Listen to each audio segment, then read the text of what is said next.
In this video, we will be exploring the entire 7th tier of the largest unsolved mystery iceberg ever made. The full iceberg has over 1,000 entries, and in this video, we will explore mysteries that range from unsolved murders and serial killers to missing persons, mathematical puzzles, scientific wonders of the universe, to cryptids, hoaxes, internet mysteries, paradoxes, ghost ships, alien encounters, and much, much more. This video is a supercut of every video I made in the 7th tier of this iceberg, and so it contains a ton of cases. I've removed all of the intros, all of the outros to the videos, tidied them all up a little bit for your viewing pleasure, and so with all that being said, please enjoy this supercut of the 7th tier of the Unsolved Mystery Iceberg. And just a quick message, guys, I have a goal of 30,000 subscribers by the end of July, so if you're a long-time watcher or if you're a new watcher, if you enjoy the videos, what have you, please hit the like button, hit the subscribe button to help me reach that goal. But for now,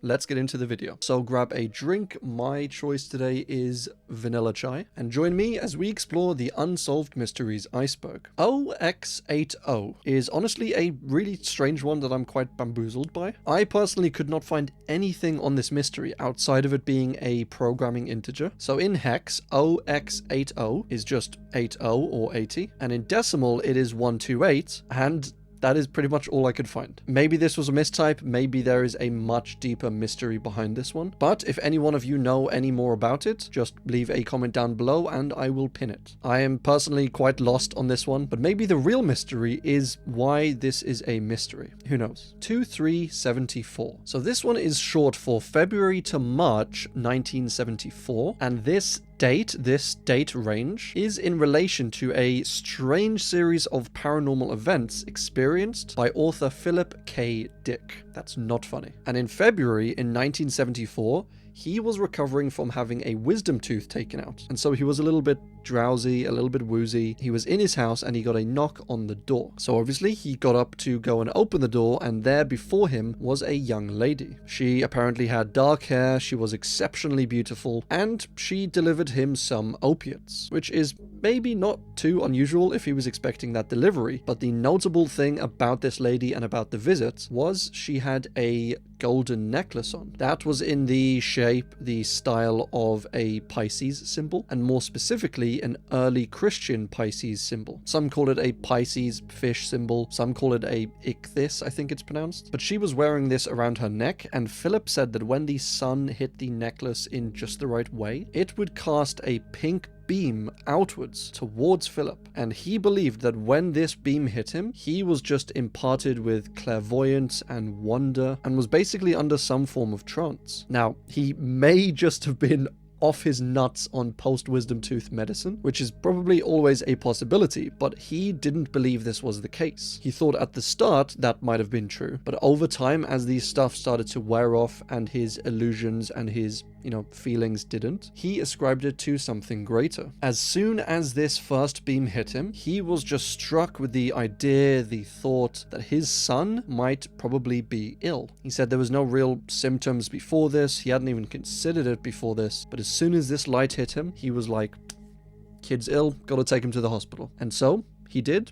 And it turns out the kid was actually ill and he got the help that he needed. And after this, he attributed that knowledge to the supernatural and by extension to the lady, to the necklace, to the pink beam of light. And for a while after this, he said he was experiencing hallucinations, realizations. He would see and hear and feel things that weren't there, but apparently in a good way, as opposed to like a schizophrenic, delusional, dangerous person way. And he is quoted as saying, "I experienced an invasion of my mind by a transcendently rational mind, as if I had been insane all my life and I had suddenly become sane," which sounds like something an insane person would say, but maybe we'll give him the benefit of the doubt. He saw images of the big man himself, Jesus Christ, of ancient Rome, which I think most guys think about on a daily basis, so that's not too unusual at all. But over these few months, these hallucinations and visions got more and more frequent, more and more intense and realistic, and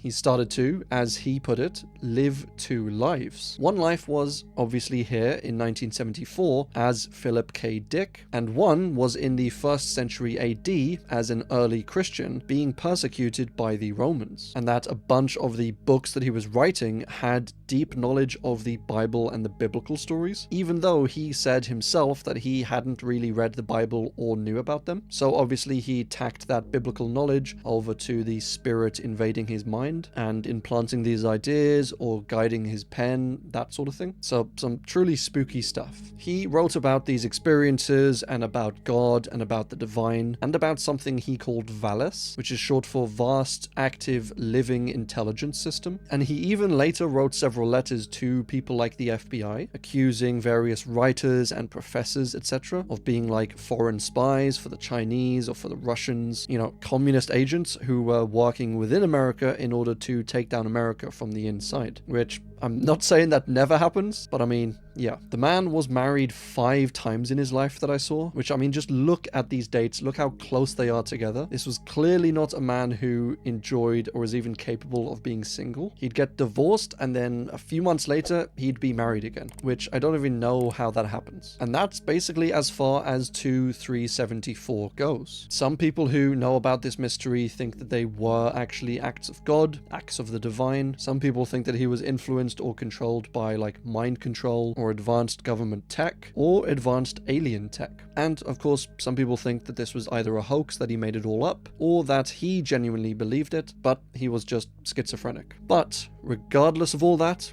he did write some really cool books. The 2008 Arushi Talwa murder case. So this was a really messed up, somewhat suspicious case, and it involved the murder of a member of the Talwa family in 2008 in India. The 2 parents of the family, both dentists, Dr. Rajesh Talwa and Dr. Nupur Talwa, lived in their family home in Pradesh, India, along with their daughter Arushi Talwa and their 45-year-old housekeeper, chef Hemraj Banjade. So that's the basic setup if you can imagine it. 2 parents, both working late hours, both doctors or dentists, which I guess is a form of doctor. One 13-year-old daughter and one 45-year-old housekeeper. And the housekeeper lived in the same house as the rest of the family. He just had his, separate room, separate quarters. So this day started off pretty normally. The parents went off to work. The mother, Nupur, collected Arushi in the afternoon. She took her home, the kid stayed at home, and then a little later towards the evening, the mum went out again to work, and both the mum and the dad got home at around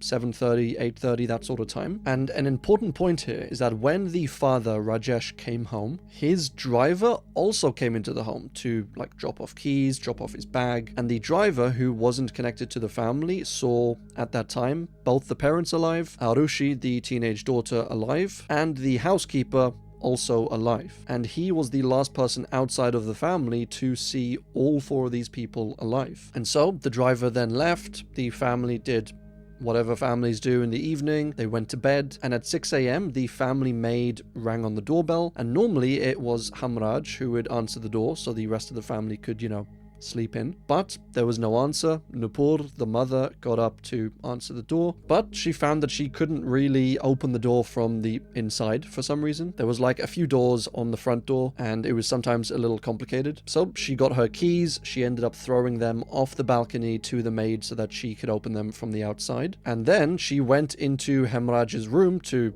probably shout at him for not waking up, for not answering the door, and he wasn't in there. So a little strange. She then went to her daughter's room to check on her, and she found her lying on her bed with her skull smashed open and her throat slit. The maid came up, witnessed the devastation on the parents' faces. The dad, Rajesh, was crying and screaming, and Nupur seemed to be quiet, calm, which was a little strange, but she said she was just in shock from what happened and was essentially emotionally numb. So there were obviously no witnesses, no apparent motives. There was no weapon lying around anywhere. And obviously they would have probably had to have 2 weapons because there was 2 types of injuries. One blunt force trauma and one, knife cut. Neither of these were found. It was in a locked house. Arushi's room was normally locked automatically, I guess for security purposes. The only way it could be opened was either from the inside by Arushi or from the outside using a key. And the only key to the room in the house was in the parents' bedside drawer. There was no sign of forced entry into the house, no obvious evidence to show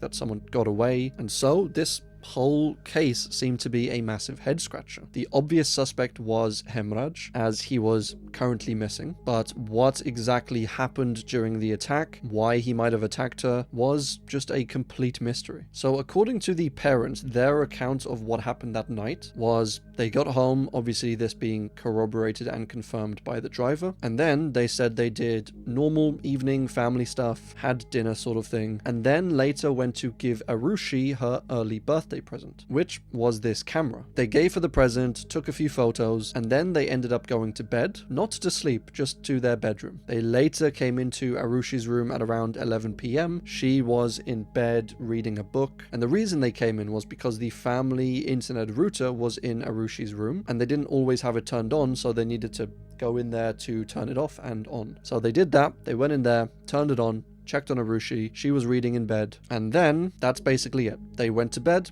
they went to sleep, they woke up, the maid was at the door at 6 a.m, and then they discovered Arushi's body. Now what we also know and have confirmed is that Arushi's friend had actually tried to call her and text her at around this time, 11 midnight sort of thing, and the calls and text either didn't go through or they weren't picked up. So this seems to be round about the time that something happened. And so obviously after finding the body, they called the police, an investigation was started, and as I mentioned earlier, the main obvious suspect was Hemraj. He was an older guy, 45 years old, he was the housekeeper, he was familiar with the family, and he probably knew where they kept the key to Arushi's room if you were able to, sneak in there and take it. And obviously, he was missing, so it seems very straightforward. Then there was also a whiskey bottle found in the living room, and this whiskey bottle had blood stains on, and this blood was Arushi's blood. Now, the interesting thing about this whiskey bottle is that the family kept all of their liquor, whiskey, etc. in kind of a hidden compartment behind the wall, so whoever's taken out this bottle, it's got Arushi's blood on it, they drank some of the whiskey. It seems very, very unlikely that this was a third party that knew nothing about the house. They knew the layout of the house, they knew that Arushi's room was locked, or at least where to get the key. They knew about the existence of this hidden liquor cabinet. So it seems very, very likely that this was somewhat of an inside job. To say it was just random burglars that came in, that's very, very close to impossible, I think. But obviously this matches up quite well with it being Hemraj. He would know what all of this is, and as I said, he was missing. So while the police are doing their investigation inside of the house, looking for evidence, looking for clues, the father, Rajesh, is just constantly shouting at them, telling them that it's not important, that they should be investigating elsewhere, that since Hemraj was missing, they should go to his hometown and, track him down. He's probably run back there. His family might know where he is. And he was telling them, stop the investigation in the house. I will pay you a lot of money to go find him in his hometown of Nepal, which sounds, if I'm honest, a tiny bit suspicious. But on top of this theory of it being Hemraj was the fact that he didn't really drink, like ever. Apparently, according to some people that knew him, he was a complete teetotaler. Like, he didn't even drink small amounts. So maybe the presence of the whiskey tilts this to not being him. Maybe it tilts it to it still being him, and just under massive stress from killing someone, you end up, drinking a little bit. It's kind of hard to tell on that one. But as I said, the police were basically investigating the house. They were looking for clues, and they performed the entire thing really, really poorly. The family and the housekeepers, etc., were asking for permission to clean the house, and for some reason the police let them. So before sealing off the house and collecting a ton of evidence, they had let reporters trample all the way through the house. They had let the cleaners, hoover up, tidy things up, remove a ton of evidence, and it is estimated that during this process the police lost like 90% of the evidence that they could have got, which is absolutely wild. They searched most of the house for clues, for evidence, but one place they didn't search was out on the terrace, and eventually they thought, we gotta check everywhere in the house, we should probably go out there and check. But when they got there, the terrace door was locked. So naturally they asked Rajesh for a key, and according to them, he went into the house and just didn't come out for a long time. And eventually he returned saying that he didn't have the key, he didn't know where it was, and the police didn't currently have a locksmith on them, so they didn't search the terrace on that day. So The next day, they rocked up again, they broke the lock on the terrace door, and then they went out onto the terrace, and hidden behind a wall, they found the rotting body of Hemraj. According to the post-mortem, he died roughly at the same time as Arushi, and he died roughly in the same manner, with a blunt force trauma hit to his head and his throat being slit. And it was noted that both of the throat slits were quite surgical in style or nature. And I mean,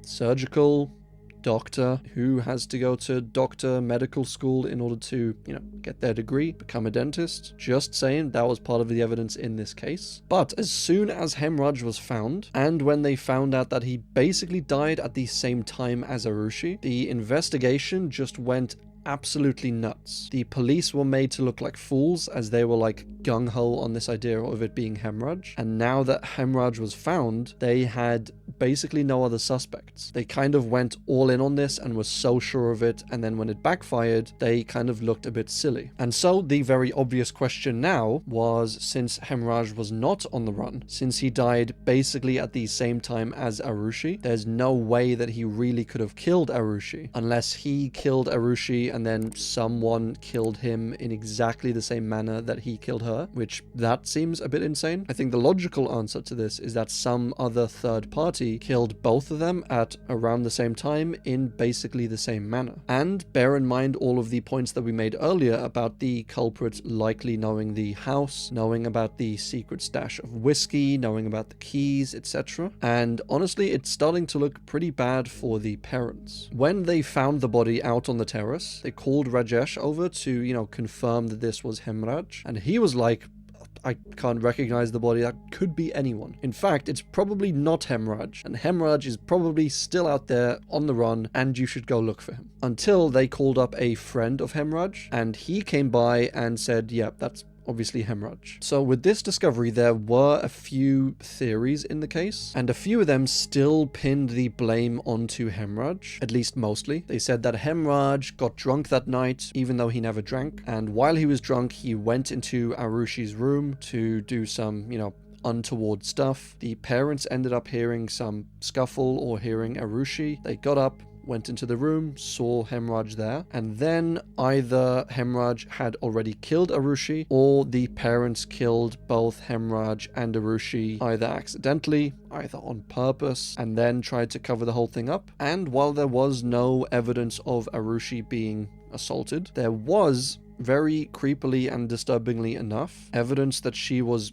cleaned down there after her death, which really seems to point to it being the parents, because the police wouldn't have done it. If they had discovered Arushi in the morning, the parents wouldn't have had time to do it, and something like a random house invader, a burglar, or whatever definitely wouldn't have done something like that. It seems like the parents either trying to get rid of evidence, or to maybe save some face or save some embarrassment as to what actually happened. And so that was basically one of the main theories, because it still pinned some or most of the blame on Hemraj and didn't necessitate, an external house invader or killer. But obviously then the parents or the dad or whoever went in there would be, on trial guilty of murder, of if not both of them, then at least of Hemraj. So this theory wasn't too great for the parents, because it still implicated them in some way. And so the parents thought, who could have snuck through the whole house, the locked house, got into Arushi's locked room by apparently sneaking into the parents' room, going into their bedside drawer, taking the key without them waking up, going into Arushi's room, and then killing her, and then finding this hidden stash of whiskey behind a fake wood panel, and leaving no evidence of having escaped, of a forced entry, and leave the house without anyone seeing them or hearing them, and locking all of the doors on the way out. Who could have done this? Well,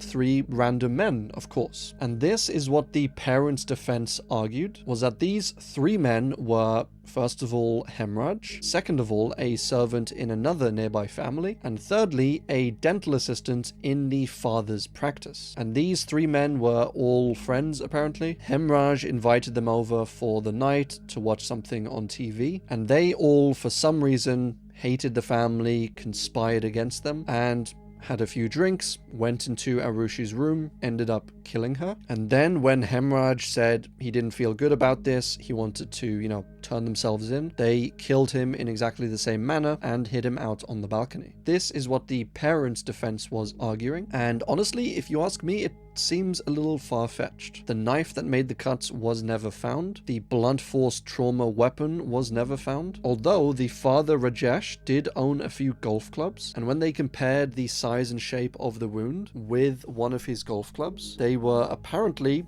a perfect match. And that golf club in particular was very, very clean. Like, cleaner than the other golf clubs. Almost as if it had been, recently cleaned. There is also some evidence that Rajesh was having an affair, and that maybe his daughter found out about it, maybe Hemraj found out about it, and threatened to tell someone to come out with it, and because of this, they were both killed. There is also evidence of Rajesh being a little bit aggressive, and of him threatening Hemraj, and a few of the people that knew Hemraj said that he thought that Rajesh might actually kill him. But the police by this point were just massively embarrassed. They had kind of rushed the early case. A bunch of the evidence, as I said, was missing. They handled the crime scenes very poorly, and they kind of put all of their eggs in the basket of it being Hemraj. And so early on, they kind of skipped over a bunch of evidence pointing to the contrary. And then when Hemraj was found, they, wanted that old evidence. But it was all gone. So the police kind of went with the 3 guys theory. They took the 2 remaining alive guys, they kind of forced some statements out of them, forced some confessions, but then also the confessions ended up being overturned, and while doing all this, they weren't really going easy on the parents either. It seems like the police just really wanted to get a conviction of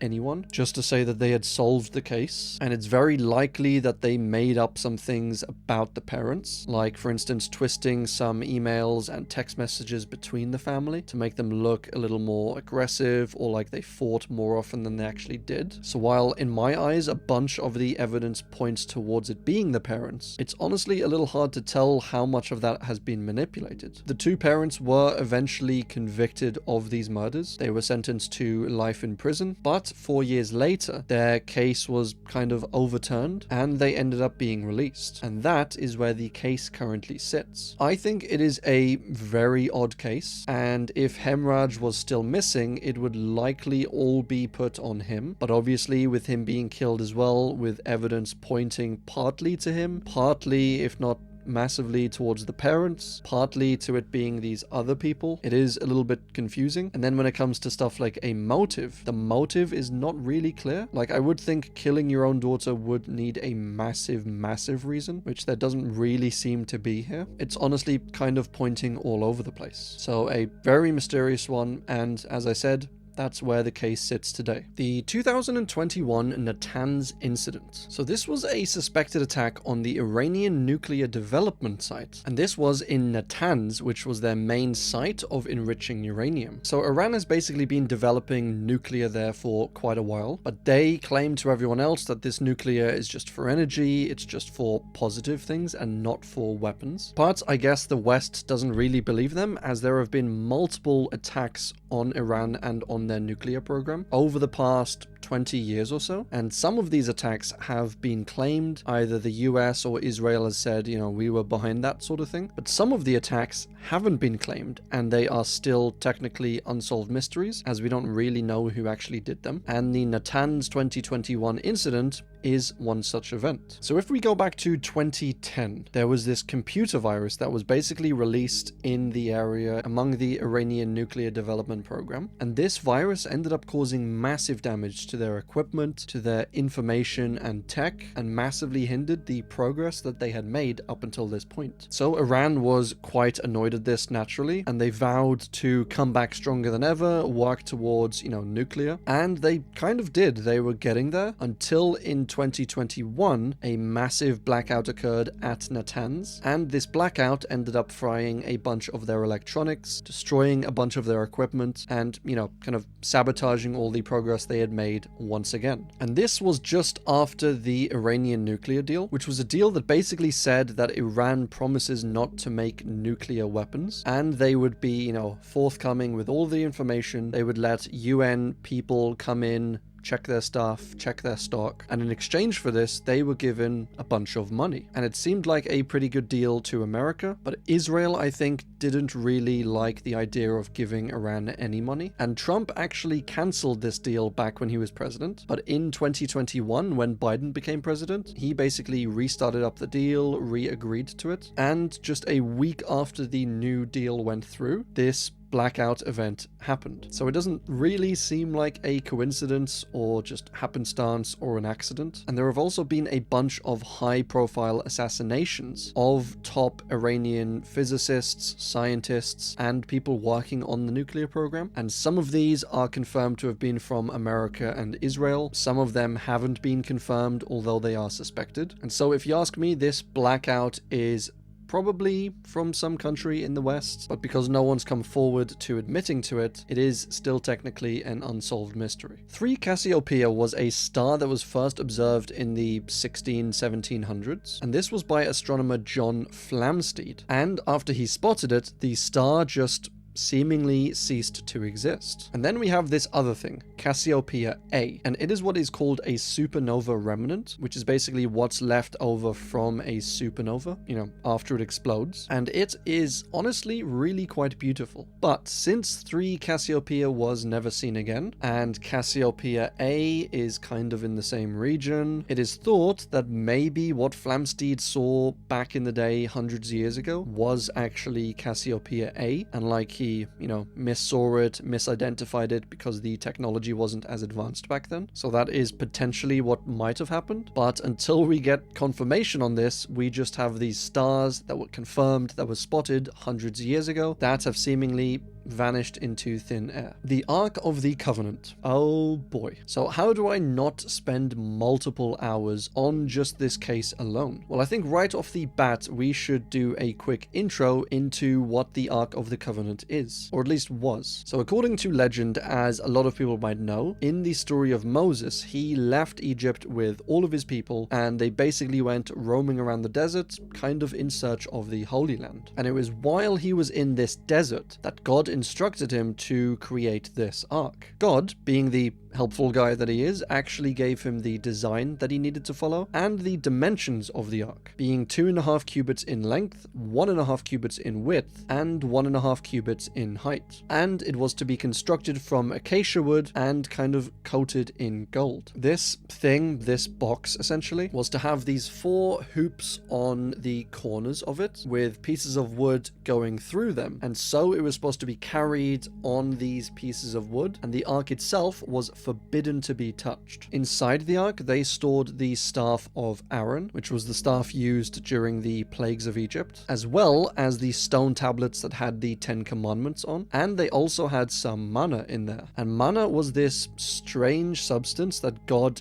gave to the people while they were in the desert, and it was basically to stop them from starving. It is noted that, maybe they were struggling for food, they were walking around the desert, they were not in a great spot, and all of a sudden, God blessed them with some manna. And this was likely this strange kind of seed sort of thing. And they were then able to take this, ground it down, bake it into cakes, eat it in a few different ways, and it basically helped them survive, at least as far as the story goes. So basically, it was this box, this long box, that if you touched it, you died, and within it, it was insanely holy. It stored all of their most important religious belongings. It was also rumored to potentially contain some other artifacts, and it's a little less clear on this one, but some of the potential ones were a little statue of Yahweh, or God in the Abrahamic religions, or of Yahweh and his lesser-known female companion, Asherah, which was thought in early Judaism to be kind of the female representation or the female aspect of God or Yahweh. But obviously that belief fell out of favor, and Yahweh was later developed as the only God. But from the research I did, there is some potential aspect of this female companion or female aspect of God being kind of trickled down and influencing something like the Holy Spirit, where you have, the God and the Holy Spirit, with the Holy Spirit being maybe a little more feminine than God. It's not a direct comparison, but it is just an interesting note. And so this ark wasn't just like a box, it wasn't just a container, it was actually thought to possess all of the divine powers of God. And so that explained why you weren't able to touch it without instantly dying, as God is so immense, so powerful that, yeah, touching this box would essentially kill you. They also used the ark to help them win battles. Like, they would take the ark with them to the battlefield, and this power of God, this blessing, would apparently help them win, except for when it didn't, and we'll get into that in a little bit. But they did stuff like using the ark to dry up rivers so that their people could walk across. And as I said, they did use it in battle, with one of maybe the most famous examples of this being their first major battle after they came out of the desert. And this was in Jericho. So they left the desert after, as we all know, 40 years, and they went northward into the Canaan area and basically were trying to take over,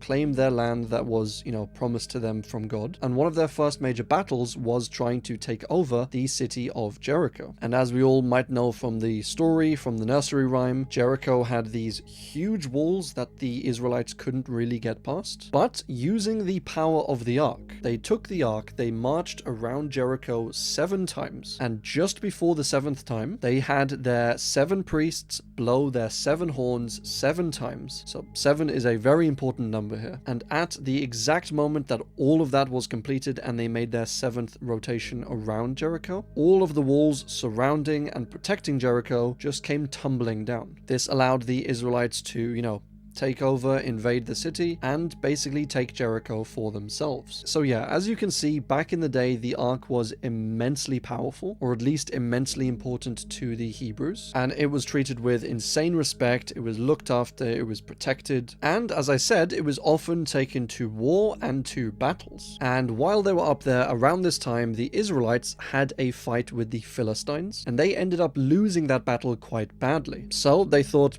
the reason we lost, obviously, is because we didn't have the ark. So what they did was they went back to, their settlement or their city. They took the ark with them, and they said, with the power of God, we are going to destroy the Philistines. And they still lost. Pretty heavily, actually. They lost like 30,000 soldiers. And in the loot, the Philistines actually took the Ark of the Covenant, which was basically the most important item that the Israelites possessed. So obviously the Israelites were completely devastated. They went back. They were heartbroken. Their morale was just shot. And the Philistines thought, we have a massive victory over the Israelites. We've defeated them in 2 battles. We have their Ark of the Covenant, their most important religious artifact. So they're basically done for. And so they took it back to their city, they were holding it, and then all of a sudden, the Philistines were struck with plagues. There was starvation, there was thousands of people dying, and no matter what they did, it didn't seem to fix it. So the Philistines said,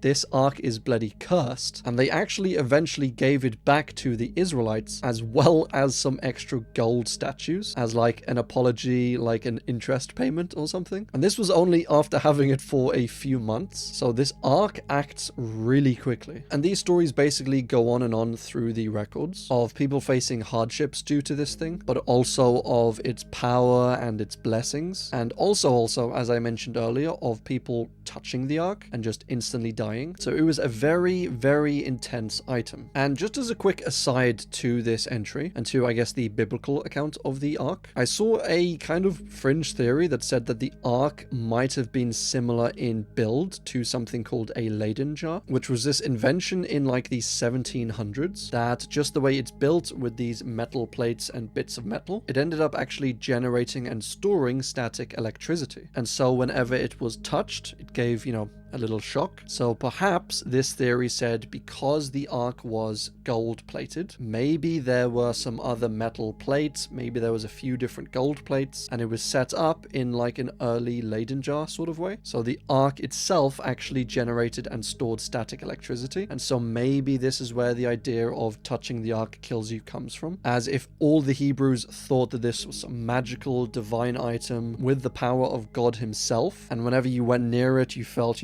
little electricity, you touched it and you got a shock, I think it would be insanely convincing. But there's not too much evidence for that. I just thought it was a really cool theory. And actually stuff like this wasn't too unknown back in the day, as the word electricity, like electric, actually comes from the Greek word for amber, electron, as the Greeks knew that rubbing two pieces of amber together often generated some form of static electricity, and so that's where the word comes from. And so eventually, after all that history, when the Babylonians destroyed Jerusalem in 587 BC, the Babylonians are said to have taken the ark with them, perhaps back to Babylonia, and that was basically the last time the ark was ever seen. It is said that they took all the holy vessels of the Lord, both great and small, with the vessels of the ark of God and the king's treasures, and carried them away to Babylon. So there's theories that say, yes, it was taken to Babylon and perhaps hidden or destroyed. There are theories that say that the Hebrews knew that Jerusalem was gonna be invaded and,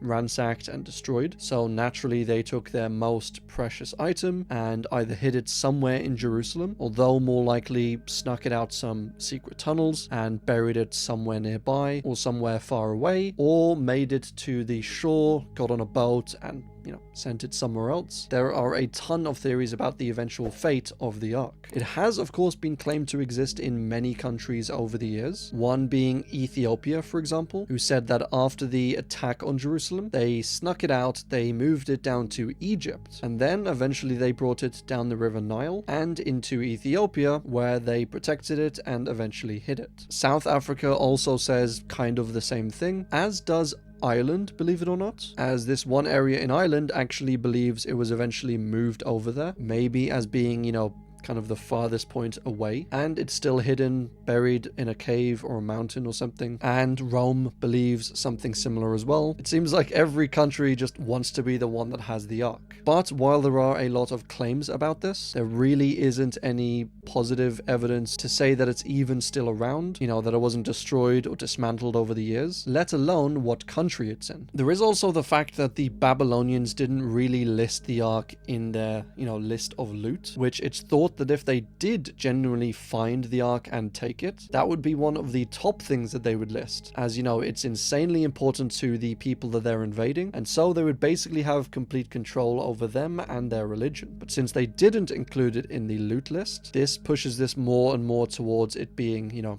snuck out and hid somewhere. And as I said, the theories on that one are kind of endless. But either way, super cool mystery. Auckland Harbour submarine. So this was a submarine spotted on camera, like just for a split second, coming out of the waters in the Auckland Harbour in New Zealand. This was the only photo taken of it. No one else saw it. The Coast Guard and the harbour master didn't see it, they didn't detect it, and had no knowledge about what it was, what it might have been, where it might have come from, or where it went. And that was basically it. A complete mystery with almost nothing else to go off. And so, was it just a hoax? Was it a secret military operation, an alien space or, watercraft, or something like a spy submarine sneaking around New Zealand? Honestly, your guess is as good as mine. Also, one is Jesus Christ. What the hell is that? This was an alien sighting by Carl Higdon, an oil driller, in 1974, Wyoming. He was out in the Medicine Bow National Park hunting elk, and he actually managed to track down a whole group of them, or a horde of them, or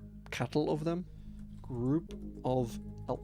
A gang! Alright, he managed to track down a gang of elk, and he aimed at them, pulled up his rifle, pulled the trigger, and he thought his gun was broken or something. There was no noise from it, there was no kickback, but he did see his bullet fly slowly out of his gun and through the air, almost like it was traveling through jelly, which I'd say is incredibly strange, but not as strange as what happened next. He was then approached by this strange alien-looking fellow, and he just came up to him, asked him how he was doing, and he was naturally very freaked out, but he said, yeah, I'm doing great. The alien asked if he was hungry, and then he gave him these little pills to, I guess, stop hunger. And then the alien introduced himself as Ozo-1, and he said, if you want, I'll take you up with me in my craft. We can go, zipping around the galaxy sort of thing. And Higdon basically said, yeah, I guess I'll come along. And he recalls going into the craft, flying up into space, and actually visiting the alien's home planet, which is some intense stuff. The alien was roughly 6 feet tall, wore this tight wetsuit almost sort of clothing, and one of his arms donned like a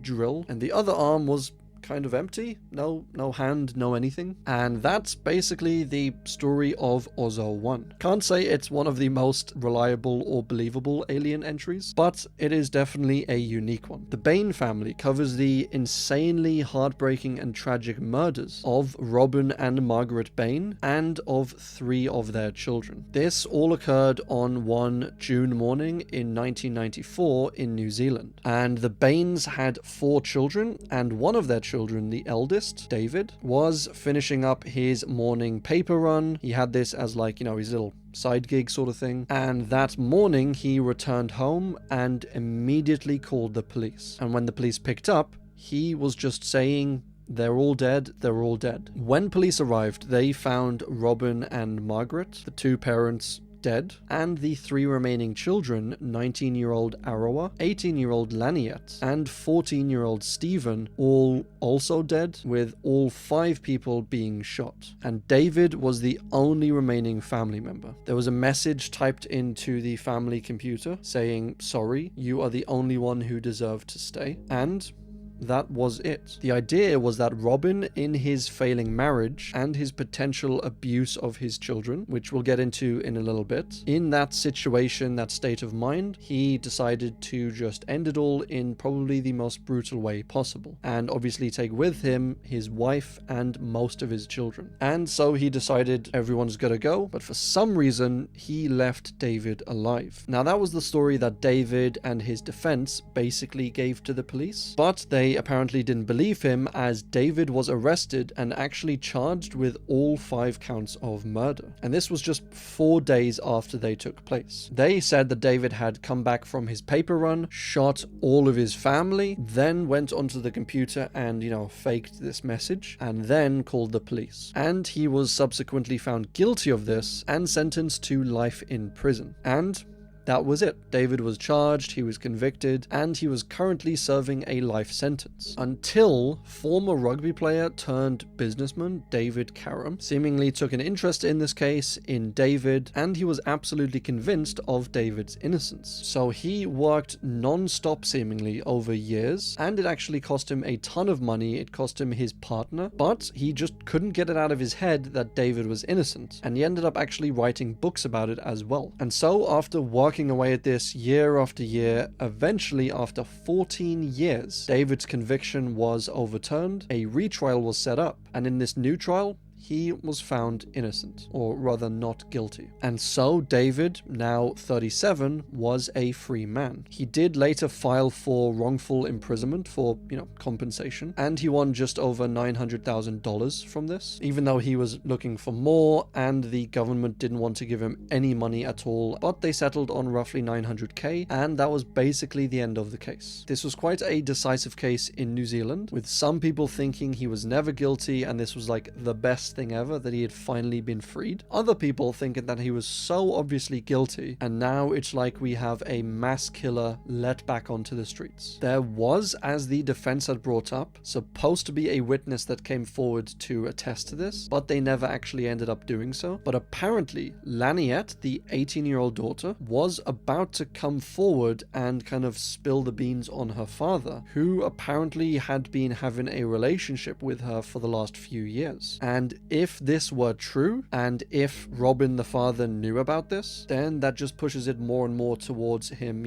snapping and wanting to commit something like this. And if you don't believe this to be the case, then it's maybe closer to 50-50 between Robin and his son David, as there's not an insane amount of evidence either way. As I said, it's a very, very heartbreaking case no matter who did it, as whether it was the son or the father, still at least 4 innocent people died from this, and the entire Bain family was basically no more. The family home was burnt down after this due to a request from some extended family, and And that is where the case currently sits, with no one currently having been convicted of these killings. Barry and Honey Sherman. So these were these two incredibly rich people, this couple, this husband and wife, and in 2017 they were both found dead in their home in Canada. They were both found fully clothed, tied by their necks with belts to the guardrail of their inside pool, and there wasn't much sign of a struggle and no sign of a break-in or forced entry. So the first question, I guess, is why were they killed? Well, as I said, the couple were rich, like rich,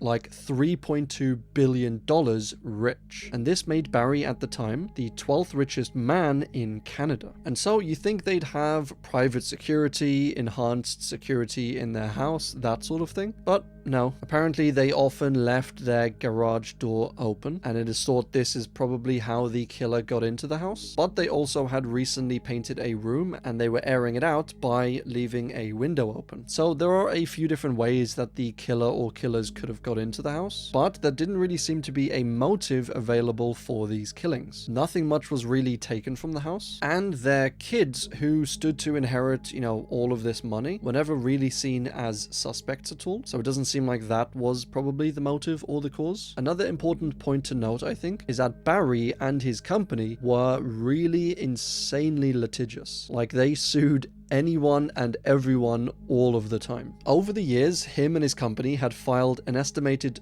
1,200 cases just against the Canadian government, and it was noted in this research that these cases had probably cost the Canadian taxpayer like millions of dollars over these years. And he would file for all sorts of things, for challenges, for medicine regulations, and if anyone criticized him or tried to do anything against him, he would just sue them as well, which this technique has been adopted by a few different people and companies over the years. So he's not exactly unique in this, but it was thought to be potentially one reason or one motive for these killings. As if you're a company that's just constantly being sued by this guy, super annoying, costing you loads of money, there's no real way to stop it. It is somewhat plausible that when millions of dollars are involved, someone will, send a few thousand to some degenerate to sneak in there and take care of business. But even with all that, and with the police investigations, and with actual private investigator investigations that were started by the children of the couple, they never really got much further in the case. They didn't really have any suspects, there was no witnesses, no real DNA evidence or tracks or like anything. And strangely, that is where the case still currently sits. The Beale ciphers are these crazy, mysterious ciphers, or treasure hunts, one could say, that once deciphered would lead the way to a massive, ginormous treasure. And these were first originally discovered and discussed in the 1800s, 1885 to be specific, and that was when this pamphlet started to be circulated around, basically. They were printed and sold for a few dollars at a time as, this treasure hunt, and it tells the story of these ciphers created by a man named Thomas J. Beale, who was apparently a man 60 years ago who got all of this treasure, buried it somewhere in Virginia, and then left these clues behind for people to eventually figure out and win the treasure. There are 3 in total, and only one to this day has been solved. The first cipher describes the location of the treasure, and this one is currently unsolved. The second describes the treasure itself, and it's from this deciphered cipher that we know of the treasure. Like, we know it contains gold, silver, and precious jewels, and it's worth these days somewhere in the ballpark of $50 million.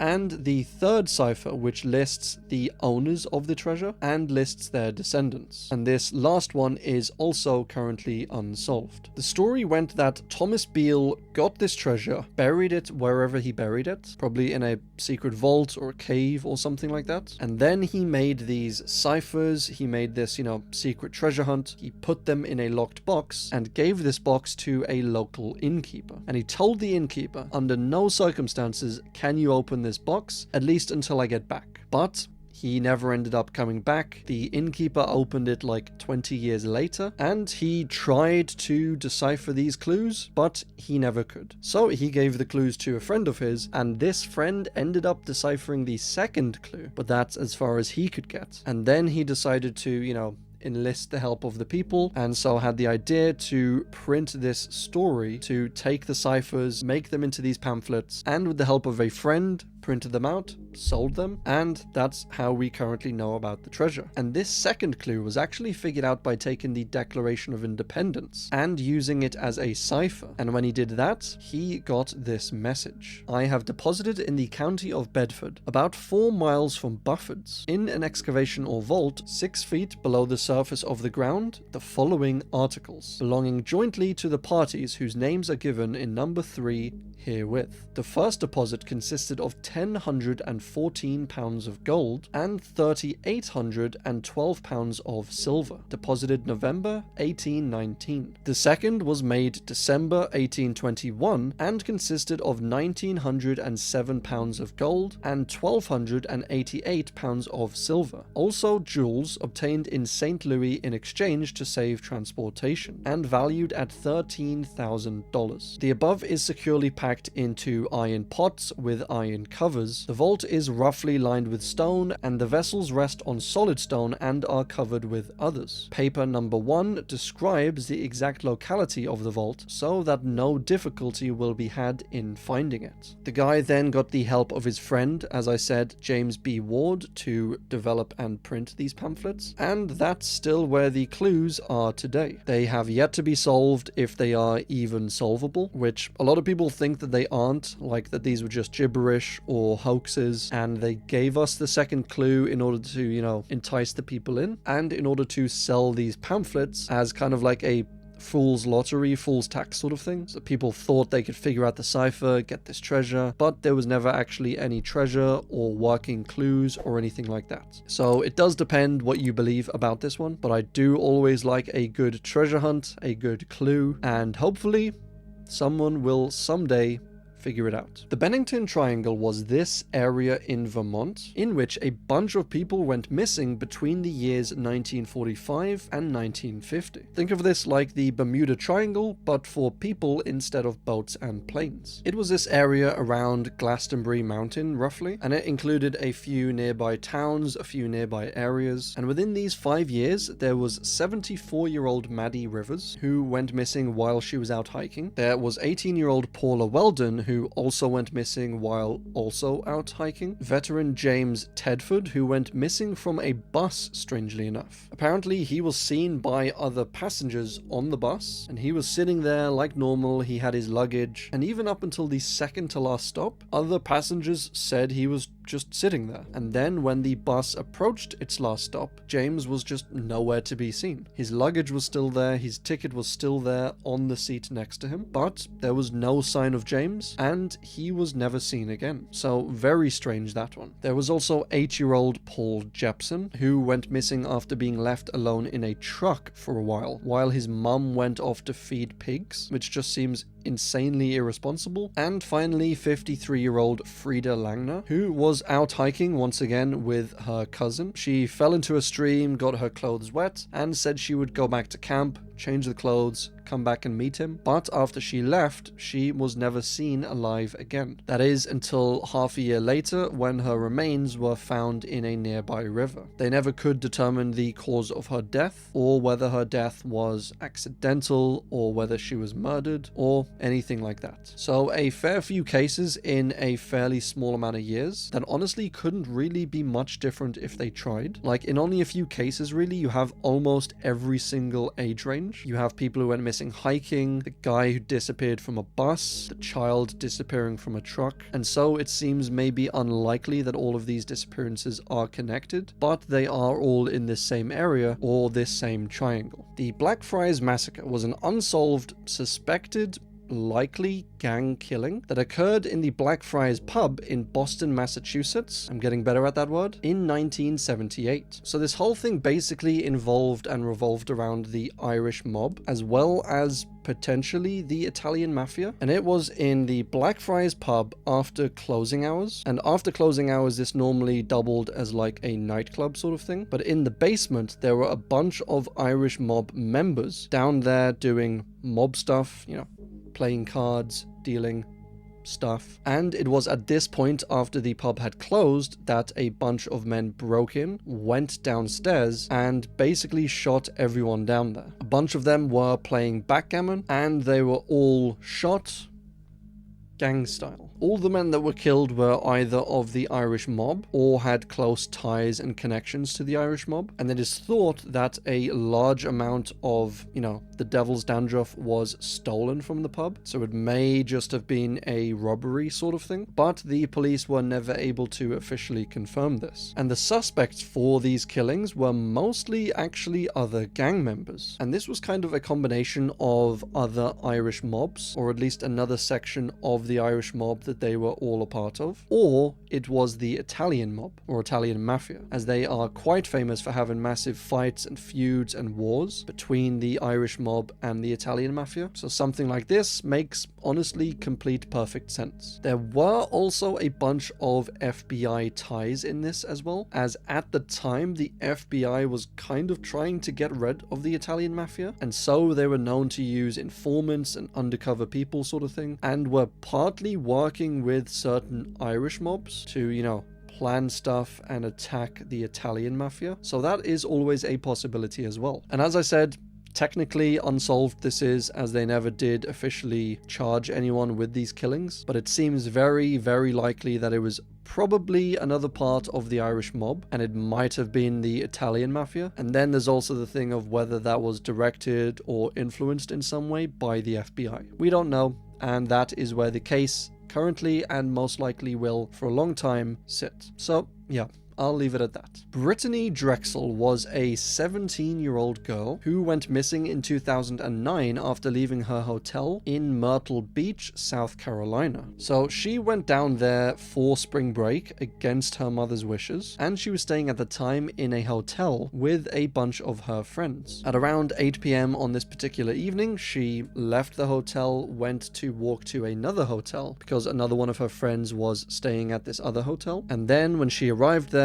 she texted her boyfriend saying that she was coming back to her original hotel, and then she was never seen alive again. Her boyfriend obviously texted a bunch of her friends, called a bunch of them, but no one had seen her. Her mum was notified of this. She came down to do searches. The police were obviously notified. They started their investigation, and there was no real major breakthroughs in the case for about 7 years. And that is when in 2016, some informants in prison kind of got word that someone knew what happened to Drexel, and they said that they knew that Drexel had been abducted and killed. And this someone who apparently did the abducting and killing was a man named Timothy Taylor, and he was at the time serving time for a completely unrelated charge in prison. So this informant told the investigators that shortly before he himself went to prison, he, knew of Taylor, this other inmate, and he had actually gone over to Taylor's house to,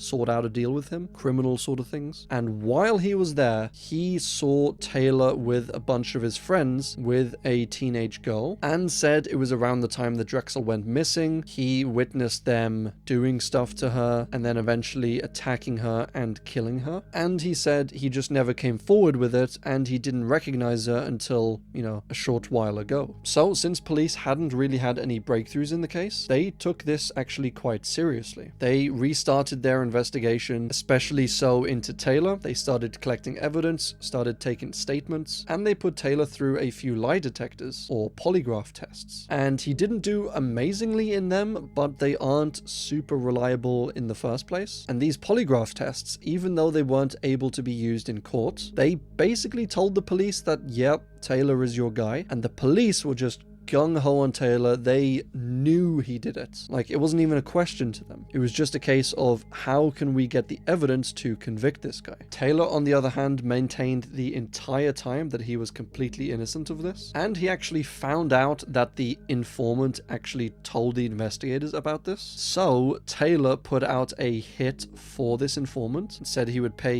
X amount of money to whoever killed him. And this in turn annoyed the informant, and he was now annoyed at the investigators for, leaking his information. And then after all of this back and forth, after trying to collect evidence here and there, and for this person, a few years after this, in 2022, so this is 13 years after Brittany's disappearance, a man named Raymond Moody actually willingly came forward and basically admitted to the entire thing. He said he had abducted Drexel and strangled her and assaulted her, and then eventually ended up killing her. And he led the police to the remains of the body, which were buried around 30 miles away, 4 feet deep. And it's not really clear why he came forward, besides something like feeling really guilty for what he'd done. And I'm not entirely sure where the mystery is on this case. But either way, it is an extremely sad and twisted case, and thankfully someone has been charged for this. Drexel's remains were found, so there is some justice in this case, but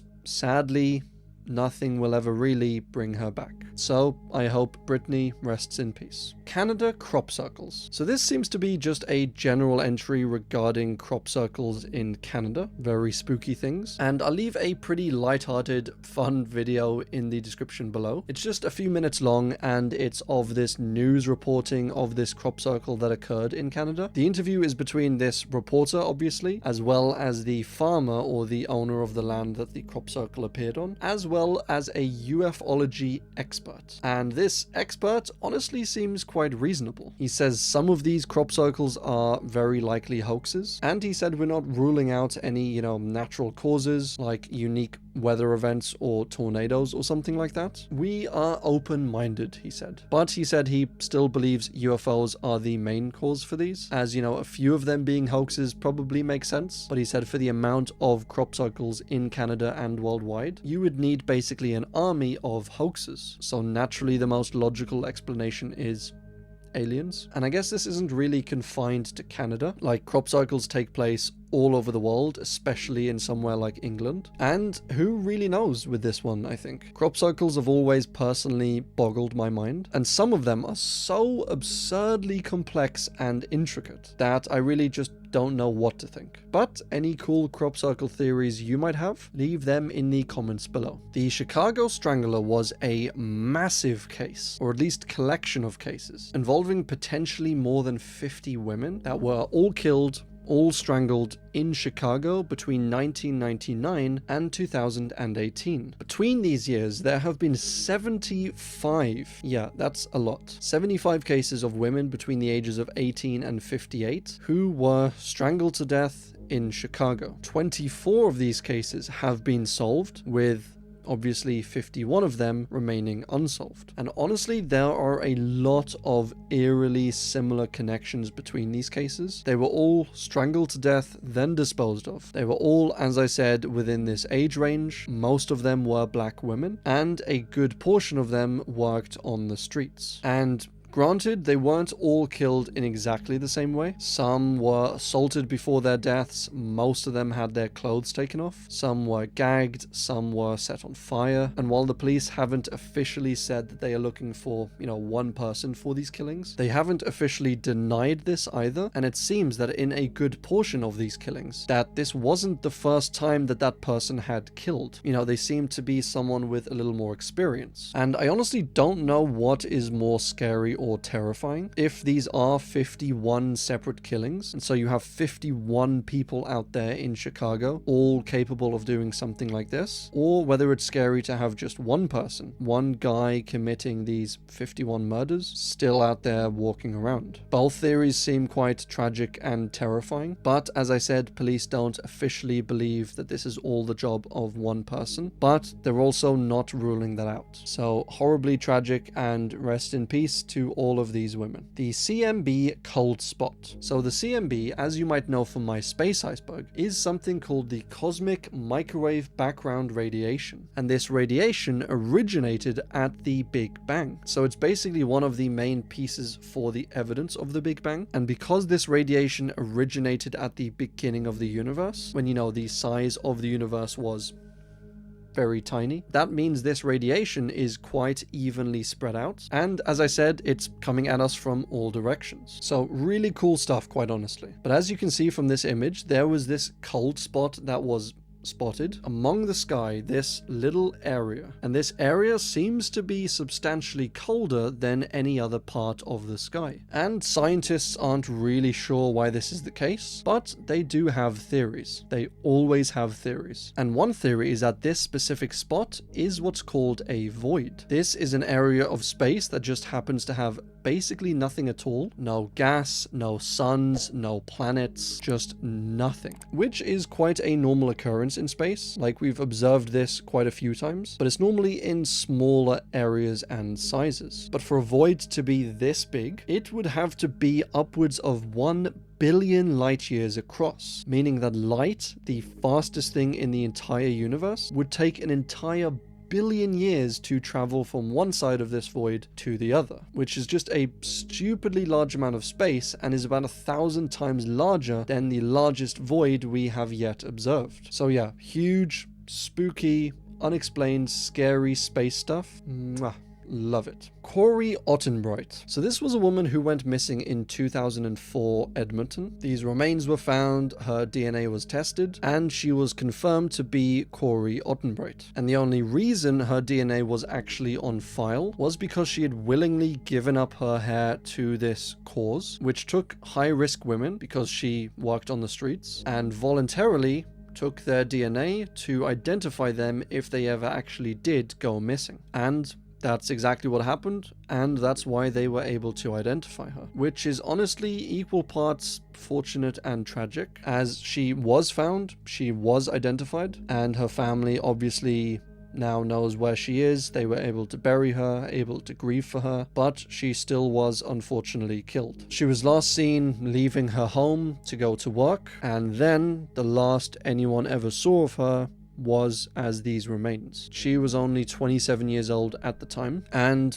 once again, with all of these women, I hope they do rest in peace. Delhi Airport Flying Object. So this is a collection, a list of unidentified flying objects around the Delhi airport, and these happen honestly quite frequently, like 6 or 7 sightings a month, and they range from massive flashing lights, from lasers, from just unidentified floating things in the sky. And air control have identified some of them as stuff like lasers, stuff like balloons, even stuff like drones, but they haven't identified all of them, and there are still a ton of objects flying around there seemingly that they don't end up finding, they don't end up identifying, and that cause loads of delays and cancellations in the airport. So could they all be boring planes, drones sort of thing? Yes. But could they also be insane, interplanetary, interdimensional alien spacecrafts come to Earth to observe us, to abduct us and maybe a cow or two, and to form their own test colony on Mars full of humans and goats and cilantro, and then study us for years to come? Also yes.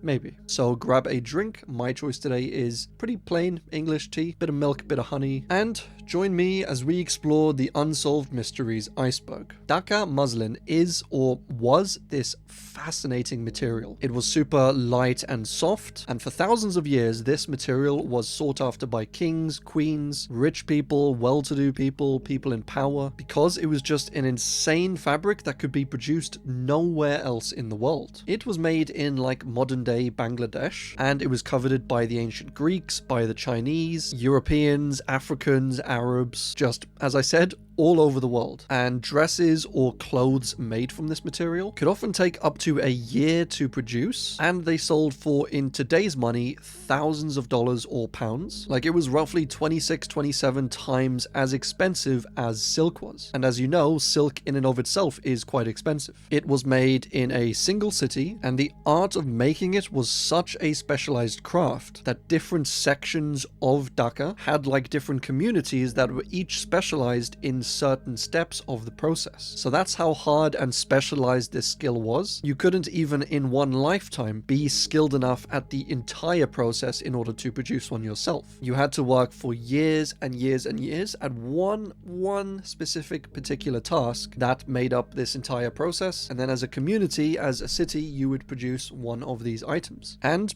as I said, we are no longer able to produce it. So the fabric itself was made from cotton, but not just any cotton. This was a particular strain of cotton that only grew in specific areas along the Meghna River. And this rare, special strain people naturally have tried to take and grow somewhere else so they can, spread out the production of this Dhaka muslin. But this strain basically couldn't live anywhere else. And when they tried to take it and move it and grow it somewhere else, it just died. So they could only grow it in this area, which is a little strange, but it also made the cloth itself more specialized, more rare, because it couldn't become a worldwide crop. Now, this particular strain of cotton was in and of itself quite brittle, quite soft, and so normally when you're making cotton, something like this type of crop would actually be a bad thing. Like if the cotton is too brittle, if it's too easily destroyed, then when you're crafting the normal cotton clothes, the brittleness would just mean it breaks or snaps easily, so it's a little hard to make clothes out of. But this particular characteristic of this strain actually made it very useful for making strands of cotton that were extremely thin and extremely soft. The only issue was they needed to be handled with extreme care. And it was this craft, this delicacy, that took years to train into people. They often used smaller women for this craft, as they had smaller, softer hands. They were able to, craft the fabric more delicately. And to put into perspective just how soft and delicate this was, we need to talk about something called thread count. And that is if you take a single square inch of cloth, so like, I don't know what it would be, like that or something. Within this square of cloth, you have to count how many threads are in that square. So say my fingers were threads. Yeah, don't ask. But say this was a square of cloth. You have 4 threads going horizontally and 4 threads going vertically. So in this square of cloth, this would have a 8 thread count. You just add up the ones going sideways with the ones going upwards, and that's basically how you come to that number. So an 8 thread count is a very low number, and nobody would want to buy a blanket made out of my fingers. That might just be the weirdest thing I've ever said. But the normal thread count for cotton in today's age is anywhere between like 40 and 80 sort of range, and the higher up thread count you go, typically the smaller and more fine the threads need to be in order to fit in this 1 square inch. So the material normally gets softer, it gets lighter typically, and it often gets quite thin because the threads need to be quite thin and light in order to fit that many in. So between 40 and 80 for typical cotton cloth. Silk sits at around 300 on the low end, and for the finest silks they're normally at around like 600-700 thread count. But this Dhaka muslin sat around an estimated 1200 to 1300 thread count. So basically double the thread count of the finest silks that we have. And this is made from cotton. So you compare the 40 to 80 typical cotton range today to 12 or 1300, and you can see just how rare and sought after this material was. And there's actually been attempts to try and, recreate this material. They've gone to like master weavers, these small villages, small towns sort of thing, that do this as a living. And they said, look, we're trying to make a 300 count cotton cloth to at least get the ball rolling to start off with. And most people they spoke to said, you're completely crazy. There's no way I'm making a 300 count cotton cloth. That's just completely absurd. But they did get 1 or 2 people that were willing to try, and they did actually successfully, after months, make a 300 count cotton cloth, which was one of the finest cotton cloths that has been made in recent times. So it is possible, but this entire craft, this entire Dhaka muslin industry, it all basically disappeared when the British invaded India. So Dhaka was always kind of world famous for this material, and when the English invaded, they started to learn more and more about this craft. So they would have people go to the factories, sit in the village, ask the people questions. They would take notes on the whole process, see exactly how it's made, exactly what the weavers do, and their plan was basically to learn from the local people and to take the craft for themselves. And after a few years of observing the people, they basically tried to do just that. They started to make cotton tops, cotton cloth, and this was with an inferior cotton strain, so it was never as fine, never as light, never as soft as the Dhaka muslin, but the British didn't really care as long as they could keep selling them off, keep making a profit. And in order to stifle their competition, they basically shut down production of Dhaka muslin. They started to put taxes on it. They started to shut down these factories, or maybe factory is the wrong word, but you know, the areas that these people made these cloths in. And they basically just made it kind of financially impossible to be a weaver, you know, unless you wanted to basically starve to death or to be a slave to the British. It was impossible to hold down that job and to feed your family or even yourself. A lot of the families that had been weavers in this craft, in this industry for like generations, they ended up having to sell up. They moved to the cities where the jobs were, and we basically just lost this craft within one generation. And because we lost the craft, nobody was really able to use this particular strain of cotton, and because no one was using it and it wasn't being harvested, it too started to just die off and then disappear back into the wilderness, and we eventually also lost the strain of cotton. So now if you go back to Dhaka, you know, where Dhaka was, where they were producing this fabric, the strain that they used to use is no longer there. It's essentially completely died out, and there have been some efforts made to try and rediscover this strain. You know, they've gone into the wilderness, they've done like DNA tests on some of the cotton in there, and they have found some strains that are like 80% match, 90% match, but they are still not exactly the cotton that they used back then. So they have taken this like 90% similar strain, they have tried to make the best cotton they can out of it, but even that is only like a 300 thread count, you know, nowhere near the 1300 that used to be made. So they would basically have to rediscover this entire craft. They would have to train people for years and years and years, maybe even a generation or two, and they would either have to genetically modify or actually find the exact strain that they used back then, and they would have to do all of that in order to remake this Dhaka muslin that was so massively sought after all over the world for thousands of years. It is a possibility. I don't know how likely it is. I do hope they reproduce it somehow, but for now, the production of this incredible divine-like fabric is a mystery. The Dundas Island black flies. So black flies are these monstrous little creatures. You know, they swarm you, they bite you, they actually suck your blood and bite little pieces of flesh off you. So yeah, really, really horrible creatures. But Dundas Island specifically is said to contain these legendary black flies that are like 5 to 6 inches in length. So imagine a fly this big, flying, bumping into you, swarming you, and sucking your blood and eating your flesh. Like, yeah, thing of nightmares. There aren't any available photographs of this creature, as they are sort of a legendary cryptid sort of creature, and maybe anyone who's tried to take a photo of them with a camera has had their bloody camera eaten. So what the hell, how are we supposed to get footage of them? But as I said, they are truly a thing of nightmares, and one that I hope doesn't exist, but you never do know. Ettore Majorana, which, that's a pretty good Italian impression. I guess you need to use your hands as well. Ettore Majorana. But he was this mathematician, this super genius essentially, who mysteriously went missing in 1938 in Italy. He was a bit of a whiz kid growing up, a bit of a savant, a super genius sort of thing, and he originally started off in engineering, but then eventually went on to theoretical physics, and you know, he was fantastic at maths, which made physics obviously a lot easier. He made some breakthroughs in physics, in science, and there was actually a quote made by world famous physicist Enrico Fermi, who we covered some of his stuff earlier up in the Iceberg, you know, stuff like Fermi's paradox, but Fermi himself was insanely intelligent, he was very well accomplished, and he had this to say about Majorana. He said that there are several categories of scientists in the world. Those of second or third rank do their best, but never get very far. Then there is the first rank, those who make important discoveries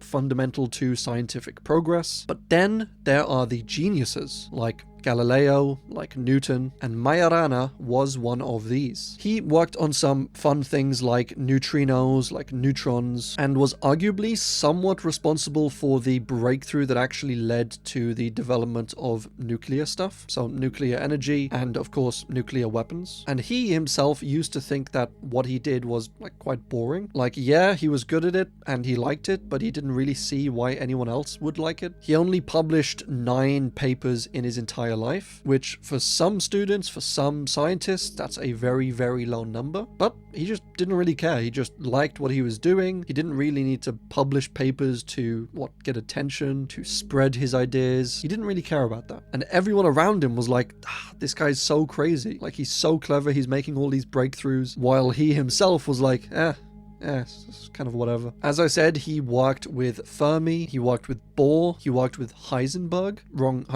but he worked with all of these top world-famous scientists and apparently held his own even though he was relatively young, until in 1933 he came down with this horrible case of gastritis, which is like this horrible inflammation of the stomach lining. Very uncomfortable, somewhat painful. So when this happened, Majorana basically became a recluse. He stopped replying to friends, he stopped going out or socializing as much. He spent a lot less time at work and in the university, a lot more time in his own home. And during this time, he basically talked to no one, basically published no papers. And it was about 4 years after this that he actually became a full professor at the University of Naples for theoretical physics. But it was this same year that he became a full professor that he withdrew all of his money from his bank and made the journey from Naples to Palermo, and then bought a return ticket back to Naples, and he was never seen again. And nobody's really sure what happened to him, whether he disappeared while in Palermo, whether he actually got on the boat and disappeared while he was on the boat, or whether he got back to Naples and then disappeared from there, or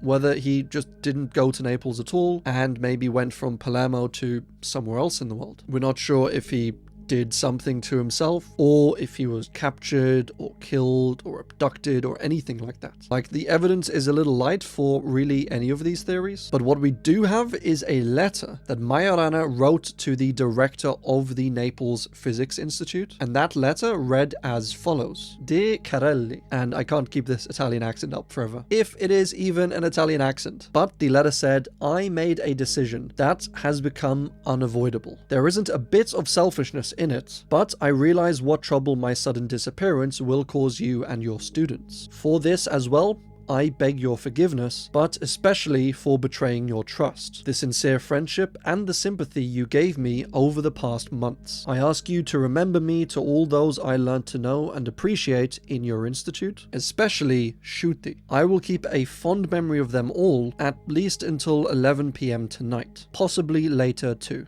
E. Majorana. So, honestly, a very strange case. The West lost one of the greatest minds, maybe of that generation, maybe of that century, and in such a strange way too. Nobody has confirmed where he went, what happened to him. We never found a body or anything like that. And some of the theories say he, did something to himself, or that he just ran away because he didn't like the spotlight. Maybe he wanted to go like super recluse, change his name, go to some strange part of the world, just live a normal life sort of thing. Or, since this was around the time that nuclear weapons were being developed, there was always a theory that he had been captured by the Germans, forced to work in an underground facility or something, or that he was captured by the Americans for the same reason. Now, the fact that he wrote a letter and seemed to know what was coming leans it, I think, slightly more towards him either running away or doing something to himself. But there's always the possibility that he knew he was going away to America to help work on an atomic bomb or something, and the Americans had spoken to him beforehand, and so he knew he was going, but maybe it wasn't his choice. That's always a possibility as well. And there was actually a guy spotted in South America that was said to look very, very similar to Majorana, and this was 20 years after he disappeared. So if that were true, then that means he, likely fled the country, ran away to South America, Venezuela, Argentina, and he lived the rest of his life in peace, in solitude, in anonymity, and given his history, that's not too unlikely either. But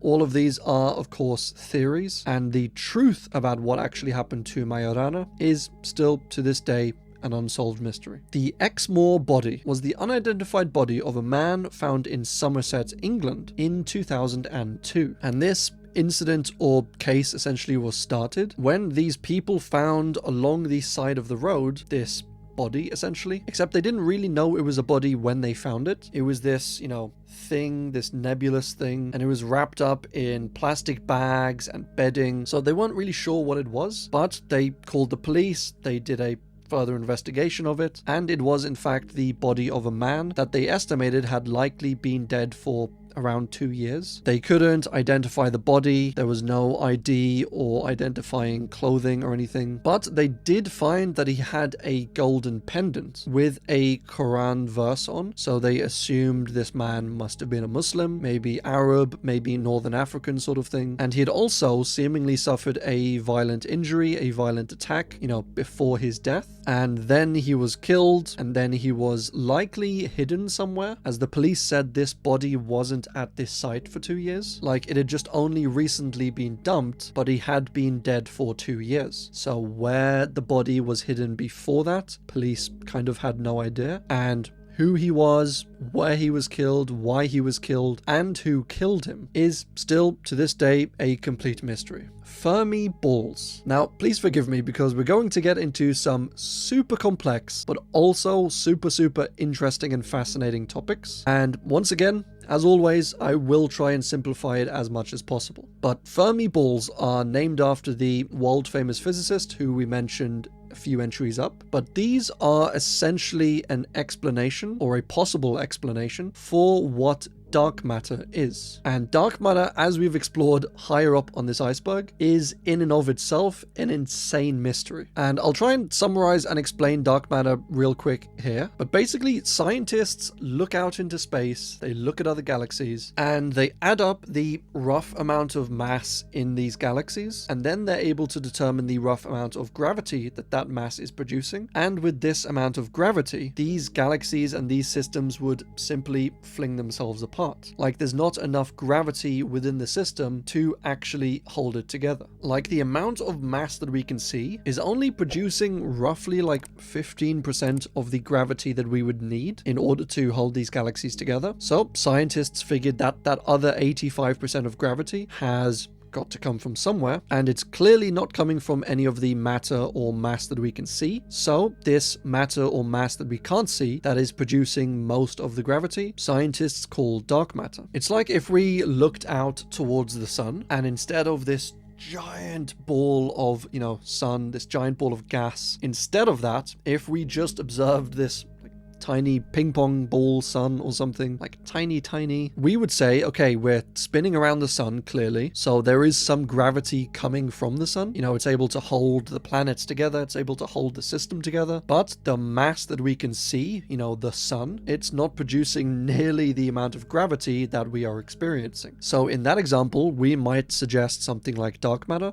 some matter around the sun or within the solar system that we just can't currently observe. And that is basically dark matter in a nutshell. And hopefully these analogies, these explanations are making sense, as I know I'm not always the best at explaining things. But yeah, that was basically dark matter. But when scientists came up with this theory, that obviously produced more questions about, okay, dark matter exists, but what exactly is dark matter? And that's where theories like the Fermi balls come in.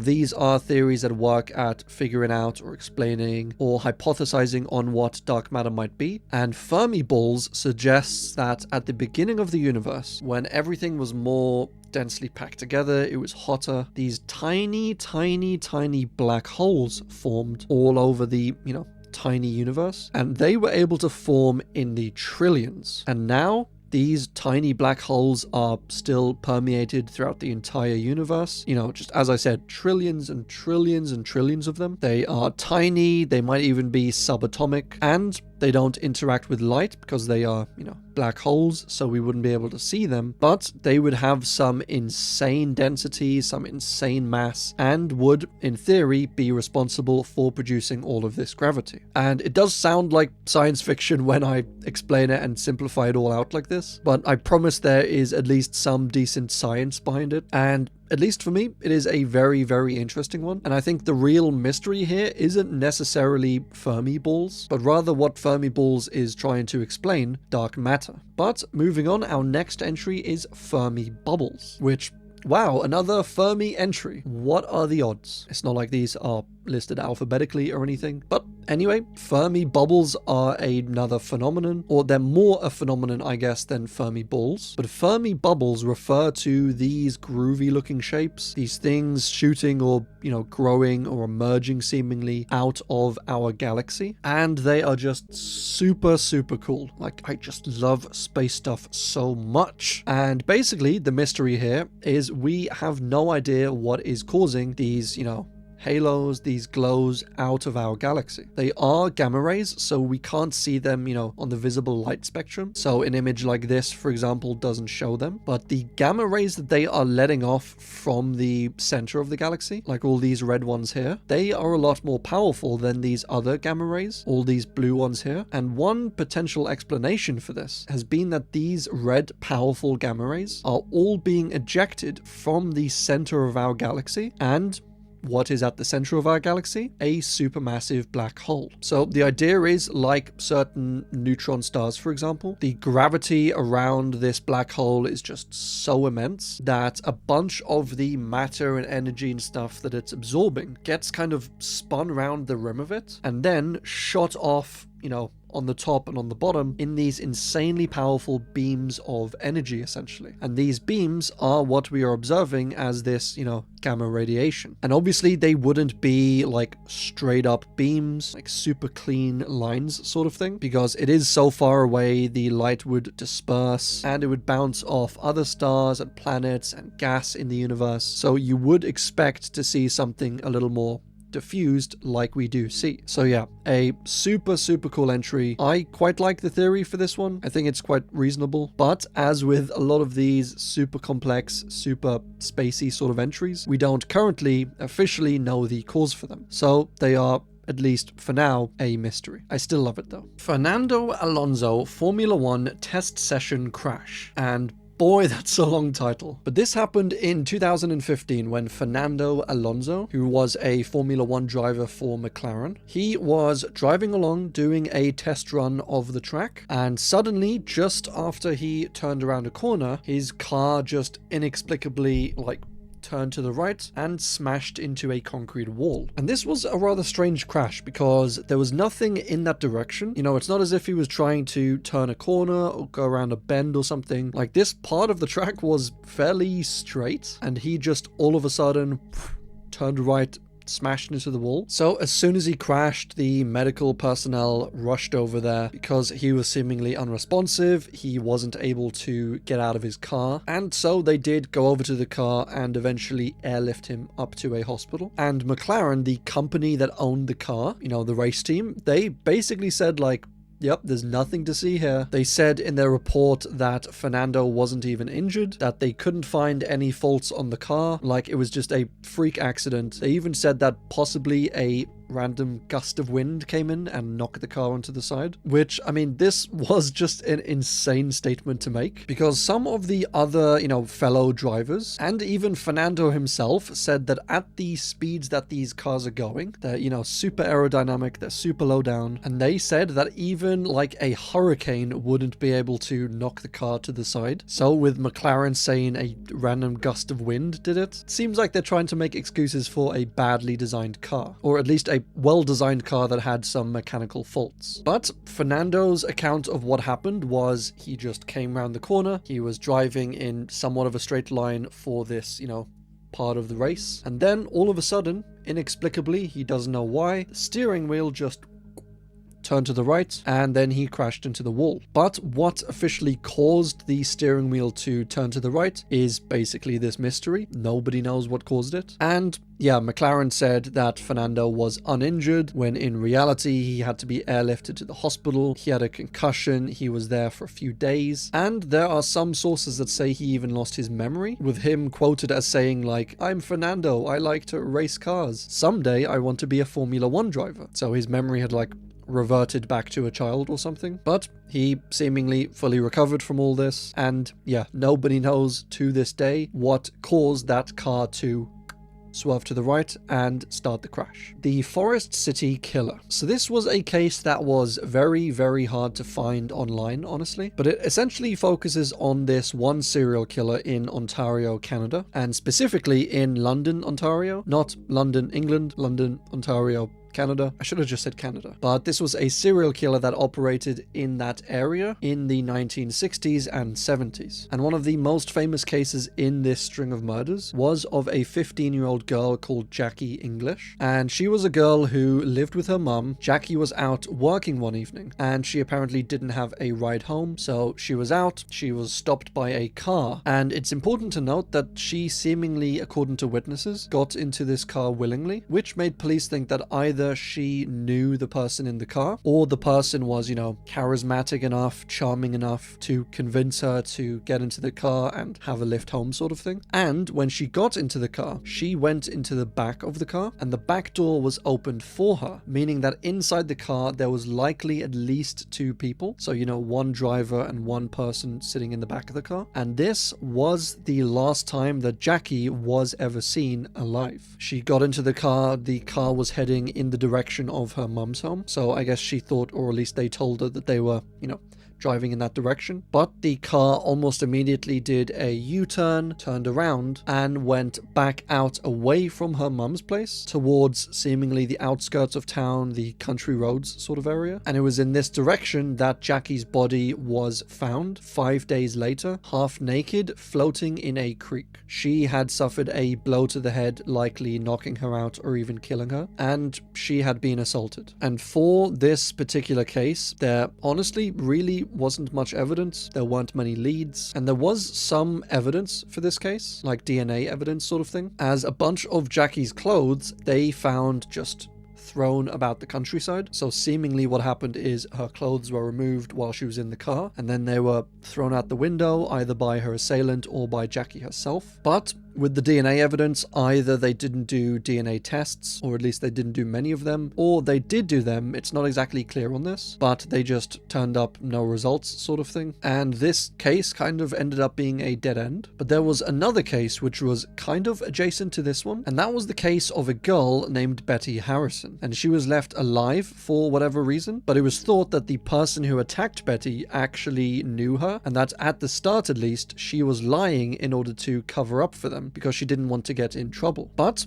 eventually she did point the finger at someone, and that someone was a man named Glenn Fryer, and he worked as the principal at a children's psychiatric hospital. And this dude was honestly a bit of a creep. He was a little preachy, charismatic, but in a creepy way. He walked around with a limp everywhere. Apparently he was just kind of a weird dude. He would get angry at people randomly. And so with anger possibly comes aggression or violence. And with violence maybe comes murder. So he was arrested on Betty's accusation. He was put on trial for Betty's attack, and because this was such a big media sensation at the time, Glenn thought that if he went before a jury of his peers, that because it was such a well-known case and the local people were out for his blood sort of thing, that they would just convict him and say he was guilty no matter the evidence. So instead, he went for a trial by combat. I'm only kidding. He went for a trial by judge instead. And the judge, after the trial, when the trial concluded, basically gave him the sentence of not proven, which isn't guilty and it isn't not guilty, but not proven basically means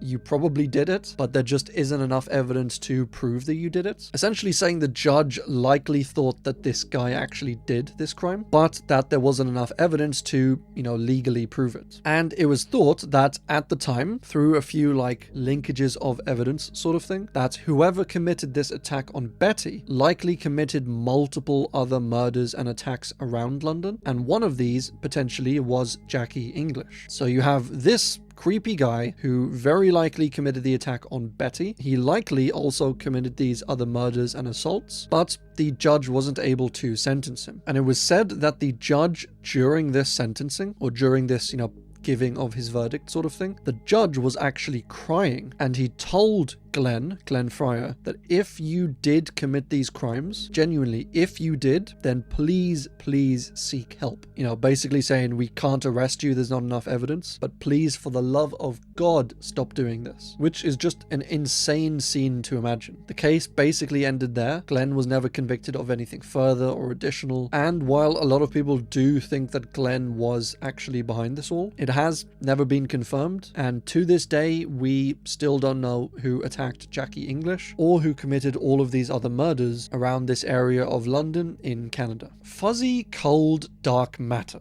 And we have a lot of science-y, spacey entries this week, and boy, this is a complex one. Like, really complex. I had trouble finding it and doing research on it because I found that a lot of the people explaining it didn't really explain it in like simple, easy to understand terms. I guess because they thought anyone researching this would have a lot of knowledge to begin with. So they were using all these super advanced terms and references and all this. And I was like, I have no idea what these people are talking about. But eventually I did dig around, I found the definition of this, and now I will simply, hopefully, explain it to you as well as I can. But this basically just tries to solve a problem called the core cusp problem, which is a problem related to dark matter, which we just kind of explained a little bit earlier on. So hopefully you remember that definition. Long story short, it is huge amounts of mass and matter, which we can't see, but that does interact gravitationally with other matter. So this unknown stuff all throughout galaxies, all throughout the universe, producing gravity, but that is completely invisible. But the core cusp problem is basically like an observation where if dark matter behaved kind of, you know, as you'd expect it to behave, then you would find the majority of mass and matter at the center, more or less, of galaxies. Because, you know, matter attracts matter, mass produces gravity, essentially. I mean, not really, but, you know, the more mass something has, the more gravity, and the more gravity, the more it pulls in other mass, so it just keeps getting bigger and bigger and more concentrated towards the center, sort of thing. So scientists said what you'd expect to find is lots and lots and lots of dark matter and mass at the center of the galaxy, and then outwards towards the edge of the galaxy you'd find, you know,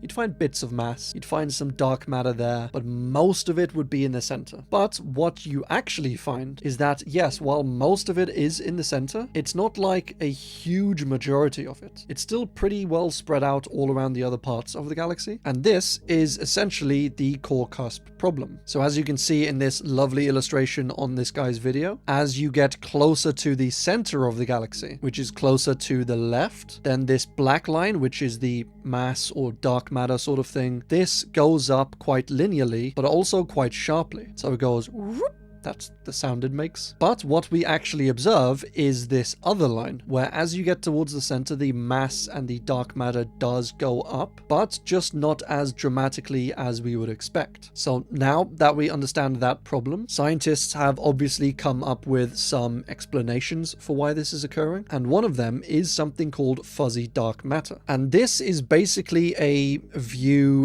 type of dark matter in a way, where instead of it just being a particle or a fairly short wave of like a few miles long, this type of dark matter would have waves that are like 10,000 light years long. So again, forgive me if I'm not explaining this perfectly, but if you can imagine this being our galaxy. Now, if dark matter was like made up of little dots, so, you know, really kind of short waves or particles sort of thing, then you could, in theory, concentrate all of these particles at a particular point in the galaxy. If they were little dots, you could put them, you know, all around this little center, and so you'd have tons of mass in the center, but not really much on the outside. But if dark matter is fuzzy, which is this theory, then you wouldn't have dots of dark matter. They would be, as I said, like 10,000 light years across, or more or less sort of thing, but very, very long. So you wouldn't be able to concentrate them all in this little center, because the dark matter themselves would, you know, spread out over a long distance. So even if you put all of them originating in the center, you would still get these little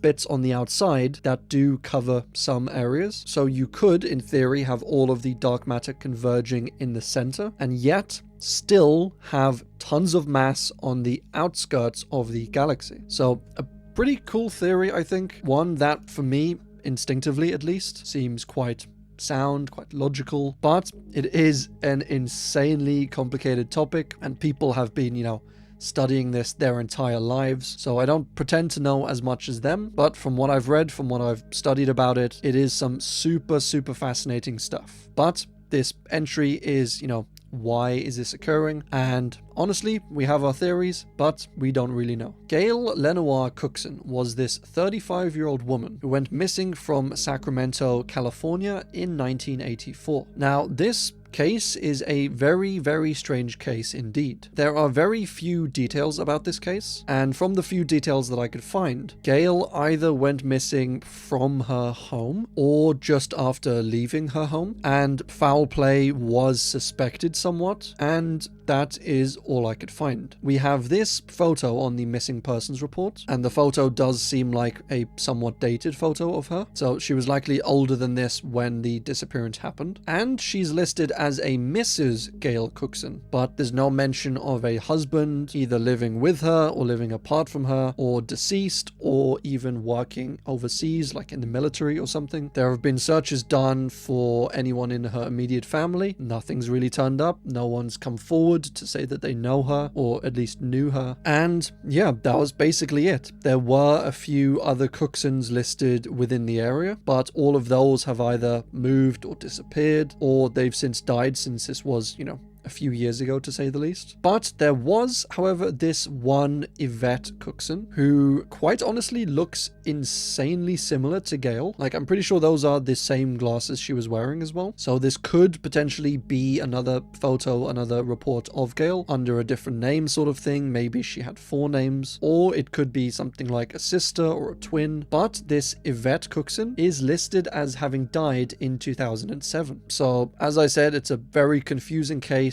The case seems to be a little bit all over the place, and no one to this day knows where Gail is, what happened to her, whether she's dead or alive, and 40 years on, I think, sadly, it's unlikely that we will ever find out. The Gatton murders was a really peculiar case that took place all the way back in 1898, Australia. As well as being called the Gatton murders, these were also called the Murphy murders, because it was 3 members of the Murphy family, Michael Murphy, age 29, and his 2 younger sisters, 27-year-old Nora and 18-year-old Ellen, who, while coming back from a dance one night, were all quite brutally murdered. What basically happened was Michael borrowed his brother-in-law's sulky, which is this thing, and he took his 2 sisters out to this dance which was somewhat nearby, but when they got there they were told that basically the dance was cancelled, so they had to make their way home, and they just never came home. And so the next morning, the mum of the family asked her son-in-law, the same guy who had lent his sulky to Michael, she asked him to go out there and find where they went, look for them sort of thing, and he followed the route from the dance back to the home, and he saw the trail of his sulky, and so he decided to follow the trail along this country road, and he noticed at one point that it just veered off the side of the road, and so he followed this. It went off into a field, and when he tracked it all the way down this field, he found the bodies of these 3 Murphys. Both women had been assaulted, Michael had been shot in the head, and all 3 of them seemed to have suffered like a brutal beating. Their heads were smashed, even some of their brains were, showing. Like, it seemed to be an absolutely brutal attack. And so this guy who found the bodies, naturally he was in shock. He didn't really know what to do. He went to get help, and the closest source of help wasn't the police station, in town, but he went and told this nearby hotel what had happened, what he'd found, what he should do sort of thing. And they said, yeah, absolutely, go to the police. And so he did contact the police, but because he told the people in this hotel first, by the time the police actually got there, the entire field, the area was like swarming with these people from the hotel. There was a bunch of people standing around, looking, being like in shock sort of thing. And obviously this was an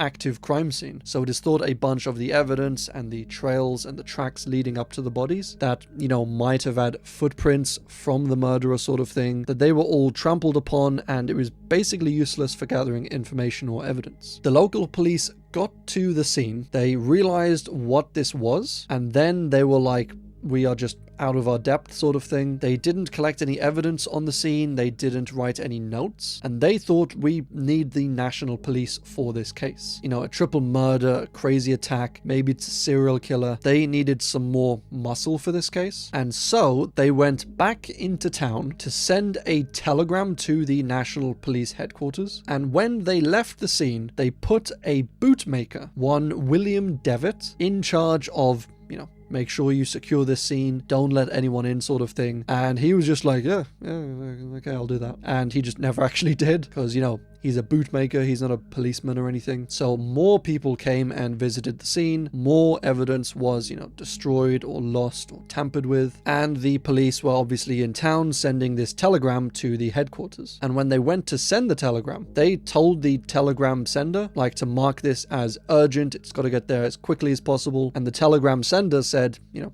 it'll go at the normal speed. You don't have the authority to, you know, make stuff urgent like that. And he was like, oh, okay, you must be right, sort of thing. Except that police did absolutely have the authority to mark these telegrams as urgent, but this policeman apparently didn't know his rights or his powers well enough, and so the telegram was actually delayed in getting sent there. And then when this telegram did eventually arrive at the headquarters, it just happened to be a holiday, so they didn't actually open the telegram till the following morning. And then this is where things get even crazier, if you can believe that. But the inspector in this criminal investigation branch, you know, of the police, decided not to send any police to Gatton, where the murders took place, because he said that he heard rumors that these murders were a hoax. And then the next day he was informed that these murders were in fact not a hoax, and he still didn't believe them because he said that this information came from unofficial channels. So then they sent it through official channels, and then he was kind of forced to accept that these murders actually happened. And so he sent some policemen up to Gatton. And because of the urgency of this, he sent them ASAP. Except it wasn't ASAP, because on the day he sent them, there was actually a train going to Gatton at midnight, and the policemen, I guess, weren't really too bothered about this. You know, it's too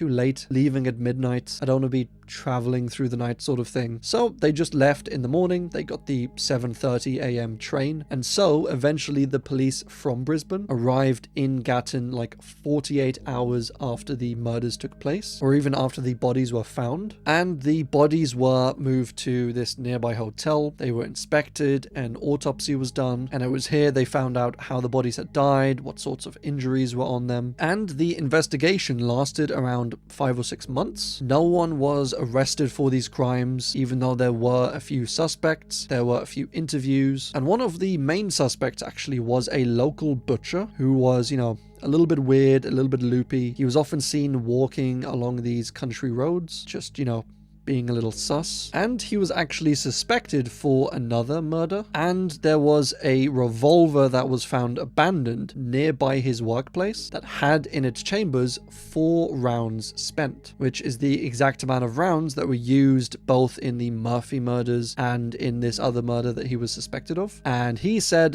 that's not my gun, I've never even seen that before in my life. And yeah, as I said, they couldn't really prove it or stick it on him, so no one was arrested for this case. Another theory was that there was some incestuous relationship within the Murphys, or between the Murphys, and that either someone from outside the family found out and thought it was horrible and, you know, attacked them, or someone from inside the family wanted to keep this a secret, and so it was an inside job by the family sort of thing. Or another theory said that the police had something to do with this, partly I think as a way to explain just the sheer incompetence of the police. You know, they didn't secure the crime scene, they came incredibly late. Even the police in the headquarters didn't really seem to want to go out to this place or investigate this murder at all, or sorry, set of murders, as there was 3 people killed in this one. And the inspector in charge at the time, you know, the one that thought this was all a hoax sort of thing and constantly delayed sending police down there, he was eventually removed from his position because it was kind of put forward that he didn't really care about the population, he didn't care about the public, he wasn't doing his job to help protect the people, to investigate murders sort of thing. I think it was a guy who just liked having a job, this was his job, he was going to do it the way he wanted to do it, and yeah, didn't really seem like a genuine guy. But sadly, probably because of the incompetence of these police. This case was never solved, a bunch of the evidence was missing or unusable, and we never did find out who committed this absolutely brutal, horrific attack.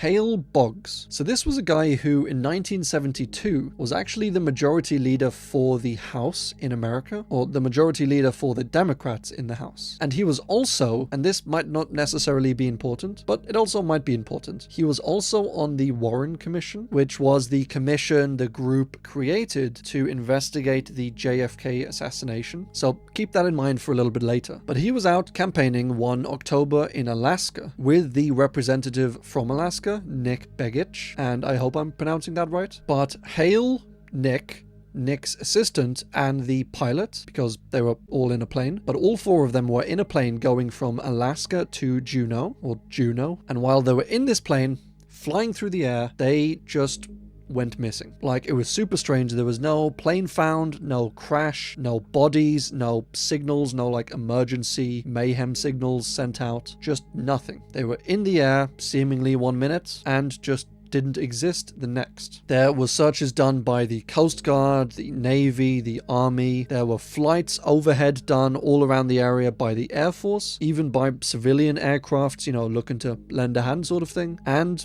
yeah, there was no crash found, no wreckage, no plane, just nothing. And about a month later, the searches were called off. It was ended sort of thing. And somewhat strangely enough, Hale and Nick both won their upcoming elections 2 months after this, even though they were both either missing or dead. So it must have felt pretty bad to be the other guy, losing to someone who's not even alive. Like, if the people thought that someone who's not even existent would make a better job at this position than you would, that's a pretty low blow. But because both of these people were, you know, declared dead, a special election was held after this. But we still don't know what actually happened to the plane or any of its passengers. You know, did they crash somewhere and the wreckage was just never found? Did they crash into the ocean and then just sink down? Or were they escorted out of the air by a US military craft or by a Russian aircraft somehow for some reason? And was this done to, you know,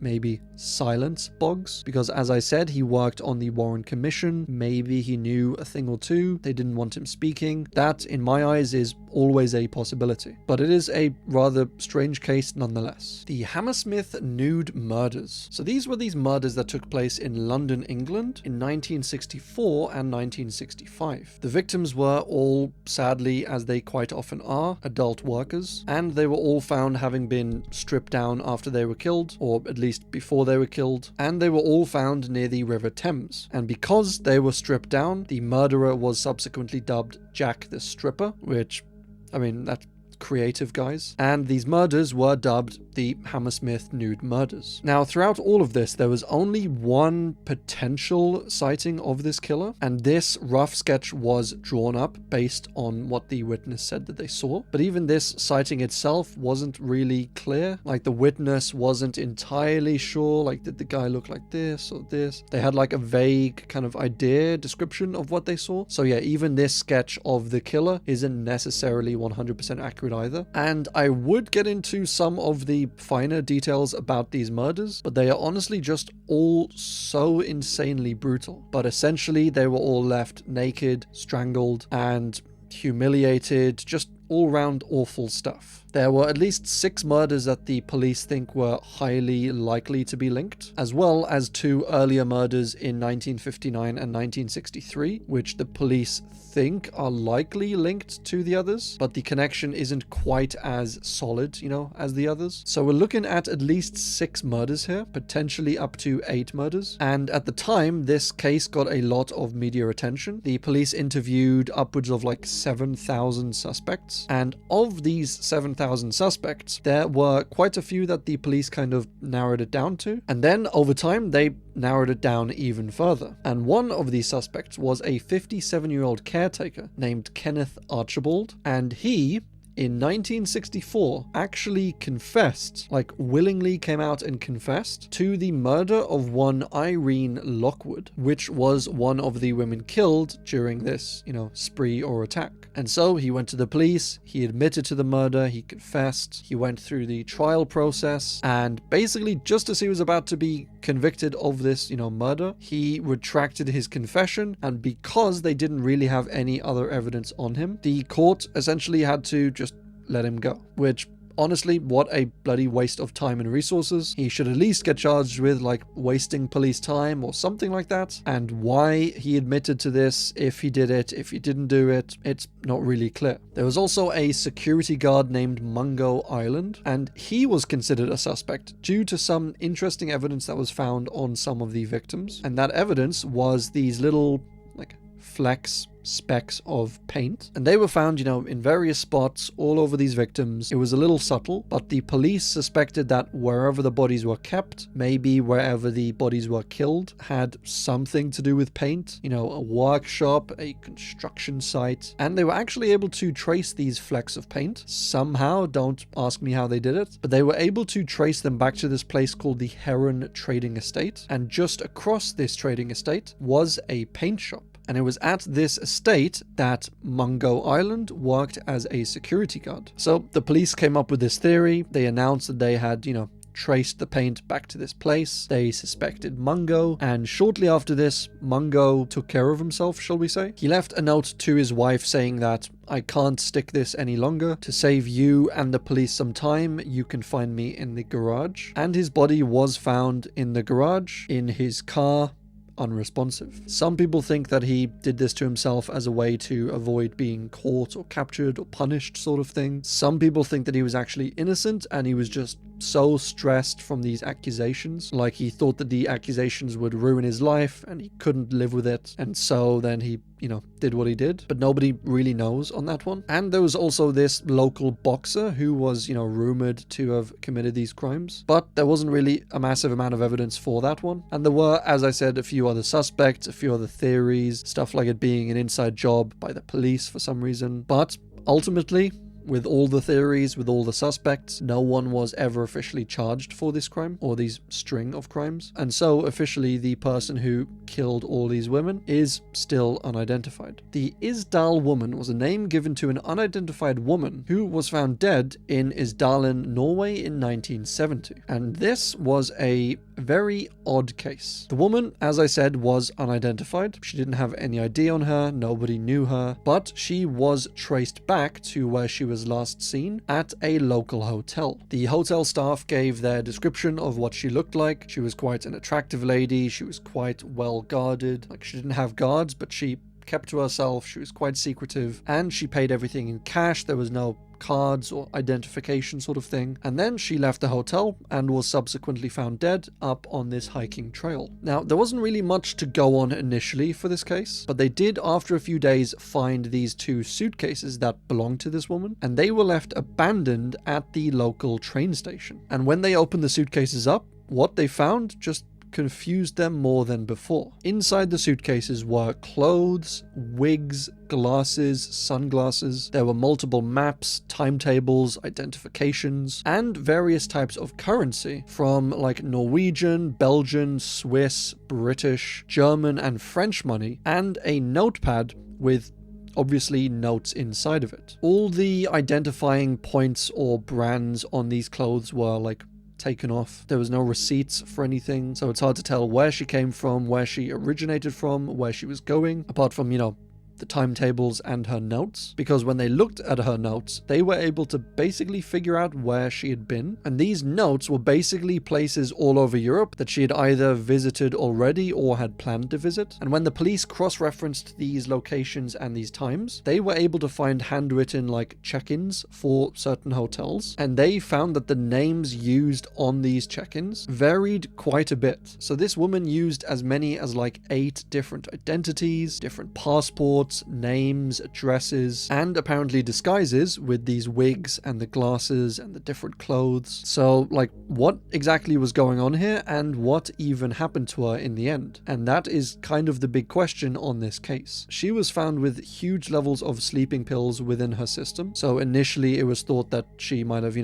done this to herself sort of thing. But she was also seemingly very, very badly burnt. Like when she was found, she was lying there almost as if she had like died from being set alight or something, which typically you don't really go around doing that to yourself. There was burnt paper and stuff around her when they found her. There was also traces of like petrol around the body, around the scene. And she also had soot in her lungs, which means when she was set on fire or when she was thrown into the fire or stumbled in or whatever, she was still alive, she was still breathing because the, soot was able to get into her lungs. There was also some bruising found around her neck, which police thought might have been either from a fall or an injury of some kind, or perhaps an attack. And honestly, in my opinion, it doesn't really seem like she did all of this to herself, or even really any of it to herself, as I don't think she would or even could, quite honestly. And this was obviously in 1970, in like the Cold War era sort of thing. So theories about her being a spy, being a sort of undercover sort of woman, they obviously arose and were explored. And I think something like that is maybe more than likely. It makes sense with the different disguises, traveling all around Europe, different names, different identities, and her being killed in the end. Seems like someone was just trying to cut off loose ends sort of thing. And what they eventually figured out was that this lady took a taxi from outside the hotel to the train station, and that's where she obviously left her luggage, left her bags, and then for some reason she ended up the mountain on this hiking trail, and it was there that she died. So they went looking for this taxi driver, but nobody really came forward for it until someone came forward anonymously. They said, yes, I was the taxi driver that took the woman that day, and he said, I took the woman from the hotel to the train station, but we were also joined in the cab by a male. So this lady likely wasn't alone. He never did come forward saying who he was. He never wanted to be identified. So perhaps the taxi driver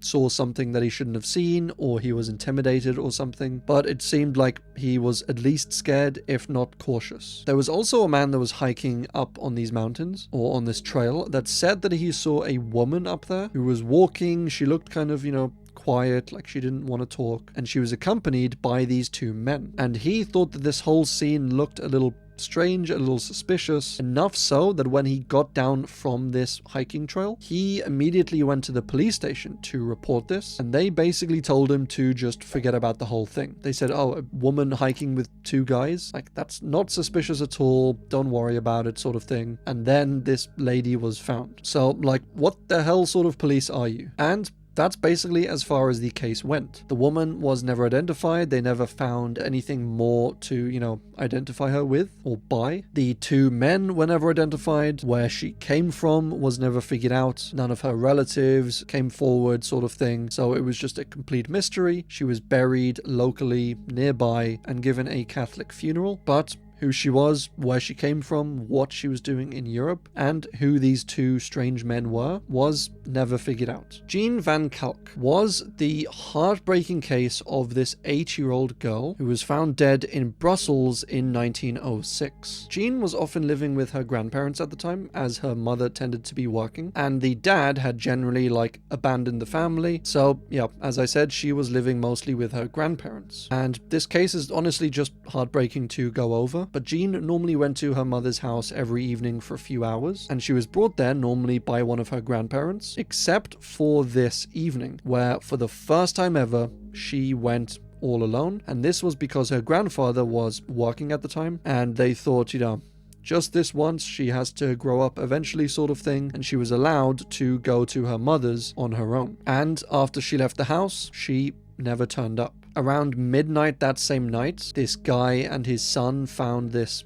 suspicious package that was left outside one of the abandoned houses in town, and they called the police. They eventually opened up this package, and they found inside the dismembered body of Jean. She was missing body parts. Her cause of death was marked as suffocation, specifically after being forced to drink a large amount of alcohol, and she likely suffered some violent abuse before her death. So yeah, as I said, just a terrible, difficult case to go through, like some of the worst stuff imaginable. And the coroner said because of how the body was likely, dismembered and dealt with sort of thing, that whoever killed her likely had some experience, whether that was as a butcher, as a surgeon, or a doctor or something like that. But it was quite a meticulous and careful job. So obviously they immediately started looking for local butchers, doctors, butcher's assistants sort of thing. There was a massive immediate search done. They started draining canals looking for Jean's other body parts, looking for any weapons that were disposed of or any evidence of any kind. And eventually her legs turned up left somewhere in another package, like some really creepy stuff. But despite all of this, the killer was never found. There was a ton of backlash from the public on this case, as they thought the police acted too slowly, they did a terrible job with evidence and with suspects, and obviously the victim in this case was someone super young, super vulnerable, so I think the public kind of had a right to be upset. But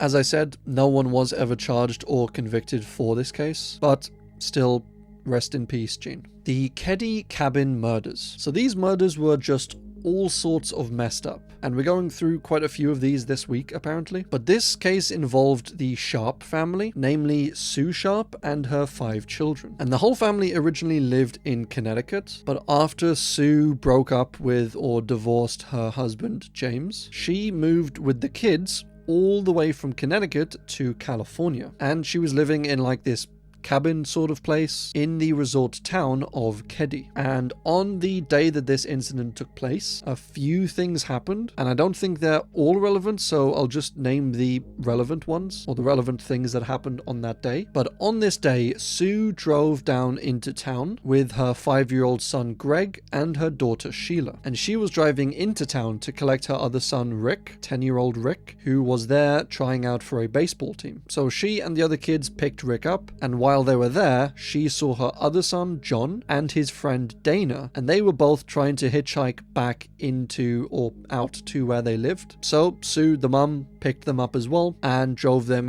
a little ways closer. So at this point, they basically all went home. John and Dana later hitchhiked back into town because they had, plans to meet some friends out there. And that's basically what happened in the whole lead up to this case. Nothing super important, but it just kind of shows where some of the family was. The boys were seen later that day in the city, so it's known that they did at least make it out to the city. And Sheila, Sue's daughter, had plans to stay in their neighbor's house, like sleep over at their neighbor's house. And so around 8 o'clock that evening, Sheila left her house, the family house, and she went next door to the neighbor's house. And at this point, Sue's other daughter Tina was also at this same neighbor's house, but she was over there watching TV. She didn't really have any plans to, stay the night like Sheila did. So it's a little confusing with so many people, so many family members. But basically what you have is Sue, the mother, her 2 young sons, Greg and Rick. All 3 of them are at home. You have Sheila and Tina out at the neighbor's house, and you have John with his friends, with his friend Dana out in town, still not home. Now they were planning to likely hitchhike or make their way back home eventually, not too late into the night. And it was around 9:30 p.m. that Tina, one of the daughters, left the neighbor's home to go back home as she wasn't staying over. And at some point, it's not entirely clear, but at some point John and Dana were dropped off to the house. And that's all we officially know really up to that point. And then Sheila slept over next door. She, went to sleep. She woke up in the morning, maybe had a little bit of breakfast, and then went back next door to her family home. And what she saw there when she opened the door was just beyond words. Her mum, Sue, had been stripped down, assaulted, and killed. She was almost decapitated with likely a large knife of some kind. She was bound, she was gagged. One of the sons, John, was dead on the floor with his throat having been slit. His friend, Dana, who he was with most of the day, was dead on the floor having been beaten and strangled to death. And there were 2 large knives and a hammer bloodied and found at the scene. Sheila immediately ran out of the house. She ran back to her neighbor's house, and the neighbors came over to the house. They opened the back window. They,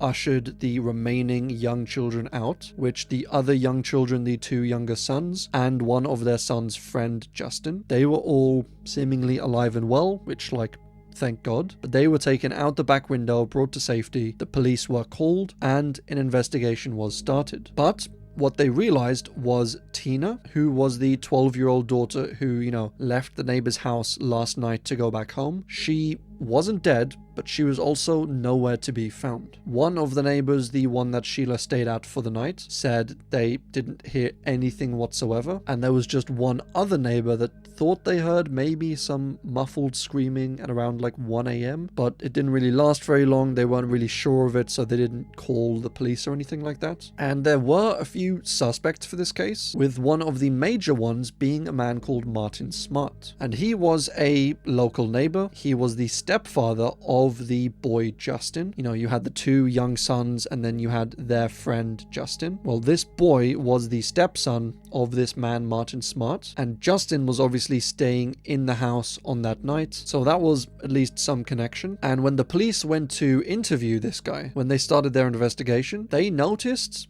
you seem to be missing a hammer, from your tools. And he was like, oh, that thing's been missing for ages. I have no idea where it's gone. And he couldn't really provide a description of what it looked like. It's just a normal generic hammer. I can't even remember what it looked like. So that was a little suspicious right off the bat. And the only potential eyewitness to this entire case was actually Martin's stepson, Justin, because during this attack, or possibly after it, but at some point, Justin remembered under hypnosis, he apparently had this memory of coming out of his room in the middle of the night, and there was these two men there, and he also remembered the mum, Sue, being there, and that's basically what he remembered. He was able to give somewhat of a sketch of the two men that he saw, and all of this was taken with, a grain of salt sort of thing, because it was a young kid. He remembered this under hypnosis, so it might not be entirely accurate, but it is definitely something to go off of. The men in the sketch were never identified, but one idea about this is that Martin and his friend, John Boubaid, or Boubaid, I'm not entirely sure how to pronounce that, but they snuck into the cabin after dark. They attacked Sue, and when John and his friend came to, either stop them or just they were witnesses to the attack, they had to go as well, sort of thing. Tina might have also been a witness to this, so they ended up taking her somewhere. And perhaps Justin woke up from this commotion, came out of the room, and I think if it was any other kid, then they might likely have been attacked as well. But because it was specifically Justin, his dad or his stepdad didn't want to attack his own son, so he just said, you're dreaming, go back to bed, sort of thing. And Justin, the young kid who's comforted by his dad, he just went back into the room and went to sleep. And that is probably one of the most popular theories about what happened. And as to why Martin would commit these attacks, we have to actually go back a little bit to the past of Sue and her marriage with her husband. Now, one of the main reasons why Sue went from, Connecticut to California was that her husband was quite abusive. So she was quite familiar with abuse. She recognized it often quite easily. She knew the signs, she knew the symptoms, and Sue was friends with Martin's wife, and she kind of recognized that Martin could be aggressive, he was abusive, sort of thing, and it was thought that she was telling Sue to, you can't stay with him, you've got to leave him, you can't stay in this abusive marriage, sort of thing. And when Martin found out about this, he thought that Sue was actively trying to break up his marriage, and so he decided to stop her, save his marriage in a weird, horrific, twisted sort of way, and basically get revenge on Sue for trying to interfere with his marriage. Tina's remains were eventually found buried in the ground, like skull fragments, after someone anonymously called the police and told them exactly where these bones were located. But yeah, as I said, they were anonymous. They didn't leave their name or who they were, where they came from, how they found the remains. So it's thought that this anonymous call might have been Martin, or might have been, his friend John, or anyone connected to this. And almost immediately after these murders took place, Martin drove from Keddie, where the murders happened, to Reno. And while he was in Reno, he wrote a letter to his wife, and the letter read, "I've paid the price of your love, and now I've bought it with 4 people's lives." Which,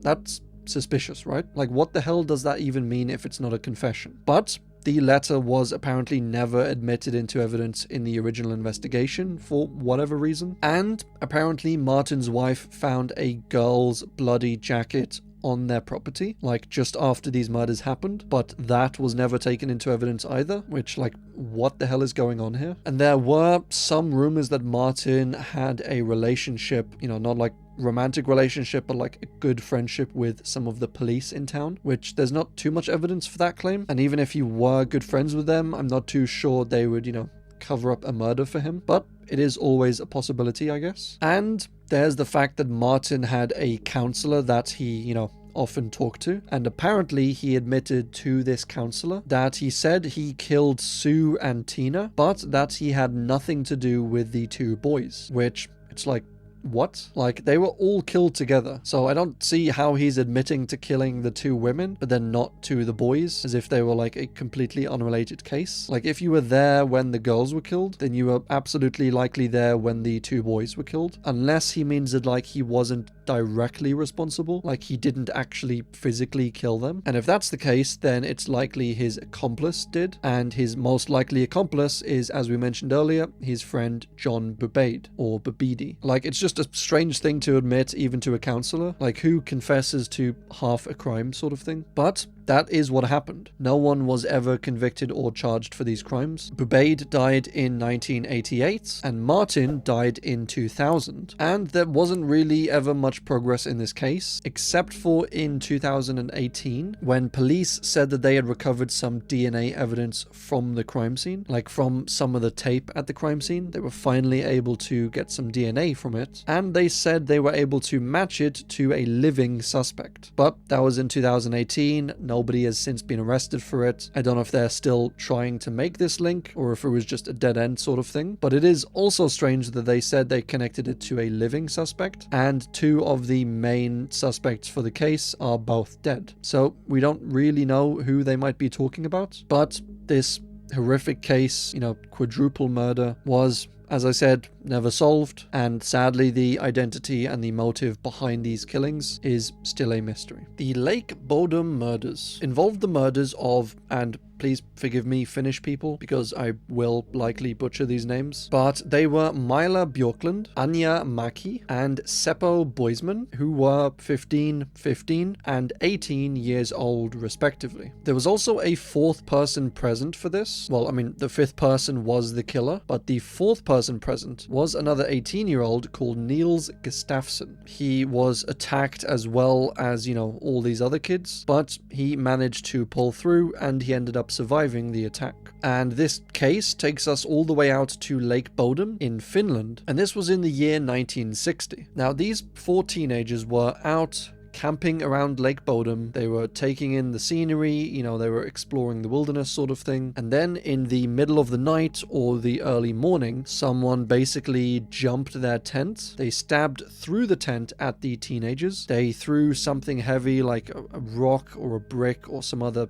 heavy object, through the tent, and because it was already stabbed, it just tore the whole tent apart, and these three teenagers basically died from their stab wounds. And it wasn't until around 5 or 6 hours later, and this was at around like 10:30, 11 a.m. the next morning, that a local carpenter was just, walking around, out for a morning walk sort of thing, and he saw this ripped tent, and when he went over there, he saw the dead teenagers. He immediately called the police. They came, they found Niels still alive, so they rushed him to hospital. He ended up recovering, and it was never really found or figured out who committed this attack, but there are some interesting theories about who it might have been. One of the girls who was attacked was partially naked. There was a bunch of items that were missing from the group. One of their wallets was missing. There were motorbike keys that were missing, the motorbikes that they had driven up to the lake. However, even though the keys were missing, nobody actually ended up taking the motorbikes. Like, they were still there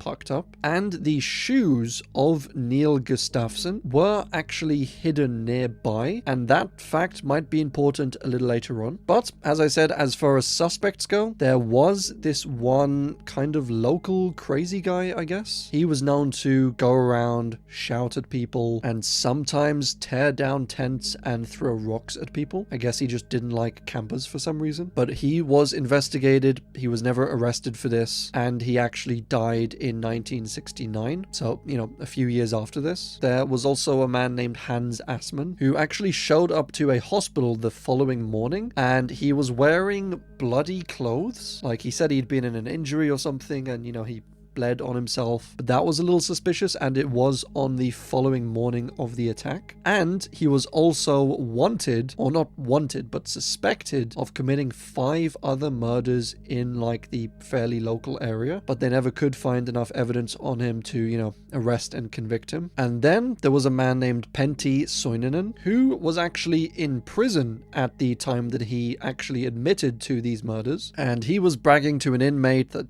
yeah, I committed these murders, but they never caught me, sort of thing. But at the time that the murders were committed, he would have been 14 years old. So the common belief is that he was just trying to show off to some inmates in jail, and he didn't actually commit these murders, as while it is possible, I guess, a 14-year-old overpowering, 4 older teenagers, it might be possible because, he jumped them in the middle of the night, but it is thought quite unlikely. Now, Hans as a suspect seemed quite suspicious, bloody clothing the following morning, but he apparently had quite a good alibi for that night, so that ruled him out, I guess, but it was also later determined or suspected that that alibi might have been a little bit flimsy, perhaps it was faked in some way. But just before he died, he actually did confess to one of the murders that he was suspected of, but he didn't confess to any of the other ones, including the ones of these 3 teenagers. So it's like, if you're dying anyway, why not just admit to all the ones that you did? So that just makes it a little less likely that it was him, I guess. And then that leaves us with the first suspect, the crazy guy who was known for shouting at people and throwing rocks at them and stuff. But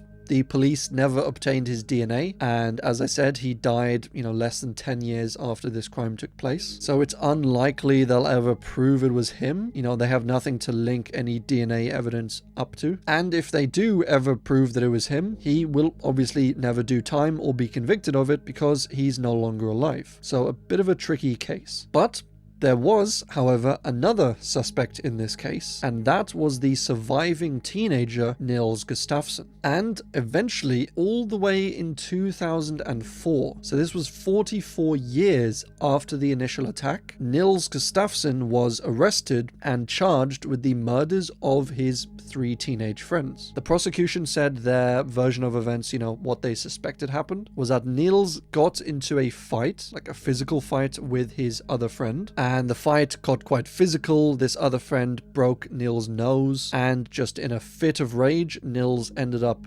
going crazy, attacking them, and perhaps after he killed one, he realized he's never going to get away with this, he needs to kill all of them, and that is exactly what he did. Then, obviously, running away looks too suspicious, so he injured himself and made it look like he was, passed out and a victim of the attack as well. Now, if you remember, Nils' shoes were hidden, somewhere nearby, and initially the thought was that Nils was sleeping in the tent, and it's not normal to wear your shoes while you're sleeping, so perhaps their shoes were outside or near the tent or something, and the thought was that the killer came over to the tent, picked up a pair of shoes, put Nils' shoes on in order to either frame him or so that the killer didn't leave any of his own prints on the ground, and then he disposed of them by hiding them in a bush somewhere nearby. But the prosecution said that that was less likely, and that the more likely series of events was that, as I said, Nils just went a bit crazy, attacked everyone, killed them, and then because,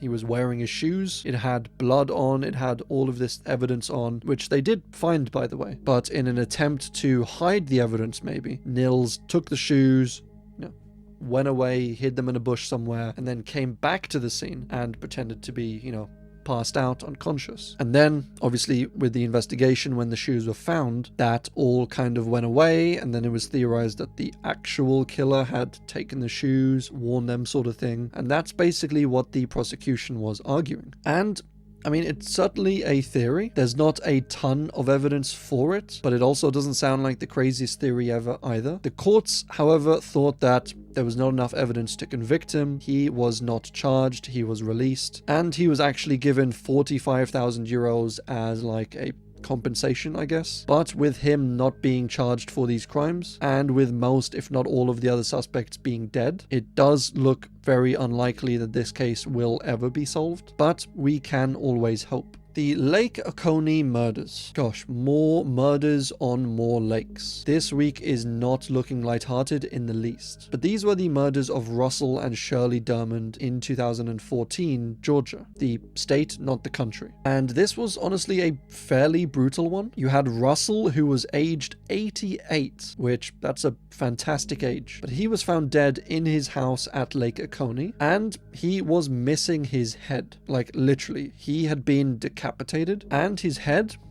was just nowhere to be found. They searched the whole house, they searched the area, the property, but no head, and there was no sign of his wife, 87-year-old Shirley, either. It is thought that perhaps Russell was shot in the head, and so to remove any evidence, any, identification of the shell or the bullet or anything like that, they just removed the head entirely, and that was basically it. They didn't really have any leads to go on. There was no sign of Shirley until a week later, when Shirley's body was found by these fishermen on Lake Oconee, and her body had, floated up to the surface after being attempted to be weighed down by concrete bricks, which, apparently worked for a little while, but then the body came back up. It's all very horrific stuff. There was no motives found for these attacks. Nothing in the house was taken. There was no evidence left anywhere, no leads, no witnesses. It seemed very, very strange. It was kind of weird that someone would attack this elderly couple for seemingly no reason at all, kill them, not take anything, but they did. Some, evil person or people did. And to this day, Russell's head has never been found, and his wife's killers have not been found either. The Lake Winnipesaukee Mystery Stone. So this is a case involving another lake, but not another murder, thankfully. But this was this mysterious egg-shaped stone that was found near Lake Winnipesaukee in 1872, and it looks really mighty interesting. As you can see, it is a dark, egg-ish shaped stone, and this stone has like these several carvings on it. It has a face on the front, it has some corn and some bows and arrows on the side, as well as a few carvings of like the moon and stars and stuff. And where it came from, who made it, and for what purpose, we have no idea. The top and bottom of this egg have like these holes carved into them, and they're different sizes. So the top one has like a more slim and narrower hole, and the bottom one has a wider hole. So this has led some people to think that the stone might be like mounted on something. Like perhaps it used to be, mounted on a stick, and then that stick was in the ground, and this acted or served as like a marker for territorial grounds or something, or the stone was carried around on a stick and it was more like a staff used by someone, perhaps a ceremonial staff. And there are some people who think that these holes that have been carved into it or drilled into it, that they are far too like smooth and precise to be ancient tools. So there's theories about this being given to us by aliens, or being crafted by like this ancient civilization that had, access to power tools or something. So there's a bunch of theories regarding that. But there's also theories that say this was, an ancient amulet of sorts, which amulets weren't or aren't technically, just necklaces, but they're more like a good luck charm or something. Like they're an item that people typically carried around or kept in their houses to ward off spirits or to give them good luck. So anything really can be an amulet. You don't need to wear it around your neck, which I only just learned that, so I don't know why I'm acting like I've known it for years. But yeah, this is a pretty interesting, unique, cool little stone. It's about 4 inches long by about 2.5 inches wide, and with the theory of it being a thunderstone. Now the term thunderstone is pretty interesting in and of itself. So in the ancient times, a thunderstone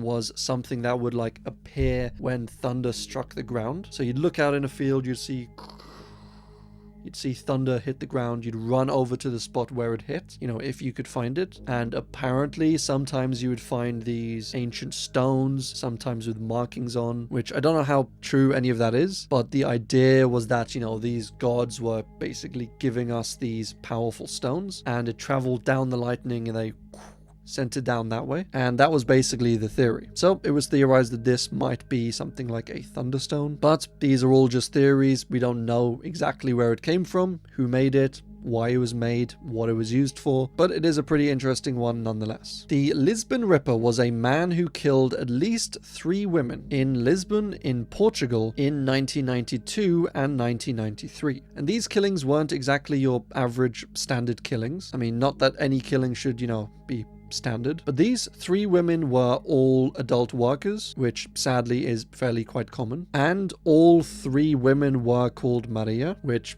that's a little strange. And also, all 3 of these women were operated on in some way, like before, during, or after the attack. It was really messed up. When they were found, they were like opened up. They had organs missing, their hearts, their lungs, their livers. Even the chest of one of these women was removed. And all of this was done carefully, seemingly surgically, and the person would seemingly take these women from wherever they were. They would knock them in the head, as they all had head injuries, and this would either knock them out or kill them. And then they would do this twisted surgery on them and remove a bunch of their body parts. And during all of these attacks, during all of this weird surgery, this messed up stuff, the killer didn't leave like any evidence anywhere. There were no hair samples found, there was no sweat or DNA or blood samples of the killer, no flecks of paint maybe, no fibers, no skin cells or like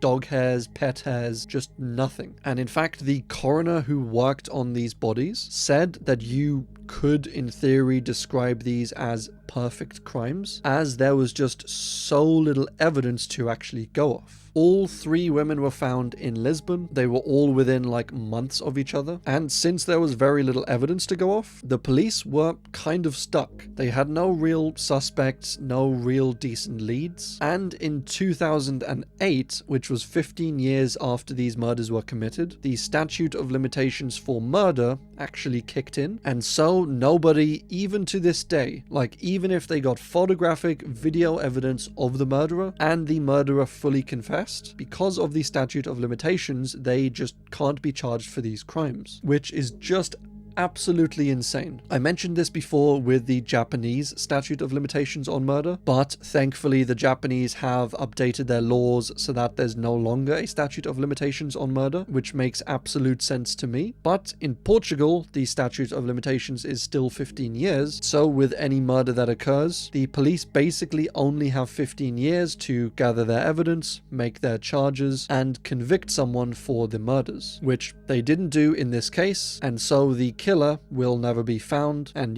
even if they are found, they will never be convicted. And speaking of confessing, in 2011, a man named Joel Goedes applied to be on this reality show, and this reality show was called Secret Story, A Casa dos Segredos 2, and I think that translates into a house of secrets. And the whole idea behind this reality show was that these contestants each had a secret, whatever secret they, applied to the show with, and they would all be locked up in this house, and the aim was to keep your secret, to not tell anyone, but to find out everyone else's secret. And what was Joel's secret, you may ask? Well, he said his secret was he was the son of the Lisbon Ripper. So obviously this got the production team's attention, and then they got the attention of the police, and they soon arrested Joel's father, Jose Pedro Goedes. And as he was being arrested, Jose just started admitting everything. Like, they couldn't shut him up. He was saying, yeah, I murdered her. This is how I did it. This is what I did, sort of thing. But since the statute of limitations on these murders had, expired 3 years previous, the police couldn't officially arrest him or charge him with this. So they arrested him and were investigating him in regards to another murder in the year 2000, which was, legally still an active case. And what they found, eventually they said, was that Jose was not the Lisbon Ripper. They said he gave a bunch of details that were clearly wrong, a bunch of routes that he said he took, or different types of transport that the police were able to prove in their investigations wasn't actually true. And there was one partial palm print that the killer actually left. This was like one of the only pieces of evidence, and when they tested it against Jose's palm print, they found that it wasn't a match. So like, what the hell? Jose and his son are just making this up, apparently. I guess it was for attention, but it's still pretty twisted and just a waste of police time. But that was the end of it. Jose was released. No other suspects were, investigated or brought forward. And it's unlikely, if not impossible, that they ever will be, because in cases like this where the statute of limitations has run out already, the cases are normally closed after this, because it doesn't make much sense investigating something that you can't even charge someone for. So sadly, this case will never be solved. These three Marias will never get their justice, and the Lisbon Ripper is very likely still out there, still walking around, still able to,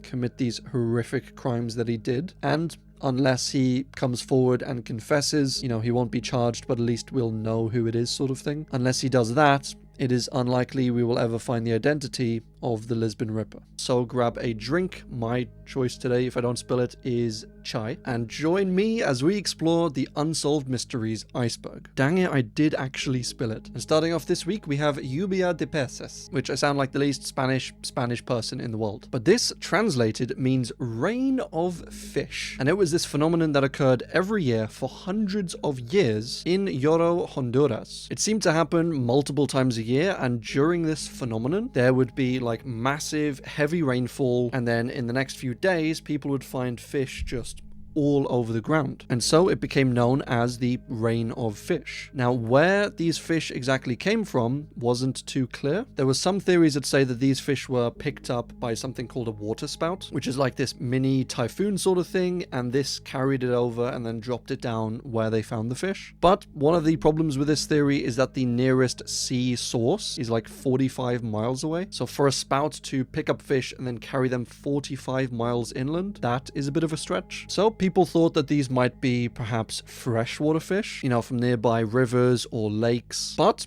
how exactly they got from these rivers and lakes to, on land, people weren't entirely sure of either. And one theory, which I think I like this theory the best, was that after this massive rainfall, a bunch of the rivers and lakes and stuff actually flooded. The water levels rose up, they came, onto the surface, onto the land, and with them came the fish. And then after the rain stopped, the waters receded back into the river, and the fish were left stranded on the ground. Now, we don't know that that's exactly what has happened, or that does happen every single year, but that is always a theory, a pretty good one, I think. There's also the religious theory that says that a priest way back in the day saw how poor and hungry the people of Honduras were, and so he prayed for God to, bless them with food, and since that day, God has been, sending down fish via this rain in order to feed the people of Honduras. So yeah, a few theories for this one, but officially the cause of this rain of fish is, as of today, technically unknown. Logan Schindelman was this 19-year-old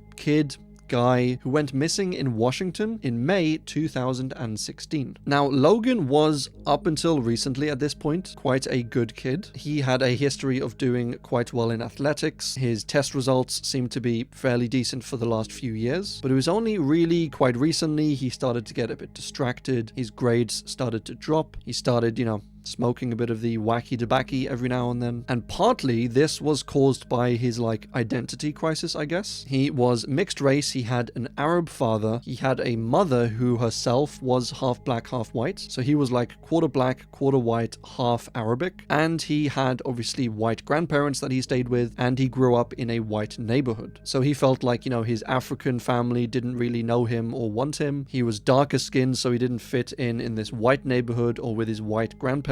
His Arab father had basically left him, so he wasn't tied with that part of his ancestry. So yeah, it was known that he was kind of confused, kind of didn't really know where he fit in. This crisis affected his grades, and that's kind of the lead up for this case. Now, on this particular morning, Logan was at his home, so at his grandmother's home essentially, and before she went to work in the morning, she had a little chat with him. He seemed a little off. She said he seemed a little nervous, on edge, like he was focused on something else, sort of thing. But she didn't want to pry too much, and so she said, look, we'll talk about this, we'll discuss it when I come back from work. And she then went off to work. But that evening, she got home, Logan wasn't there. She tried to contact Logan and he didn't pick up. So then she tracked his phone and found that his phone was around the Olympia area, which is kind of the area where his mother lived. And he did visit his mother quite regularly. So the grandma just assumed, okay, he's gone to visit his mum, not a big deal sort of thing. And she went to sleep. Woke up the next morning, still hadn't heard from Logan, and so she inquired with the mum, have you seen Logan? Have you spoken to him? I thought he was visiting you yesterday sort of thing, and she hadn't seen or heard from him either. So they put in a missing persons report with the police, except they only tried to, because the police station was actually closed for the weekend. Like, what the hell, what sort of police station closes for the weekend? So they left it until Monday. They finally put through a missing persons report, and the police informed the grandmother that Logan's car had actually been impounded the day after he went missing, and that she could go down and collect it from the impound lot. So already this was very, very strange. She went down there, she got the car. Inside the car was Logan's keys, Logan's wallet, his ID, and his phone, as well as a few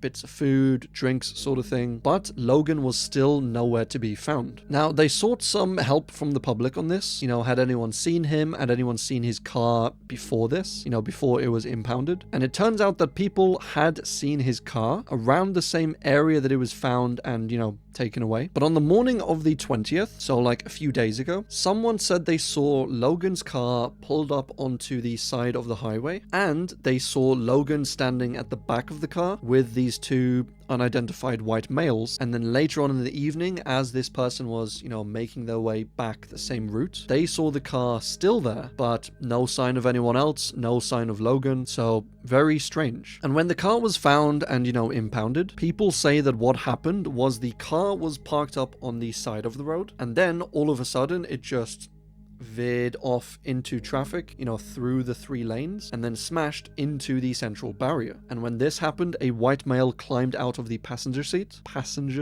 that's harder to say than it looks or sounds, but a white male came out and just immediately ran into the woods and was never found. So we don't know who this particular white male was. We don't know who the white males were that he was standing with on the side of the road. And at this point, Logan was just completely missing. So people have kind of linked these events all together and tried to make some sense, some story about what actually happened. And the most popular one is that Logan met up with these 2 boys, or 2 men. Perhaps he was into some underhanded stuff, perhaps some stuff to do with the wacky tobacco. Maybe he was looking to buy, maybe he was looking to sell. And yeah, he met up with these 2 people. Either the deal went wrong or something happened to Logan. He had to be disposed of. And while one of the males was disposing of him in some way, then as to not raise suspicion, the other male stayed in Logan's car, and it is thought that perhaps he was in the driver's seat. Then he kind of climbed over into the passenger seat, and in climbing over, he knocked the gear stick from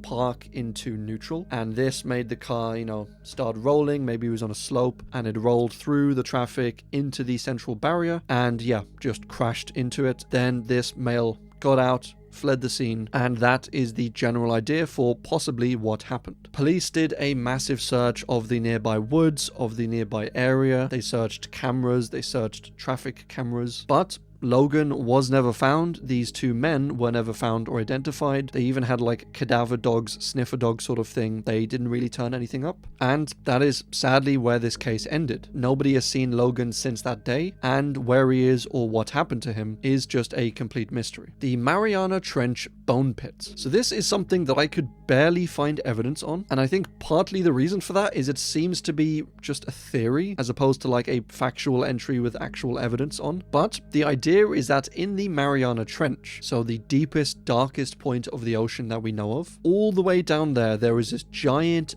bone pit filled with the bones of all sorts of creatures: fish, whales, maybe humans, snake bones. And some of the theories say that this is because a giant creature lives down there and he roams around feeding on creatures down there, and then sometimes he comes up to the surface and we spot him or her, and then it eats something, comes back down, deposits the bones, and just keeps doing that all around. Or some say this is the work of aliens, in that anything they do kill, they don't want to dispose of in an area that we can find it, you know, which is like, why don't they just disintegrate it? Doesn't make much sense to me. Or that this is a bone pit used by some ancient civilization, some underwater civilization sort of thing, and they use it maybe as a graveyard or as a depository or something. As I said, very little evidence for this, very flimsy kind of fanciful theories. So I'd say don't take it too deeply, pun absolutely intended, and yeah, just a little interesting thing to think about. Melamo is this cool but scary critter little fellow sort of thing that comes from everyone's favorite place, and that is lumberjack folklore. Now honestly, some of the best creatures come from these folklore, and this one is no different. But this creature was frequently seen across North America in like the 18 and 1900s, and it was a crane that was so large that it would eat these giant worms, and I guess it was one of the only birds capable of eating these giant worms. And yeah,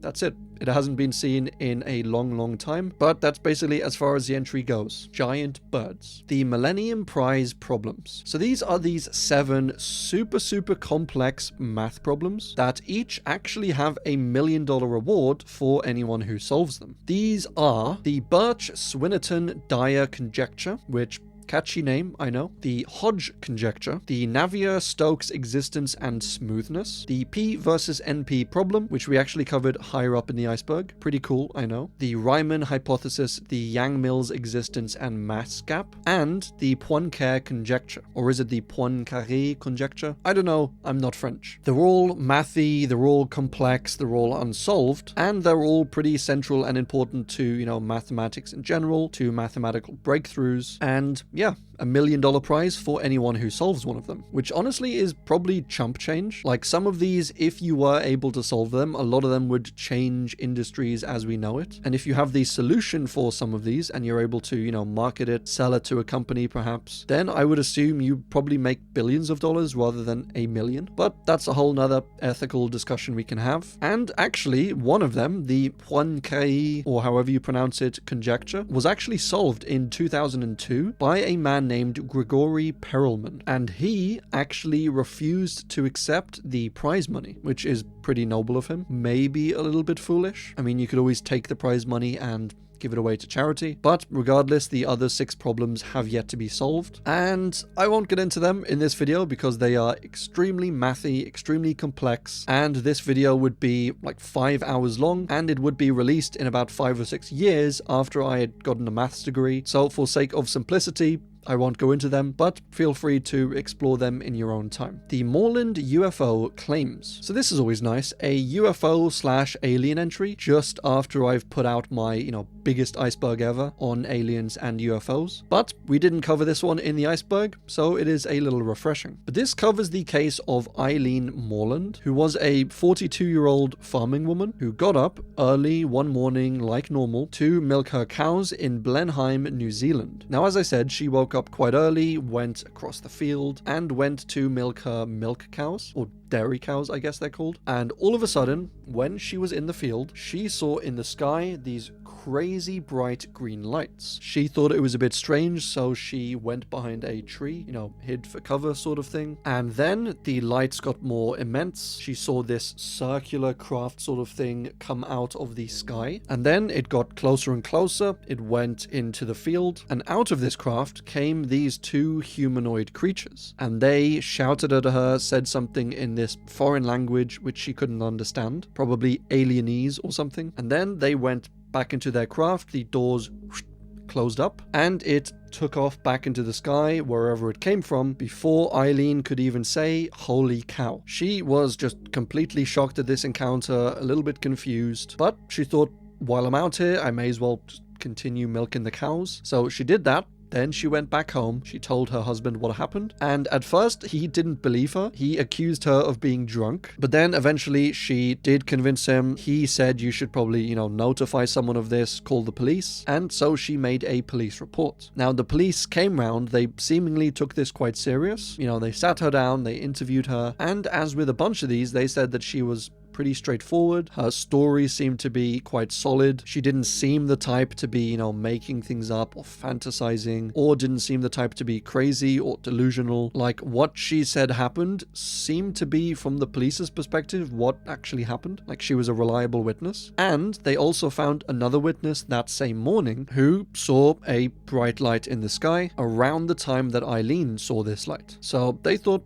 that's a little strange, and after doing some more investigating, they just seemingly found more and more and more witnesses of this occurrence. A strange bright light in the sky, sometimes it was white or clear, sometimes it was green, and there are some theories that say that this was the planet Venus. Like, apparently it was quite bright around this time, and if Venus appears low to the horizon, then possibly as it's right on the horizon, you can maybe sometimes see green flashes, like the green sun flash that we covered earlier up in the iceberg. So that was one theory about maybe what might have happened. Another theory was that Eileen was, crazy or delusional or making this up. But that theory to me doesn't really make much sense because you have so many other people witnessing this at the same time. Or, of course, the other theory is that there actually was something in the sky, be it a government tech or craft, be it an alien craft, and this is what, everyone saw. So you'd think that's kind of where the case ends. Except this kind of bizarre thing happened where after Eileen came out about this, apparently people started to treat her like,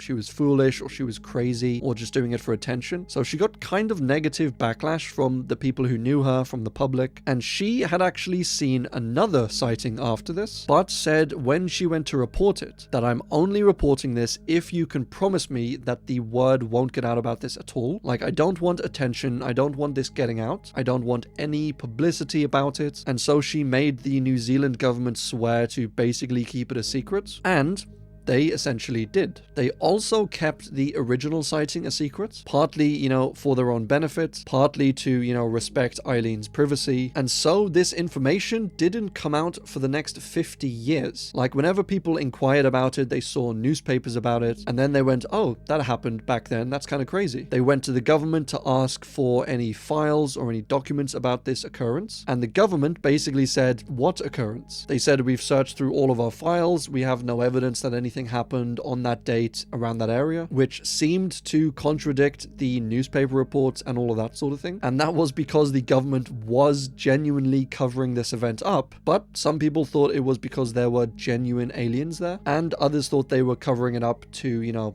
honor Eileen, keep her story and all that a secret, so she wasn't harassed further. So yeah, and that just fueled more and more conspiracy theories, and it really wasn't good. But as I said, they kept it a secret for this long, and then eventually did come out with it, spill the beans. They also, during this time, as they had done in America, or as the Americans had done, New Zealand also kind of followed along, and they discouraged their pilots from reporting anything they saw in the sky. They discouraged the public from reporting these sorts of things, as they basically just thought it was wasting their time. So yeah, kind of a cool alien sighting and story, kind of a cool proven cover-up afterwards, and whether you think this was an actual genuine alien cover-up, or whether you think it was just to protect Eileen's identity, that is for you to decide. Morgellons is this very strange, somewhat gross skin condition where it's often self-diagnosed by the people who have it, and the people say that there are these sores like all over their skin, under their skin, that have inside them like fibrous material, whether that's like cloth or cotton or fibers, and these are thought to be mostly in the person's head, or a physical symptom of a mental condition, like it's made worse by anxiety and then scratching and irritation sort of thing. But when the patients go in for a checkup, when the doctors inspect this apparent skin condition, they never do find anything. The tests all come back, negative for these. So I guess the whole mystery behind this is whether it is genuinely a skin condition, whether it's being covered up for some reason by the government, or at least diminished, what the origin or cause of this skin condition is, or whether it is just genuinely a mental condition, whether it's in the person's head, a delusional, anxiety-based sort of thing. And yeah, a very strange one. I think I prefer like alien and cryptid mysteries myself, but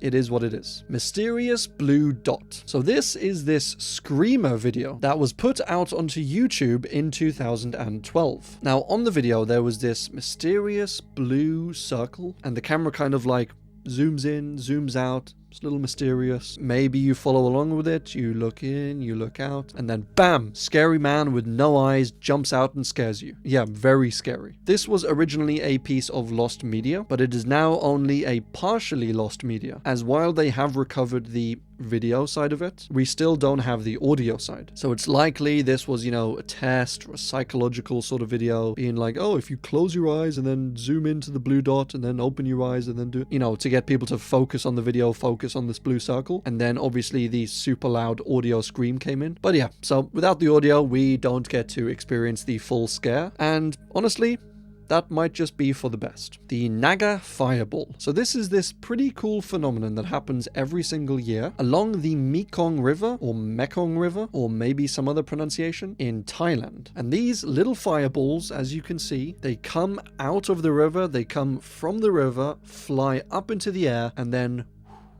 disappear. And we have no idea why. Legends say that they are caused by a naga or snake that's, in the river and maybe shoots up fireballs every year into the sky. And some theories say that this is a type of swamp gas or something that's trapped in the river, and somehow when it comes up, it ignites as soon as it hits the air, and then this rises and then dissipates. So a few theories, none have been proven or are super definitive just yet, and so still to this day we don't know what causes this pretty interesting, pretty cool looking phenomenon. Oliver Lurch. So for this entry we need to go back all the way to 1890 Indiana, and this is where a 20-year-old Oliver Lurch was at a Christmas party on his farm, and he went outside to fetch some water from his well. And then, after a few minutes, the people inside the house, they heard Oliver screaming. And he was screaming either "it's got me" or "they've got me." This is not really clear, but he was screaming something like that. The people rushed out to try and find him, and they found his footsteps in the snow up about halfway to the well, and then 2 buckets there, and then no footprints absolutely anywhere. When they came out there, they could apparently still hear Oliver screaming up in the air. They obviously looked up, they couldn't see anything, they searched the entire farm, the entire house, they searched the wells, but Oliver was never found, and he was never seen again. Now, I'll be honest with you, upon further inspection of this story, it does seem like it was just a story, perhaps. Like, it was posted in a few newspapers and a few articles as a genuine event that happened, but when you trace it back and back, it has been kind of linked to a story that was made up and changed over the years. So, perhaps it was made up, perhaps it actually happened, perhaps Oliver was sucked up by a UFO, or taken away by a creature, or picked up by an extra large pigeon or something, or perhaps it was just an interesting story. I will leave that for you to decide. The Orleans Parish Jane Doe. Was this lady found dead under a house in New Orleans in 1998? She had a broken shoulder, some pretty standard clothes on, grey pants, a red shirt, shoes, and that's about it for this case. There's not much else in the way of clues or details or obviously identity because she was a Jane Doe, but I do hope this lady, whoever she was, is now in a better place. But once again, just look how many Jane Does there actually are. This is just for New Orleans alone. There are dozens of them for seemingly every county, every city, every state. Seriously, it is a little worrying and upsetting to think about all these women who have gone missing, or rather who have been found but can't be identified. But hopefully we do get better at identifying them over the years. Orang Medan was this name of this alleged ship that was found floating aimlessly around the waters around Indonesia. So this was in the 1940s, and nearby vessels had heard this distress call, and it was received in Morse code, and the Morse code read "SOS from Orang Medan. We float. All officers, including the captain, dead in chart room and on the bridge.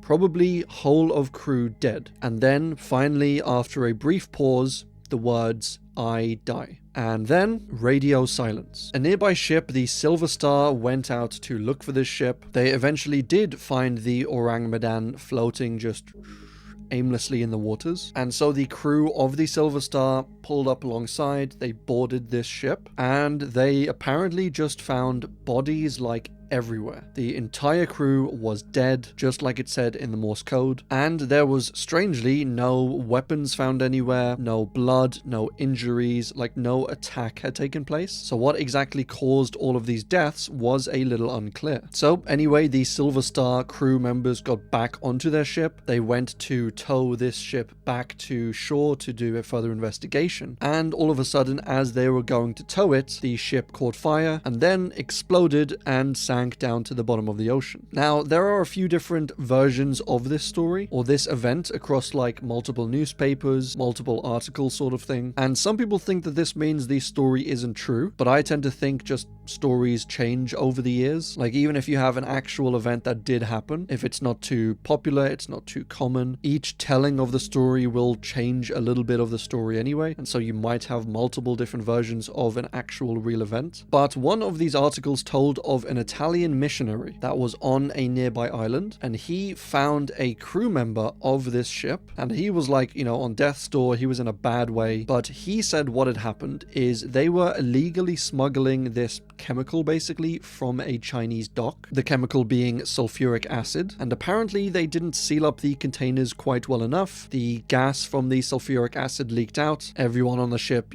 breathed it in, and they all died. And this would have been also what caught fire and what exploded and sunk the ship. He said he was the only remaining survivor. He was able to, get off the boat, get to an island, but that he had also breathed in quite a bit, and so he was dying. And soon after giving this testimony to the Italian missionary, he did also die shortly after. There weren't any official records of this ship in any of like the docks or the charters sort of thing, but then again, that is something you would expect from a, illegal delivery. They would be undercover, they would maybe have a fake name or no name at all. They would go to random docks to receive these shipments. So I don't think that's out of the ordinary at all, but it is a very eerie entry, a very creepy one. All the people died. They all had this look of fear and horror in their faces when the bodies were found, apparently. But we still don't know if this is entirely true, partly true, entirely made up, or many more details about this entry. Paul Deering was this man who checked into a hotel on October 21st, 1993. Everything seemed to be normal. He checked into the hotel, he gave his name, he gave his address, and he took the keys, went to his room, and that was basically it. Until 3 days later, when the staff noticed that Paul hadn't checked out of his room. So they obviously went over there, knocked on the door, there was no response. They opened the door to check, and they found Paul lying on his bed, dead. Completely dead. Now, they called the police, obviously. There was an investigation started, and they found a lethal amount of cyanide in his system. So it seemed like he perhaps did this to himself, but it also could have been maybe some sort of murder. And so obviously they had his name, Paul Deering, they had his address. The next thing to do was notify his next of kin, his family, about what happened to him. And since he had a wedding ring on, they assumed that he was married or at least divorced. And so they looked up his address and found that there was just a Paul Deering registered as living there, so that wasn't much help. But upon further inspection, the Paul Deering registered to this address was actually still living at that address. That is to say, this Paul Deering who died in the hotel wasn't actually Paul Deering. We don't know who he was. He didn't have any identification on him. And this actual Paul Deering was actually alive. He was actually living in the address that this fake guy had given. And he said he didn't know this guy in the hotel. He didn't recognize him. So it seems a bit strange. It's like he got the name and address of this random guy and gave it as his own. He didn't seem to know the guy, and he didn't have any further identification on him. So they never found out where he was from, who he was, whether he had family or a wife or kids or anything like that, and they weren't able to contact anyone regarding his death. So a very sad and tragic story. I don't know what was going on in the life and the mind of this,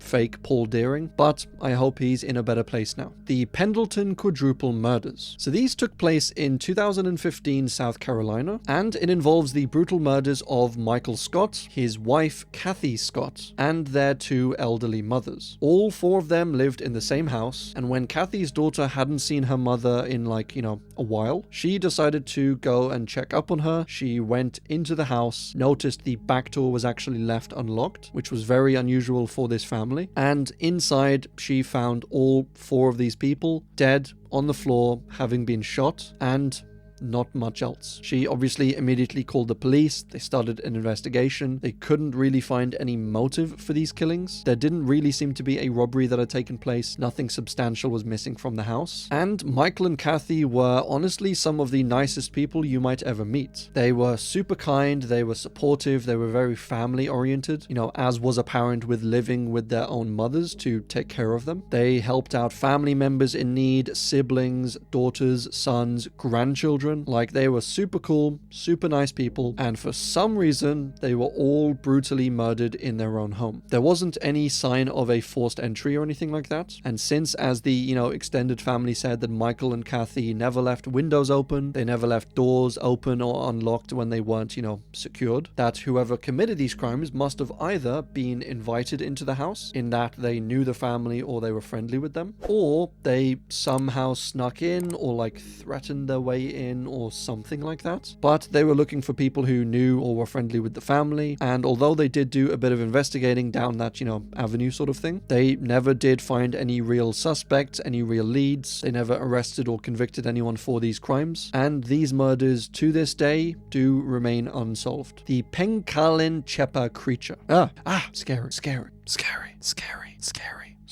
But this creature was spotted in 2016 around a boarding school in Malaysia, and it was thought by the local population and by the school members to be perhaps a jinn of sorts. And it appeared multiple times. There was multiple sightings of this creature, and it seemed to appear after the students were, littering around the forest, around the school sort of thing. So the general idea was that this was a, demon or jinn or spirit looking to teach the kids a lesson, to punish them. And pretty much everyone in the entire school had some experience with this creature, whether it was directly seeing the creature or experiencing students being possessed by the creature, or just strange, phenomenon. They felt a cold breeze, or they felt the spirit around the halls or something. And because of this, the school was actually cancelled for a few days, and they brought in investigators, they brought in police, they even brought in religious people and witch doctors to, exorcise this spirit. And whether they succeeded or not, I really couldn't tell you. But what the cause for this was, or what the creature actually was, jinn, demon, spirit, alien, ghost, we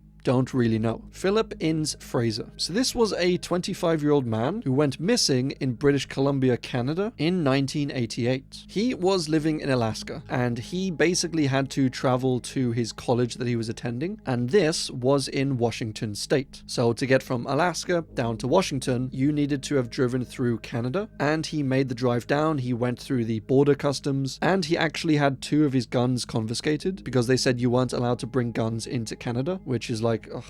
Fine, fair enough, I guess. And he continued driving down towards Washington when eventually he stopped at a cafe, a side road, for gas. And it was there that this guy who was acting a bit strange, the people around said, it was here that he came up to Philip and basically asked him if he could get a ride to somewhere. And Philip said no thank you. He filled up his gas, he went to drive away, and this guy was apparently chasing Philip down, like he was running after his car. And this personally would make me, accelerate even faster. But I guess Philip perhaps felt sorry for the guy, so he slowed down, he stopped, he said, okay, fine, I'll drop you off, wherever you're going. And this was the last time that Philip was ever seen alive. Fast forward a few hours, like 8 hours to be specific, and 200 miles away, this driver who's driving along the road, he notices this hitchhiker by the side of the road, and he stops this driver. The driver has a chat with him, and this hitchhiker, who has a car here, says, would you mind helping me out? I'm having some car troubles. I'm kind of stuck and stranded here. And this driver did think this guy on the side of the road was a bit weird. He seemed a bit nervous or something, but he did agree to tow his car into town. And this was a couple who picked them up, Eddie and Pauline Olson. And they actually took this guy, they towed his car with him in it all the way back to their home, and actually let this guy sleep in their house, in their basement. And yeah, I think they dodged a bullet on this one. He went to sleep there. He woke up the next morning. They were, chatting away over breakfast, and he said that his name was Philip Fraser and that he lived in Alaska and he was traveling down to Washington to go to college, and he wanted to sell his car and buy a plane ticket, which, first of all, it's very strange to sell your car just to buy a plane ticket to the same place, and secondly, this guy was basically taking Philip's entire identity. So super creepy. The couple was naturally suspicious of this guy. Like, they noticed he was acting a bit strange, a bit creepy. They noticed he had 2 wallets for some reason. Obviously one of these was his, one of them was Philip's, but they didn't know this at the time. They just thought he was a bit off. So this guy eventually went outside, he fixed his car, or Philip's car, and then he drove away and he was never seen again. Philip's car was later found abandoned, like 300 miles away from where the couple lived, and it had been set on fire, completely burnt, and that was seemingly to, get rid of any evidence. And Philip's body later did turn up 2 months after this, and it was found having been shot in the head and buried in a shallow grave. As I said, this hitchhiker, this murdering creep, was never seen again. He was never found or identified, and we don't really know what became of him. Police think he likely, at least for a little while afterwards, used Philip's identity, because on Philip's person and in the destroyed car, they couldn't find Philip's identification, his bank cards, his driving license, passport, documents, anything like that. So they think that this creepy hitchhiker guy took all of it, took Philip's identity, and used it at least for a little while. But yeah, as I said, we don't really know what became of the guy. There are some theories to say that he was a serial killer named Michael Wayne McGray, who operated kind of in the same area, kind of at the same time, and he was convicted of killing 7 people, and he also said he killed an additional 11 people that he was never convicted for, but he never did admit to doing this crime or to killing Philip or anything like this. So it's like, if you're admitting to crimes that you haven't even been charged with, why wouldn't you admit to this crime if you actually did do it? And I guess he does look somewhat similar to the sketches of this hitchhiker. This theory is not entirely solid, I wouldn't say, but it is still a possibility. Rest in peace, Philip, and I hope you are in a better place. Physics-defying Antarctic particles. So once again, we have another sciencey, another spacey entry, and this one is quite short, so I won't spend too long on it. I won't bore you with the complex nature of it, but basically, all out there are these tiny particles called neutrinos. And these neutrinos are so tiny, and a lot of them originate from the sun, but they shoot out from the sun, and a lot of them travel through our Earth without colliding with any matter inside the Earth, which is kind of insane to think about. But if you imagine something like my hand, well, you don't need to imagine it, it's right here, but as you can see from your perspective, it looks quite solid. Now, if we zoom in, further into my hand, and you get down into like the molecular level, you will eventually find stuff like atoms, and between the atoms there's, a bit of space. And then you zoom further and further into the atoms, and you'll find tiny particles spinning around, and obviously between these particles there is space. And then you zoom even further in, and between whatever is smaller than that, you will find space in between them. So what you basically find is that most of what is matter is actually empty space, or like energy. So you can imagine it's something like our solar system, where within our solar system you have the absolute majority of it being just empty space, and then occasionally you will have these little,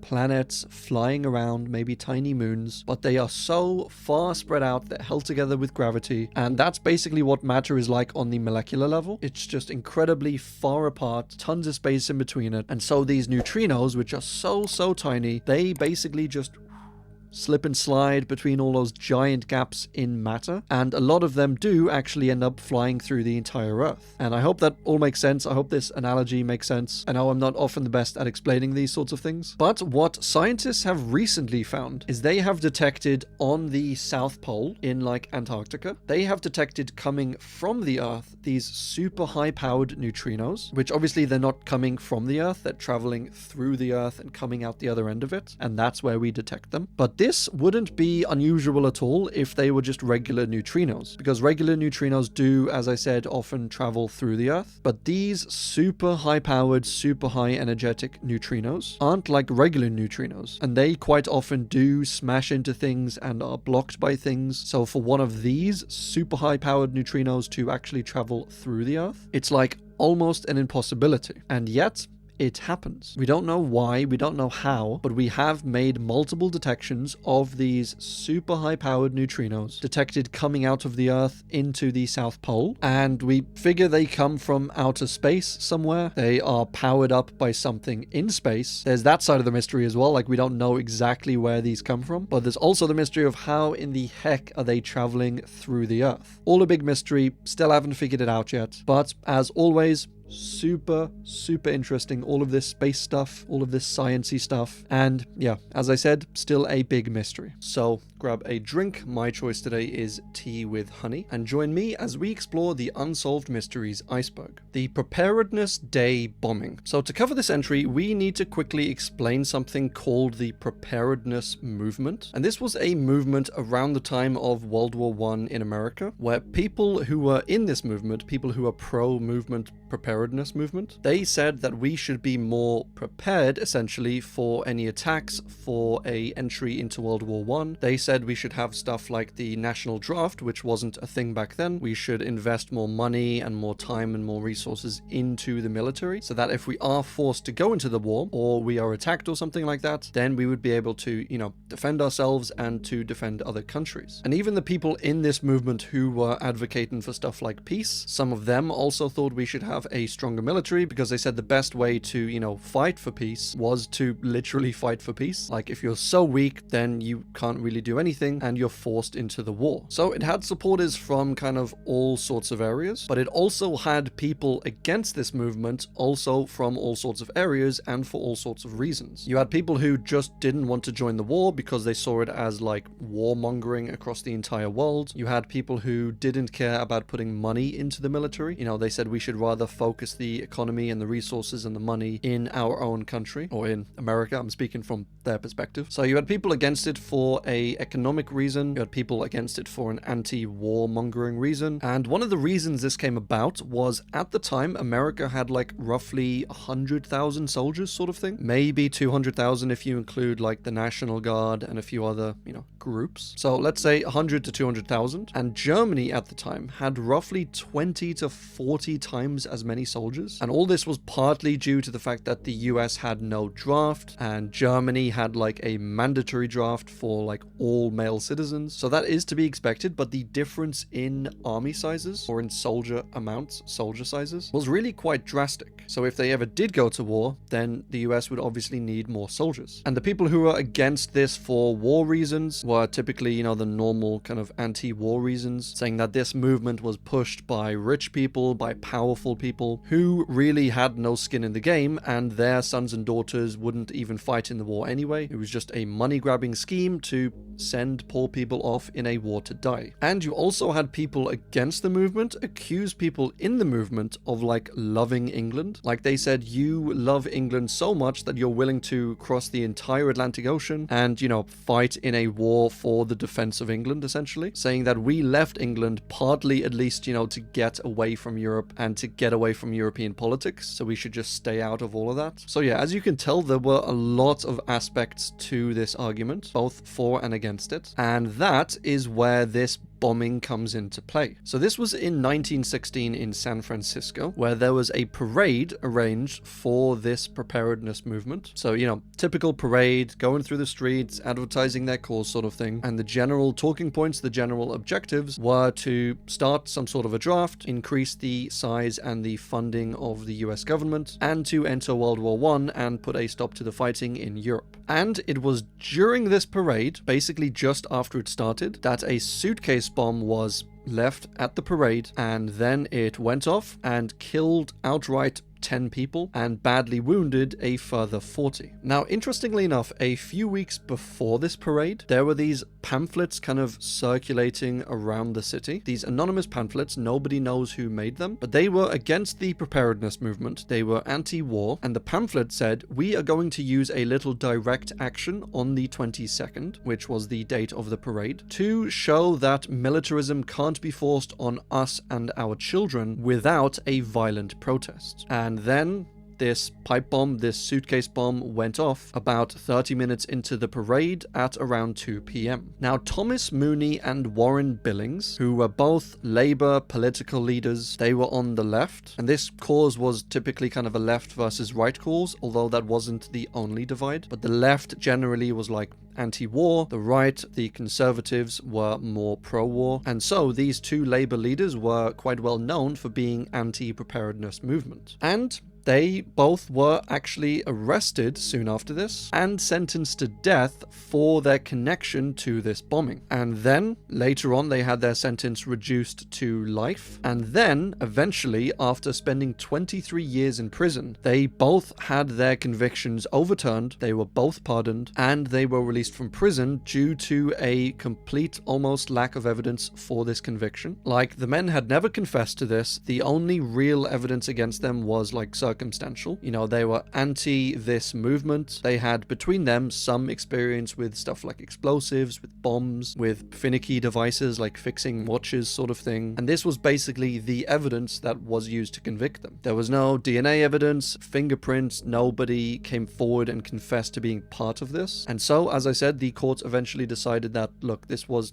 a unjust conviction. And although there was some circumstantial evidence, it was absolutely not like a close and shut case or an open and shut case. Closed and shut are the same thing. What am I even saying? But it wasn't an open and shut case. It wasn't that obvious. And the courts then decided it wasn't even enough to put forward a conviction. So they were released. No further evidence was really ever gathered on this case. No one figured out who produced these pamphlets or who, in the end, committed this attack. Quantum entanglement is insane, very sciencey, very spacey, absolutely mind-blowing, and I just love it. So it's quite a complex topic, and as always, I will try and explain it the best I can, try and simplify it down so it doesn't hurt yours and my head too much. And it has to do with two particles in space being like intrinsically linked no matter how far away they're brought. And the analogy or example that's often used to explain this, which I quite like, is the analogy of two coins. So normally if we have two coins here, you know, they are not entangled, they're not connected in any way. So when you flip one coin, it doesn't change the position of the other coin, and it also doesn't tell you anything about the coin. If you flip heads on this one, for example, and you flip the other one but you don't look at it, it doesn't really matter which you flip, where you flip it. You can have two heads, two tails, heads, tails, whatever. But this is where quantum entanglement comes in, because hypothetically, if you were to entangle these two coins, which you can only really do with particles, but just as an example, if you entangled these two coins and then you brought them apart, whether you're in separate rooms or in separate countries or on separate planets or on the far side of the universe, it doesn't really seem to have a distance limit. But say we brought it to the other side of the universe, and then you flipped this coin, you looked at it, it happened to be heads, you would know with 100% certainty that the other coin is on tails. So the way this is done with particles is when these particles are entangled, you have, for example, the spin of one going one direction and the spin of the other going in the opposite direction. And these can change spins from time to time, so it's not like built into the particle. But when they measure the two, there seems to be some sort of connection where when one is spinning in one direction, the other is always spinning in the other direction. And consequently, when the other changes direction, the other also changes direction like instantaneously. And if you think that's weird and unusual and incredible, when you really think about it, it gets even stranger. Because, as some of you may have heard, some of you may have learnt, the fastest speed in the entire universe is the speed of light, which that's been proven physically in tests, that's been proven theoretically with like Einstein's work. And so everything seemingly in the universe has that cap of the speed of light. So light in a vacuum travels at the speed of light. Gravity waves in a vacuum also travel at the speed of light, which is another interesting thing because light takes roughly 8 minutes to travel from the sun to Earth, and also so does gravity. So if, for example, you were to, Thanos snap the sun out of existence, we would still continue orbiting around the sun for a further 8 minutes until this lack of gravity waves caught up to us. That's the time it would take the gravity waves to reach us. And then after 8 minutes, we would fly off into the universe. But it is cool to think about gravity that way. But anyway, as I said, that's the fastest speed in the universe, except whatever's going on between these quantum entangled particles is happening basically instantaneously. In all the tests they've done, no matter how far they pull them apart, there doesn't seem to be any travel time for the connection, in that it's not as if you flip one coin, it lands on heads, and then that information travels to the other coin, and then that becomes tails, or that affects the other coin. It seems to be just instantly, whenever this coin is one way or the other coin is also the opposite way. And that is something that Einstein described as spooky action at a distance, and it is one of the wildest things I've ever read about. Like, we don't know how they're connected or how they know to, go in sync with the other particle. It's just absolutely mind-blowing. We don't know how the information gets from one to another, or at least how it gets there so fast, or if it's not getting anywhere, like there's no information traveling, but they're just somehow intrinsically linked. Somehow, as I said, we don't really know. There are a lot of mind-blowing, fascinating things in the quantum world, and this, for me, is one of the most interesting. It's kind of easy to explain compared to some of them, and it is just super fun, a little terrifying, very fascinating, and yeah, as I said, I just love it. Now, there was a point brought up on one of the videos I watched where they said that we couldn't necessarily use this for communication. Like, you think if there's a star 10,000 light years away, if we send information, we try and communicate with them, message them in the fastest way possible at the speed of light, it would still take 10,000 years to, get that message to them. So perhaps something like this, which seems to be instantaneous travel, could be used for messaging purposes. But as they pointed out, we can't really send messages with them because we can't choose what side the coin is on, or, the particle. Like, we can't choose to have it on tails and then that'll change the other one to heads. It's just really an observation thing. So we can observe that the coin is on heads or tails, but we can't actually choose when it's going to be on either one of those or have any control over that. So yeah, can't seem to use that for communication, at least at the moment, but it is still very fascinating. The Robin Hood hackers refers to this group of hackers called the Dark Side hackers, who hacked and extorted multiple large multi-billion-dollar companies. And they took their money that they extorted from them. Then they said they want to make the world a better place. And so they donated tens of thousands of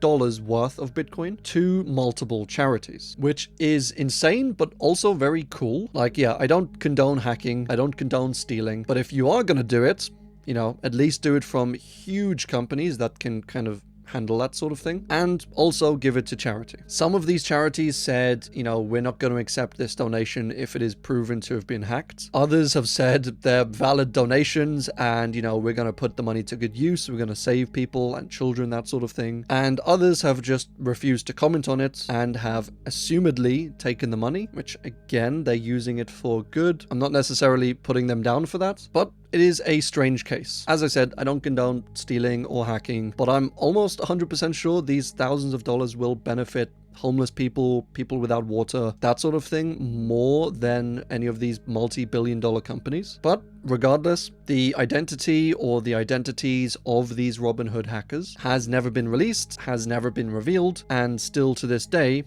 it remains a mystery. Rosa Day's assailant. So for this mystery, we need to go all the way back to 1899, the very end of the 19th century, in Chester, North England. Rosa Day was a fairly normal, fairly down-to-earth, sensible young lady, and she was at home one day just before noon, and this was in the middle of winter, so she decided to go out skating. Her brother was out skating, there were a few of her friends out skating, and they typically found ponds, lakes, that sort of thing, and then skated on top of it as long as the ice was, solid enough. But she left to go skating. I guess her brother assumed that she would go to the same lake as him, or the same pond or wherever they were at. But the time passed, and passed, and passed, and eventually Rosa wasn't at home. She wasn't at the lake that her brother or any of her friends were at. And so when the evening came around, when the rest of her family came home and they realized that Rosa is kind of nowhere, but that her hat and gloves and her skates and all that were missing from the home, they honestly started to get a little bit worried. I guess one of their first thoughts was that maybe she went out skating somewhere, fell through the ice, had an accident or an injury or something. So her family told the authorities about this. They started a local search. And they checked nearby ponds and lakes, they checked friends and family's houses, they asked people if they'd seen her, they checked shops, local hangout places, and Rosa was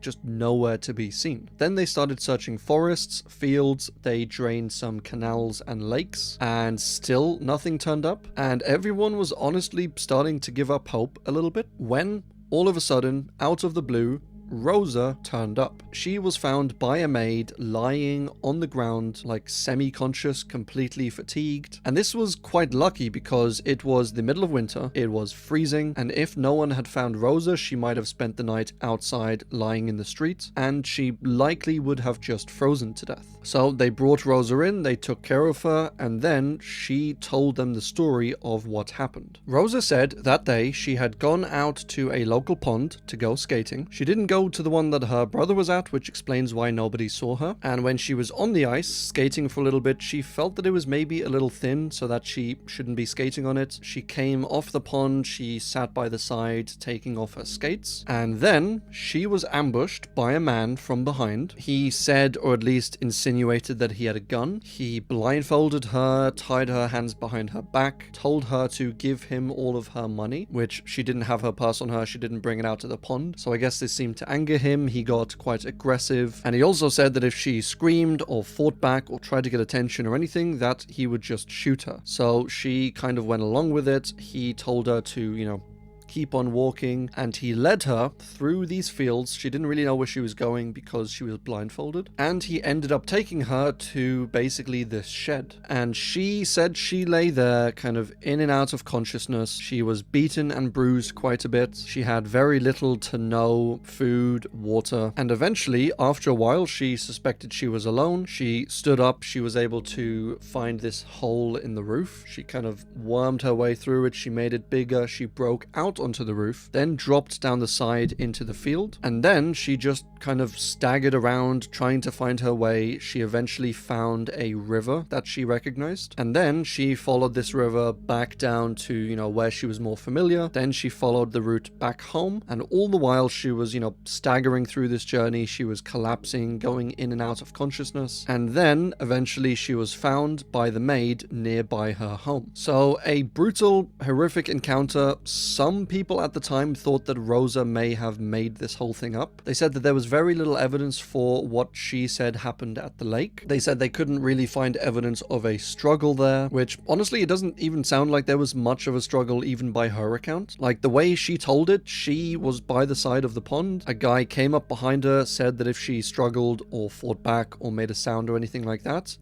he would shoot her. And she didn't really tell it as if she was struggling the whole way, so the lack of signs of a struggle doesn't really seem to me to be like evidence that she made it up. And they said that they could never really locate the shed that Rosa said she escaped from. Like they searched a bunch of nearby sheds in the area, none of them really matched this description, which, I mean, that's fine, but like what is the alternative? Like Rosa faked this attack, she faked her own disappearance, and then she beat herself, she stopped eating and drinking, and then after a few days staggered back to the home for why? Like there doesn't really seem to be much benefit for Rosa doing this outside of maybe attention, but to me honestly that seems like a bit of a stretch. But assuming Rosa was telling the truth, her assailant, her attacker, the man who came up behind her, was never identified, never found, never caught, and to this day remains a mystery. Stephen Paddock's house intruder. So this is quite a simple one, but Stephen Paddock was a man in Las Vegas who was responsible for committing the largest, most deadly mass shooting by a single man in the United States, at least up until a few years ago. He opened fire during a large music festival on the Las Vegas Strip, where at the time there was 22,000 participants in this festival, so it was very crowded, very packed. During his shooting, he killed 60 people and injured almost 900 more. Then he scurried back to his hotel room like the little rat that he was, and he took care of himself, which honestly, he should have done that before killing all of these people, but whatever. But this entry is in reference to after the shooting, after Stephen's death, while Stephen's house was, kind of made a crime scene. It was being searched, investigated. One night, when all of the people searching the home went home, the house was still cordoned off. It was still, a secure area. But one of these nights, a neighbor called the police and said that there was a light turned on inside of the home. Like they suspected someone had broken in, turned on a light, was searching for something, and they didn't know what they were doing in there. So the neighbor eventually called the police. And the cops eventually went round. They saw that some of the lights were turned on, and they found some evidence for someone having been in there. But when the police arrived there, there was no one there. So who broke in there, why, what they were searching for is still a complete mystery. Whether this was maybe families of some of the victims, going around there for some sort of vigilante justice to try and find evidence against Stephen or something like that. That's a slight possibility. Whether this was a family member or friend or accomplice or something of Stephen going in there to try and get evidence, to try and, erase evidence, that's also a possibility. But yeah, as I said, we don't know either way. Nobody ever came forward for doing this or was ever, figured out or convicted or charged for trespassing, I guess this would be. So that is currently part of the mystery. Stephen Kocher, or Ketcher, or Koecker. If you know how to pronounce this, please let me know in the comments, as I've seen many different versions on these pronounce websites, and I don't know if any of them are actually correct. But anyway, Stephen is a man who went missing in 2009 in Nevada, and he was seen on camera parking his car up on the side of the road in a cul-de-sac, and he then gets out of his car, he leaves the car, he returns after a short while, grabs something seemingly out of the car, and then walks away again, and after this point is never seen. Eventually, his abandoned car was reported, his work and his family and all that were notified, and then they notified the police and filed a missing persons report, and obviously a search was started. Now, there are a few interesting things in this case and around Stephen's kind of activities, at least in the months preceding this disappearance. Firstly, it wasn't thought that Stephen was involved in any nefarious activities, anything to do with wacky-tobacco, any money laundering sort of thing. It wasn't thought this was the case, but I guess it is always at least a slim possibility. But in the week leading up to his disappearance, he was driving quite a bit. He was driving between Utah and Nevada, sometimes covering as much as 1,000 miles in one day. And there weren't too many theories about this case, not too much evidence showed up. As I said, Stephen was never found, there was no footage of him found, so some of these theories are a little bit tenuous, but one of them involved a man named Joshua Powell, who was a man at the time suspected of killing his wife, Susan Powell, and this theory says that Stephen and Susan were having an affair, hence kind of all the driving. Stephen was visiting Susan, maybe going to hotels or something like that. And Joshua eventually found out he killed his wife, which obviously he was a suspect for, but that he also killed Stephen, which if the connection between Stephen and Susan was either not discovered or was really, deep below the surface, really hidden sort of thing, then maybe police wouldn't have even made that connection and wouldn't have seen Joshua as a suspect. That's one theory. Another theory was related to Stephen's seeming money problems. So his mother thought that Stephen was traveling around quite a bit, going out to Nevada in order to secure a job, to look for work. As he did seem to have some money problems, he was struggling to pay his mortgage, that sort of thing. And so that's where the theories of, Stephen doing stuff for money, maybe some illegal activities, maybe some money laundering, and perhaps he got in with the wrong people, and that ultimately ended up getting him killed. But as I said, there's no real evidence for that outside of speculation. And his phone, interestingly enough, was actually kept on for quite a while, and it wasn't much use in the search because when Stephen parked his car up, the last we saw of him, it wasn't like he was needed anywhere or expected anywhere or even missing at that point. So when they traced all of the pings of the phone, they found that the phone pinged a few miles north of where the car was parked up, and then a few hours later it pinged a few more miles north, and then it pinged even more north, and then stayed around that area for a few days, and then just shut off completely. And it's assumed that the phone probably ran out of battery at this point. And it was a day after this last ping that his car was discovered. The local people, reported it in. Then his family was notified, then the authorities, and then the search started. But all of this was after Stephen's last ping. Nothing much came of the search, especially in regards to the pings. And that was kind of it. They never found out why Stephen was in that local area, if he was meeting anyone, and if he was, then who he was meeting, where he had gone, especially with these phone pings, and ultimately what happened to Stephen. We don't know to this day whether he is dead, whether he is alive and went missing or disappeared, or perhaps, changed his name and had a new identity and left the country or anything like that. And to this day, the case still remains quite a puzzling mystery. The Suriname capital homeless slayings. So these were these tragic killings that took place in Suriname, this place, over several years. Between 2006 and 2007, 5 homeless people were brutally murdered and nobody knows why. Some were burnt, some were decapitated, some were beaten and tortured, shot, attacked with an axe. But that was just over these 2 years, and police estimate that over the years, between like 12 and 15 homeless people were killed in quite similar brutal ways. All of them homeless, all of them dead, all of them unsolved. It is a very brutal case or collection of cases, and much like adult workers, homeless people,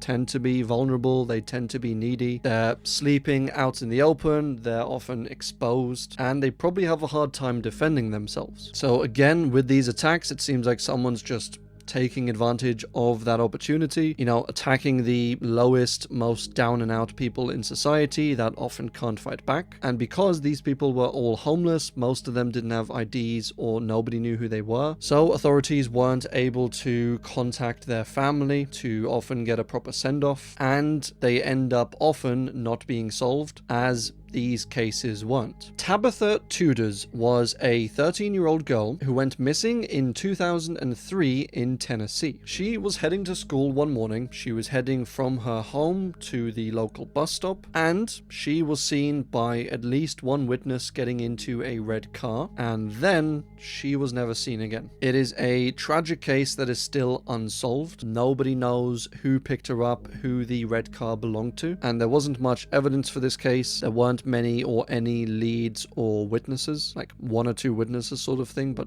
very few. And this case was suspected of being connected to another case, which was the disappearance and eventual death of a 11-year-old girl, Heaven Ross, and she also disappeared on her way to school from home one morning. But sadly, her remains were later found, so we know that she was killed, but the remains of Tabitha were never found. Whether that means she's still alive somehow, somewhere to this day, or just that her remains were never found, we don't know. As I said, the car was never identified, the driver or abductor or abductors or whatever were never identified, and it's just a really tragic case, and I hate cases like this. The Tekasik Kali Twahaka head is firstly a very hard entry to say, and secondly is this terracotta head of like this belonging to, I guess, this artifact, this sculpture that was found in the Toluca Valley near Mexico City in 1933. Now, the style of this figurine, this head, resembles, as some have pointed out, quite a Roman style, and so they highly suspect that this figurine, artifact, sculpture is of Roman origin. And this is awfully strange because it hints at some connection, perhaps, maybe some trade between the Romans and the New World or South America before Columbus ever went there. Some people think, however, this is not what happened, and that yes, while the tests do show that this figurine is most likely from Rome and from around the 2nd to 3rd century AD, this doesn't prove that the head actually got to South America in the 3rd century. Like, they think it was produced in the 3rd century, it was,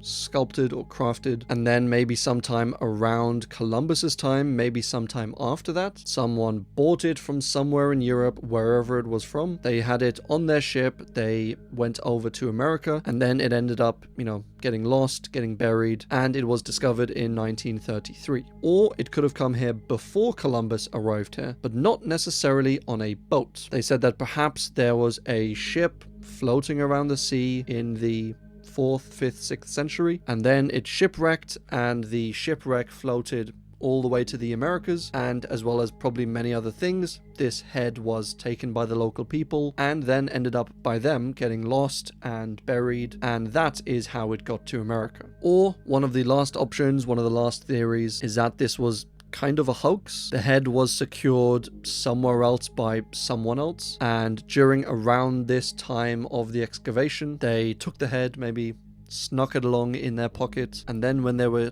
digging out this old American archaeology, they slipped the head under the ground, dusted it off, and was like, whoa, crazy Roman stuff. I mean, that is one of the other theories. So yeah, a few theories for this one. Not super amounts of evidence for any one theory in particular, but the whole mystery of this one is how exactly it got to America, who brought it here, and where it, came from. The Terra Nova Islands are something we covered way higher up in the iceberg, or maybe it was in another iceberg. I'll probably leave the graphic to whatever iceberg it was next to my face, but it's probably best you just watch every video I've ever made, just so you can be sure you didn't miss it. But these are what are known as Phantom Islands. And Phantom Islands are islands that seem to exist, at least historically. They are on old maps, they are on diagrams, there's often like witness testimony of sailors that have gone to these islands or seen them in the distance. And obviously it's because of this witness testimony often that these maps were made. Except when we go to the island, or to where the island should be, we basically find nothing. So they are what are deemed as Phantom Islands. One of the more well-known examples of this is an island called High Brazil, which is not to be confused with actual Brazil in South America, but this was an island thought to exist and was mapped out and was talked about and all of that. And this was to the west of Ireland. So you have England, you have Ireland, and then further west you had this tiny island called High Brazil, which obviously, when we go out there now, when we look out there, when we do scans, High Brazil doesn't exist and seemingly never existed. It's all really very strange. But the Terra Nova Island were these two islands thought to exist, and they were mapped off the coast of Antarctica. And they remained on maps all the way up to like the 1980s. And this is when in 1989, there was an expedition planned to go out there to map some things to, explore a little bit. And when the ship got there, when they looked around, these islands were just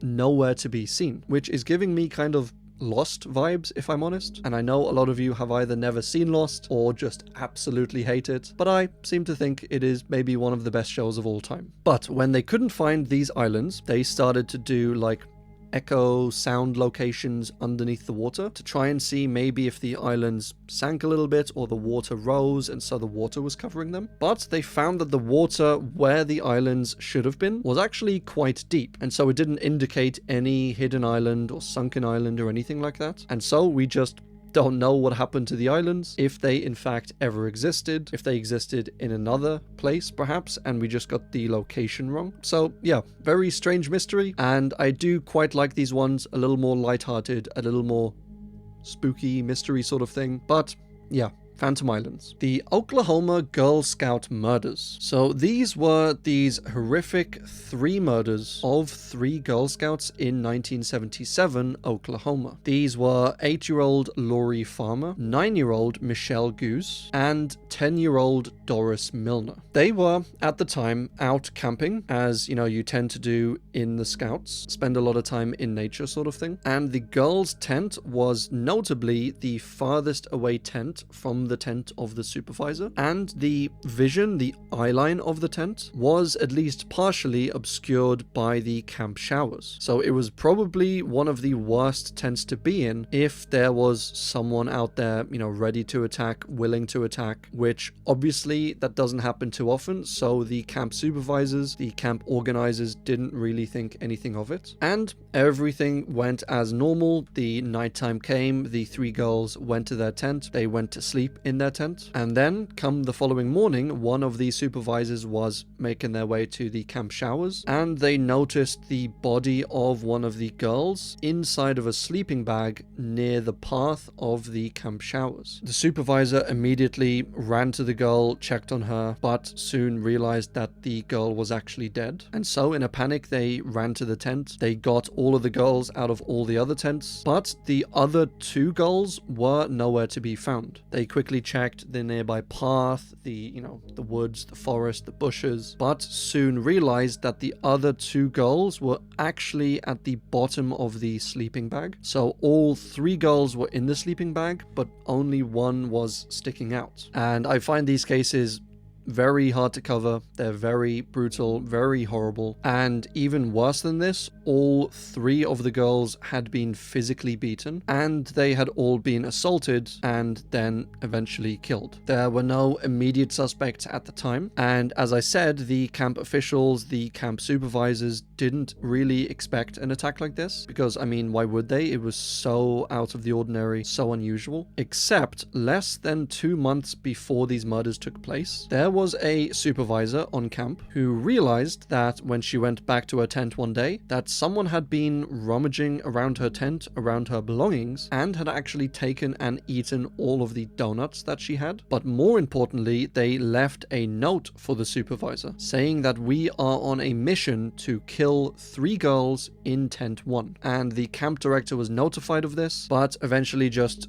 discarded it as a hoax, as a prank. And then obviously this happened less than 2 months later, which, what the hell? Like, how are authorities not notified of something like this? Or at least some insane security put in place to, you know, possibly guard against this? It seems like just massive negligence. Now, shortly after these murders, during the investigation as it progressed, there was a man named Gene Leroy Hart, who was a Native American who was eventually arrested for these crimes. He was actually already serving a life sentence, in fact a multiple life sentence, for assault, shall we say, and kidnapping, but he had actually escaped from prison, and so he was out and about when the murders of these girls took place. Police eventually, roughly a year after he escaped, did arrest him and recapture him, and he was charged for these 3 murders. There was DNA evidence found at the scene of the crime, and the DNA evidence narrowed it down to like 1 in 7,000. So in the entire country, there was an estimated 7,700 Native Americans who shared this similarity in DNA with Leroy. So basically, he was one out of almost 8,000 Native Americans that could have committed this crime, which is sort of a match. It's pretty good, but it's not fully conclusive. And so partly at least because of that, and partly because of a lack of general evidence as well, Leroy was found not guilty during his trial and was not charged with these 3 murders. However, he was sent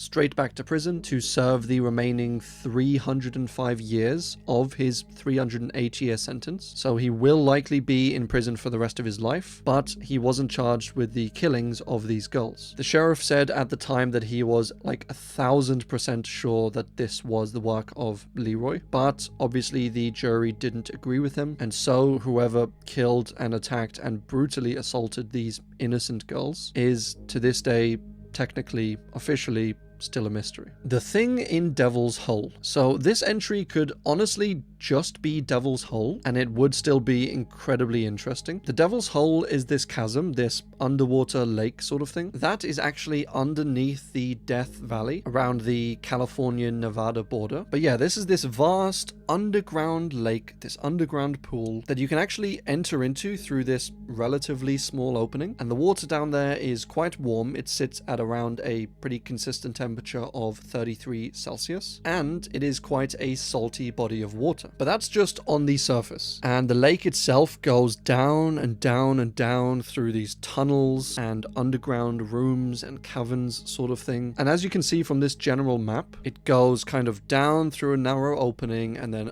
opens out into this big body of water, and then eventually it slowly goes down almost into like a funnel sort of thing, and then comes out into an even bigger body of water. And what is below that body of water, we kind of have no idea. We've only mapped it out to roughly like 400 or 500 feet deep, so it's still kind of a mystery as to what's actually down there. Now, the title of this entry, The Thing in Devil's Hole, could potentially refer to a few different things. One is that there was a potential sighting of a cryptid, a lizard creature, a monster sort of thing in and around the area of this chasm, and this goes back like 100 years, more than 100 years. It's obviously never been captured, it's never been caught on film. It's this mythical, cryptidy, rumory sort of thing. That is one thing that it could refer to. Another thing that it could refer to is something that Charles Manson actually believed, and he thought that below the water there was either a ancient civilization, and there are a few options for this. Either the entire area is completely submerged, and so this race of beings is like reptilian, or they can breathe underwater somehow and they live down there. Or somehow you go down through the water and then you come up into a underground cavern that is filled with air, and so there's an ancient civilization living down there, or a potential ancient civilization used to live down there and then they either died out or moved out once it got flooded or something like that. And this also ties back into the monster that we were talking about, how the monster could have been a member of this ancient race, and perhaps it just came out of the water and was spotted coming up, and then after it was spotted, it ran away, went back into the water, and went back home. Or it could refer to something called a pupfish, which is this little fish that is actually one of the rarest fish in the entire world. This fish only lives down here in the Devil's Chasm, or the Devil's Hole, and it is technically an endangered species, with the fish never numbering any more than like 500 at a time, and in fact going as low as only 75 fish just really a few years ago. Or, and I know there was a lot of ors on this case, but this one is perhaps the most extensive one on the list. But this is the case of 3 brothers in 1965 who actually went skin diving in the lake. They went at nighttime, they brought some of their family with them. Their family was sitting up on the surface level waiting for them. The 3 brothers geared up, went into the water, and eventually 2 of the brothers came up and the 3rd was nowhere to be seen. So the 2 men went back down to look for their brother, and then only 1 of the men came up. And they eventually went to get help. There were multiple dives and searches and all of that done. And sadly, these 2 men who went missing were never found. They never resurfaced. Their bodies were never found. And the most they found in their dives, in their searches, was some of their gear, like some of their diving gear, a torch, but none of the bodies. It was thought that perhaps the young men who went missing took like a wrong turn. Like, as you can see here, there are a few like little tunnels. Perhaps they took one of these going upwards and got stuck somehow. Or maybe they ran out of air and purposefully took one of these tunnels, as there were a few areas with like these air pockets in. Or there are theories that they went a little bit loopy down here in the water, which sometimes can happen due to carbon dioxide poisoning, which I covered that one a little bit in the ocean iceberg. Or potentially some people say there are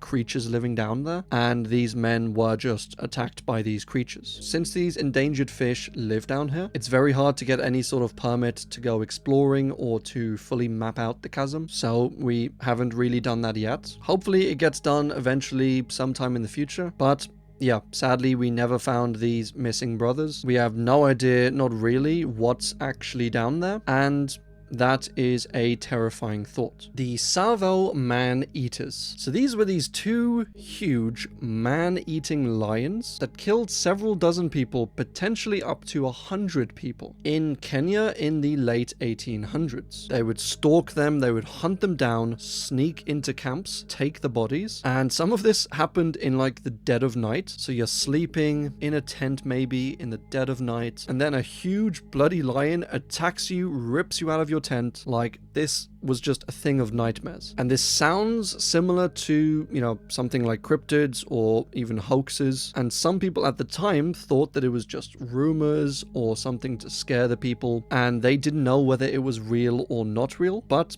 unfortunately for them, this was absolutely, completely real. And they were eventually hunted down and killed by a military officer, Colonel John Henry Patterson, who was actually Irish, so win for us. And it took a ridiculous amount of attempts and shots to actually kill these lions. Like, the first lion was shot and then actually ended up escaping, and then it came back later that night and was actually found stalking and hunting John Patterson. So imagine getting shot by this military guy, running away, but then coming back and stalking the guy who shot you. Like, these lions were seriously ballsy, seriously badass, but they were killing humans, so that's not a great thing. The lion was unsuccessful in his stalking and actually ended with Patterson killing the lion instead. Then a few weeks after this, the second lion was located and found, and he died after being killed, after being shot 9 times with like various rifles. And it was said that even at the end, as the lion was lying there dying, it was still trying to claw its way to Patterson to try and kill him. So these were some insane lions, and we don't know to this day exactly why they were attacking humans, why they went kind of on this killing spree. It's probably due to a few different factors. One being perhaps their main source of food had died out somehow. You know, if they were mainly eating cattle, it's theorized that there was a local cattle plague, killed a bunch of them, so the lions started to go hungry. And sometimes there were dead humans of natural causes found at the Savo River crossing, just because of the, you know, natural danger of the area. So it's thought that perhaps some of the local lions found these bodies, got kind of a taste for humans, and then when their food source died out, they realized, hey, there's a bunch of humans here, let's just go sneak into their camp, hunt them down, sort of thing. And that is the most likely theory, at least, but we don't know 100% for certain. These lions were absolutely terrifying. They were huge,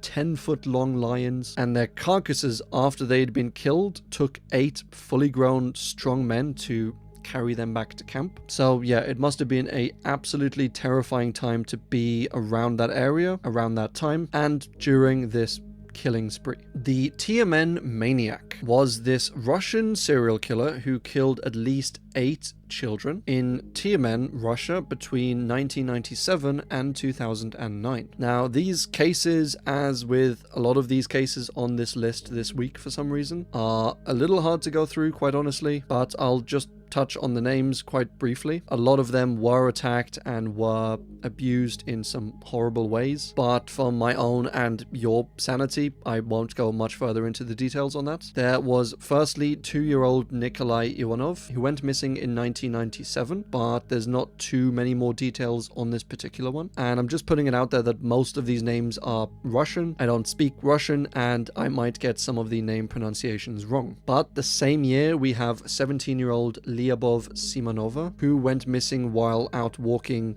back home. The next was 13-year-old Irina Kashanova, then 12-year-old Aliona Imanova, 10-year-old Sonia Teleshiva, 14-year-old Irina Bukrina, 8-year-old Eduard Alimbiev, 12-year-old Anastasia Loshkina, again 12-year-old Anna Anisimova, and potentially 11-year-old Daria Nekrasova, and 13-year-old Senia Bukova. Like, Jesus Christ. Some of these children were never found, some were found dead, some were assaulted, some weren't assaulted, some had been beaten, but they were all thought quite likely linked, at least, to one another. And for almost 25 years since the first disappearance, there was little to no evidence or leads or suspects until in 2021, the body of 8-year-old Nastia Muravyova was found by a lake, wrapped and hidden in plastic and boxes, and this would be the killer's undoing, because the boxes were eventually traced back to a furniture making company, and when police went to this company and requested a DNA sample of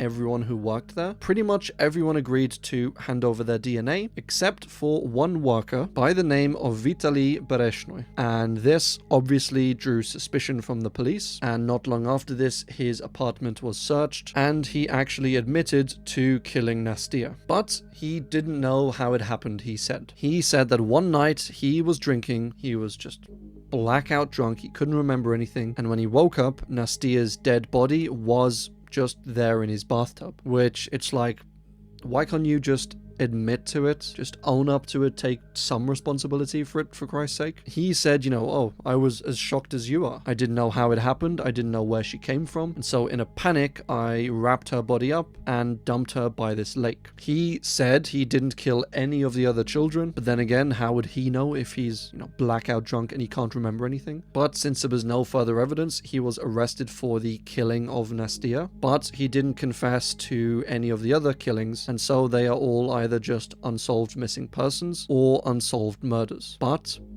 fuck this guy. The upstairs lounge arson attack. So this was an attack, a fire that was started in the upstairs lounge bar in New Orleans in 1973. And due to this fire that was started, 32 people died, with a further 15 being seriously injured. Now, the upstairs lounge was a gay bar in New Orleans in the 70s, and since a lot, if not all of the patrons were gay, this has obviously led to theories about this being a homophobic homophobic sort of attack, which is quite a reasonable theory, I would think, except that the only real other major suspect that they had was a man named Roger Dale Nunez, who was actually in this bar, and he was kicked out earlier in the evening for having a fight with one of the other patrons, and he was said to suffer from various mental issues leading to stuff like jitteriness, anxiety, maybe paranoia. And so the timeline of events, the bar opened up, people were drinking, all of that sort of thing. There was a happy hour that evening. And then a little later on, one of the members of staff was perhaps stocking up, checking on the venue, and they realized that there was a fire started on the stairs. And by this point, the fire was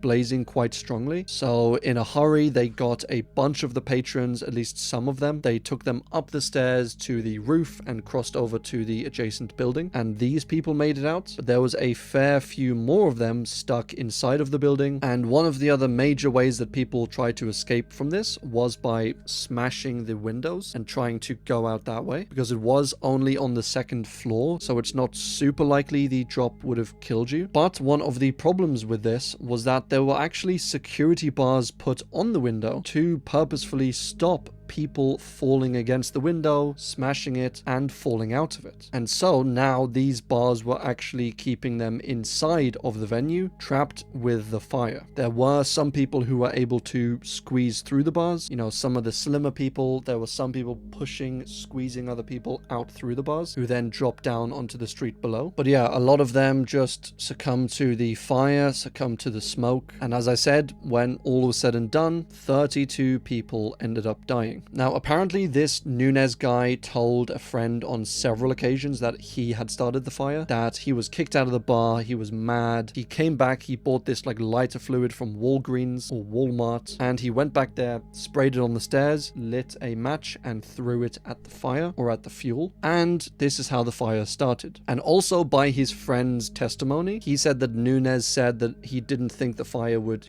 grow that large. He maybe wanted to scare people, maybe damage some of the building or something like that. But he said he didn't think it would kill that many people, which that's whether you believe Nunez is being honest, and that is even if you believe that his friend's testimony is, genuine, as Nunez himself never admitted to any of this. The fire department was also late at arriving to the scene because of traffic and no way to get through, which is an awful tragedy. And Nunez actually died a year after this via taking care of himself. And so, since he was the only real major suspect, there was no further evidence found of any kind. No one was ever convicted for this, and the case was actually closed in 1980. So a very tragic one, and I hope they're all in a better place now. The Williamson Tunnels. So these are these tunnels. Super cool, deep, hidden tunnels beneath a small area of Liverpool in England. They are thought to have been dug and created by a man named Joseph Williamson, and this was in the early 1800s, and Williamson was kind of a man of many talents. He was quite eccentric. He was quite a good businessman. He sold and bought tobacco. He sold and bought buildings and land and that sort of thing. So he was a smart guy. He had tons of money. He was a little, creative, eccentric is the word that they use. So maybe a little bit loopy, a little bit reactive in a way. But he was seemingly very kind at the same time. He often gave a bunch of money to charity. He donated for stuff like public buildings, for public parks, sort of thing. And using some of this money, he built these tunnels. And they were, over time, slowly forgotten about, slowly buried, and weren't really fully rediscovered or dug up until almost 200 years later, in 1995. Now, this whole topic, the whole purpose of these tunnels is really quite interesting. As I said, Williamson liked to do eccentric, random things, but he also liked to help people out, to donate to charity. And it was very highly suspected that that is what Williamson was doing with these tunnels, because a lot of the workforce that he had in building, in digging it out, was stuff like people who were homeless, or just poor and down and out, or stuff like army army veterans, like basically people that were out of work that really needed money, and he would pay them a full wage, have them come down here, have them do whatever work he said. And he's sometimes quoted as kind of making the point that if he just gives people money, firstly, they don't really feel like they deserve the money, especially not in that era. And secondly, they're not improving, they're not gaining a sense of purpose or direction. And thirdly, he's kind of taking away their pride. You know, at least if they earn their money, they can go back to their family, they can be seen as, you know, a good, strong dad. He's out there working every day for us. Whereas if you're just given money, it's like, you know, you're helpless sort of thing. So he wanted to keep that sense of pride within these people. He would sometimes get them to do regular work. He would sometimes get them to do seemingly meaningless work when there was no work around. So if there was like nothing to do on the site, instead of just sending them home or reducing the workforce so they didn't get money, he would make stuff up like, yeah, we need to move all of this rubble to the complete opposite side of the site. And then once the crew had spent like an entire day moving it all across, he would say like, oh, I'm so silly, it actually needs to come back over this way. So they would then move all the rubble back to where it came from. He would also set them tasks that were seemingly like very difficult. So some of the intricate carvings and structures underneath the ground, like in the tunnel area, some of these were like in places that were so dimly lit and hard to see that it wouldn't make sense to build them so intricately. But I think he thought that by giving these people that experience, you know, setting them difficult tasks, that they would basically learn from it, they would get better at their craft, and that would help them going forward. Which a bunch of the workers actually attested to that. They said that the work that they did with Williamson in these tunnels, that experience actually helped them get further jobs later down the road. So he seems honestly like a very cool dude, a very generous dude, a very thoughtful dude. But as to the purpose of these tunnels, we don't know exactly why he built them. They may have just been a creative, spur-of-the-moment thing that he could also use as an excuse to pay these people, keep them in jobs sort of thing. Or potentially they could have been, you know, secret emergency tunnels or bunkers. But yeah, we don't really know for sure, though it is a pretty cool entry. I mean, do you really expect me to say all of that? God damn it. 62.104015544649310898646464143. So this was this strange video that was posted on YouTube in 2014, and as you can see, it's very odd, very strange filters, kind of a spooky kind of vibe, jump cuts, strange audio, strange figures, and we don't know who posted it or what it means. Now, when you enter the video's title, these numbers, which I am not going to say again, but when you enter them into Google, they represent coordinates that pinpoint this specific area in Finland. What that means? Nobody really knows. It could be in reference to a few spooky occurrences or events that happened kind of nearby, kind of a few kilometers from these coordinates. There was this seemingly spooky or haunted forest of sorts, and we don't know if the forest itself is a hoax or whether the video is real and the forest is real and the video is pointing to the forest, or if none of it is real and it's just made up, it's a hoax, and the video was just some quirky little scary internet video that someone made up. Very little to go off on this one, so I will leave it there for now. Never open it. RAR. So this one is quite an interesting one. This is a folder, a RAR folder, which means it's a compressed folder with some stuff inside of it. And apparently inside of it there is a file called eeriness.gif, not GIF, and I will fight you on that one, but it's this eeriness.gif file that is apparently one of the scariest images on the entire internet. And I can't show it to you because nobody knows what it actually is. The folder itself is password protected, and we simply don't know the password. There have been several attempts at cracking the password, at brute forcing it, although they say a pure brute force would take like 117,000 years, I think they estimated, because it is a very long and very difficult password. Apparently, some people say they have cracked it and say they found the file, but there are a few different people saying this and a few different versions of what the file is. So like they can't all be right, but they can all be wrong, or they can can all be a hoax. As I said, people have said they've somehow cracked it, they found the file, and that the eeriness gif is either like Rick Roll, or it's a gif of Donald Duck,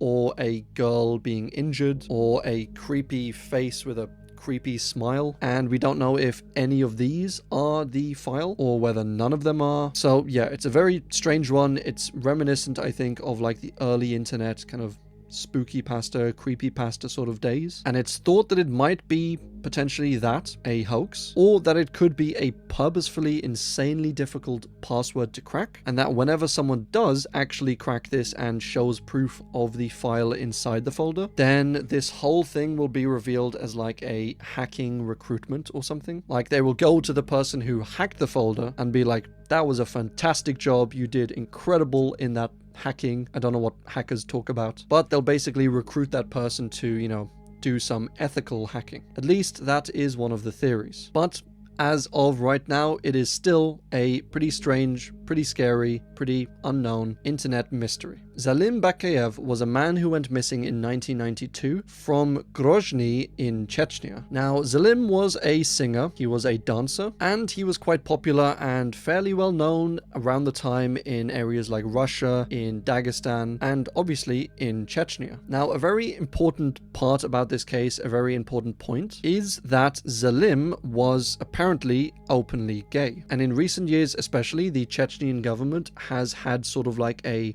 gay purge sort of thing, where they have explicitly forbade homosexuality. They have been known to kill people who are openly homosexual, or at least that like display it openly in public. And Zalim himself had previously been forbidden from making public appearances in Chechnya. But at the time he was in Russia, he ended up traveling back to his hometown in Chechnya to attend his sister's wedding. And then a few days after arriving, he ended up being arrested by Chechnyan special forces, and his phone was deactivated. The authorities told his mother, told his aunt that Zalim had been released by them, like, oh, that was ages ago, he's long gone by now. They said he wasn't part of any ongoing cases. They said they didn't have him, that they just questioned him, then released him, and they had no idea where he was. But after about a week of Zalim not turning up, not contacting anyone, his mum understandably filed a missing persons report, and the Chechnyan government, the Chechnyan officials, they refused to start this investigation because they said that, as I mentioned earlier, that they had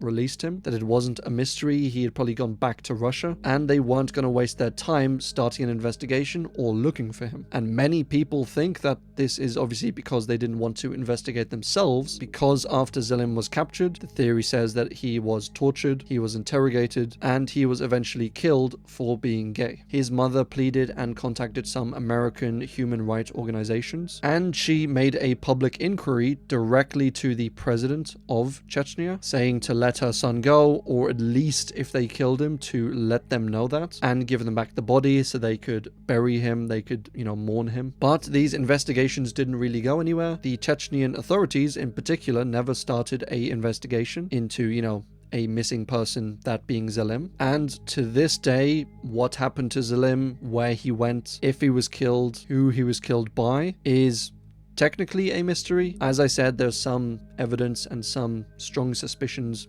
you know, towards certain, you know, bad players. But officially to this day, he is still considered missing and his case is still unsolved. The Lanay girl was a woman who was found dead in Belgium in 2009. She was found by a guy just walking along his local canal, which was nearby the Dutch-Belgium border, and this led some people to believe that perhaps she was Dutch, perhaps she was Belgian, like she could feasibly have been from either side of the border sort of thing. And she was found, as I said, dead, fully naked in this canal, tied up with rope, having her throat been slit, and her body was just covered in multiple stab wounds, which, I mean, the cases this week are absolutely brutal and horrific. There isn't too much to go on for this one. The body was weighted down by these dumbbell weights in the water, which apparently didn't work for too long, and it was thought that she was in the water for anywhere between like 1 and 5 weeks, just due to the state that the body was in. But that's about all they gathered. She had quite unique nails, like nail designs at the time of death, but this didn't seem to really lead anywhere. It was one of the only minor unique things about the case though. And there were a few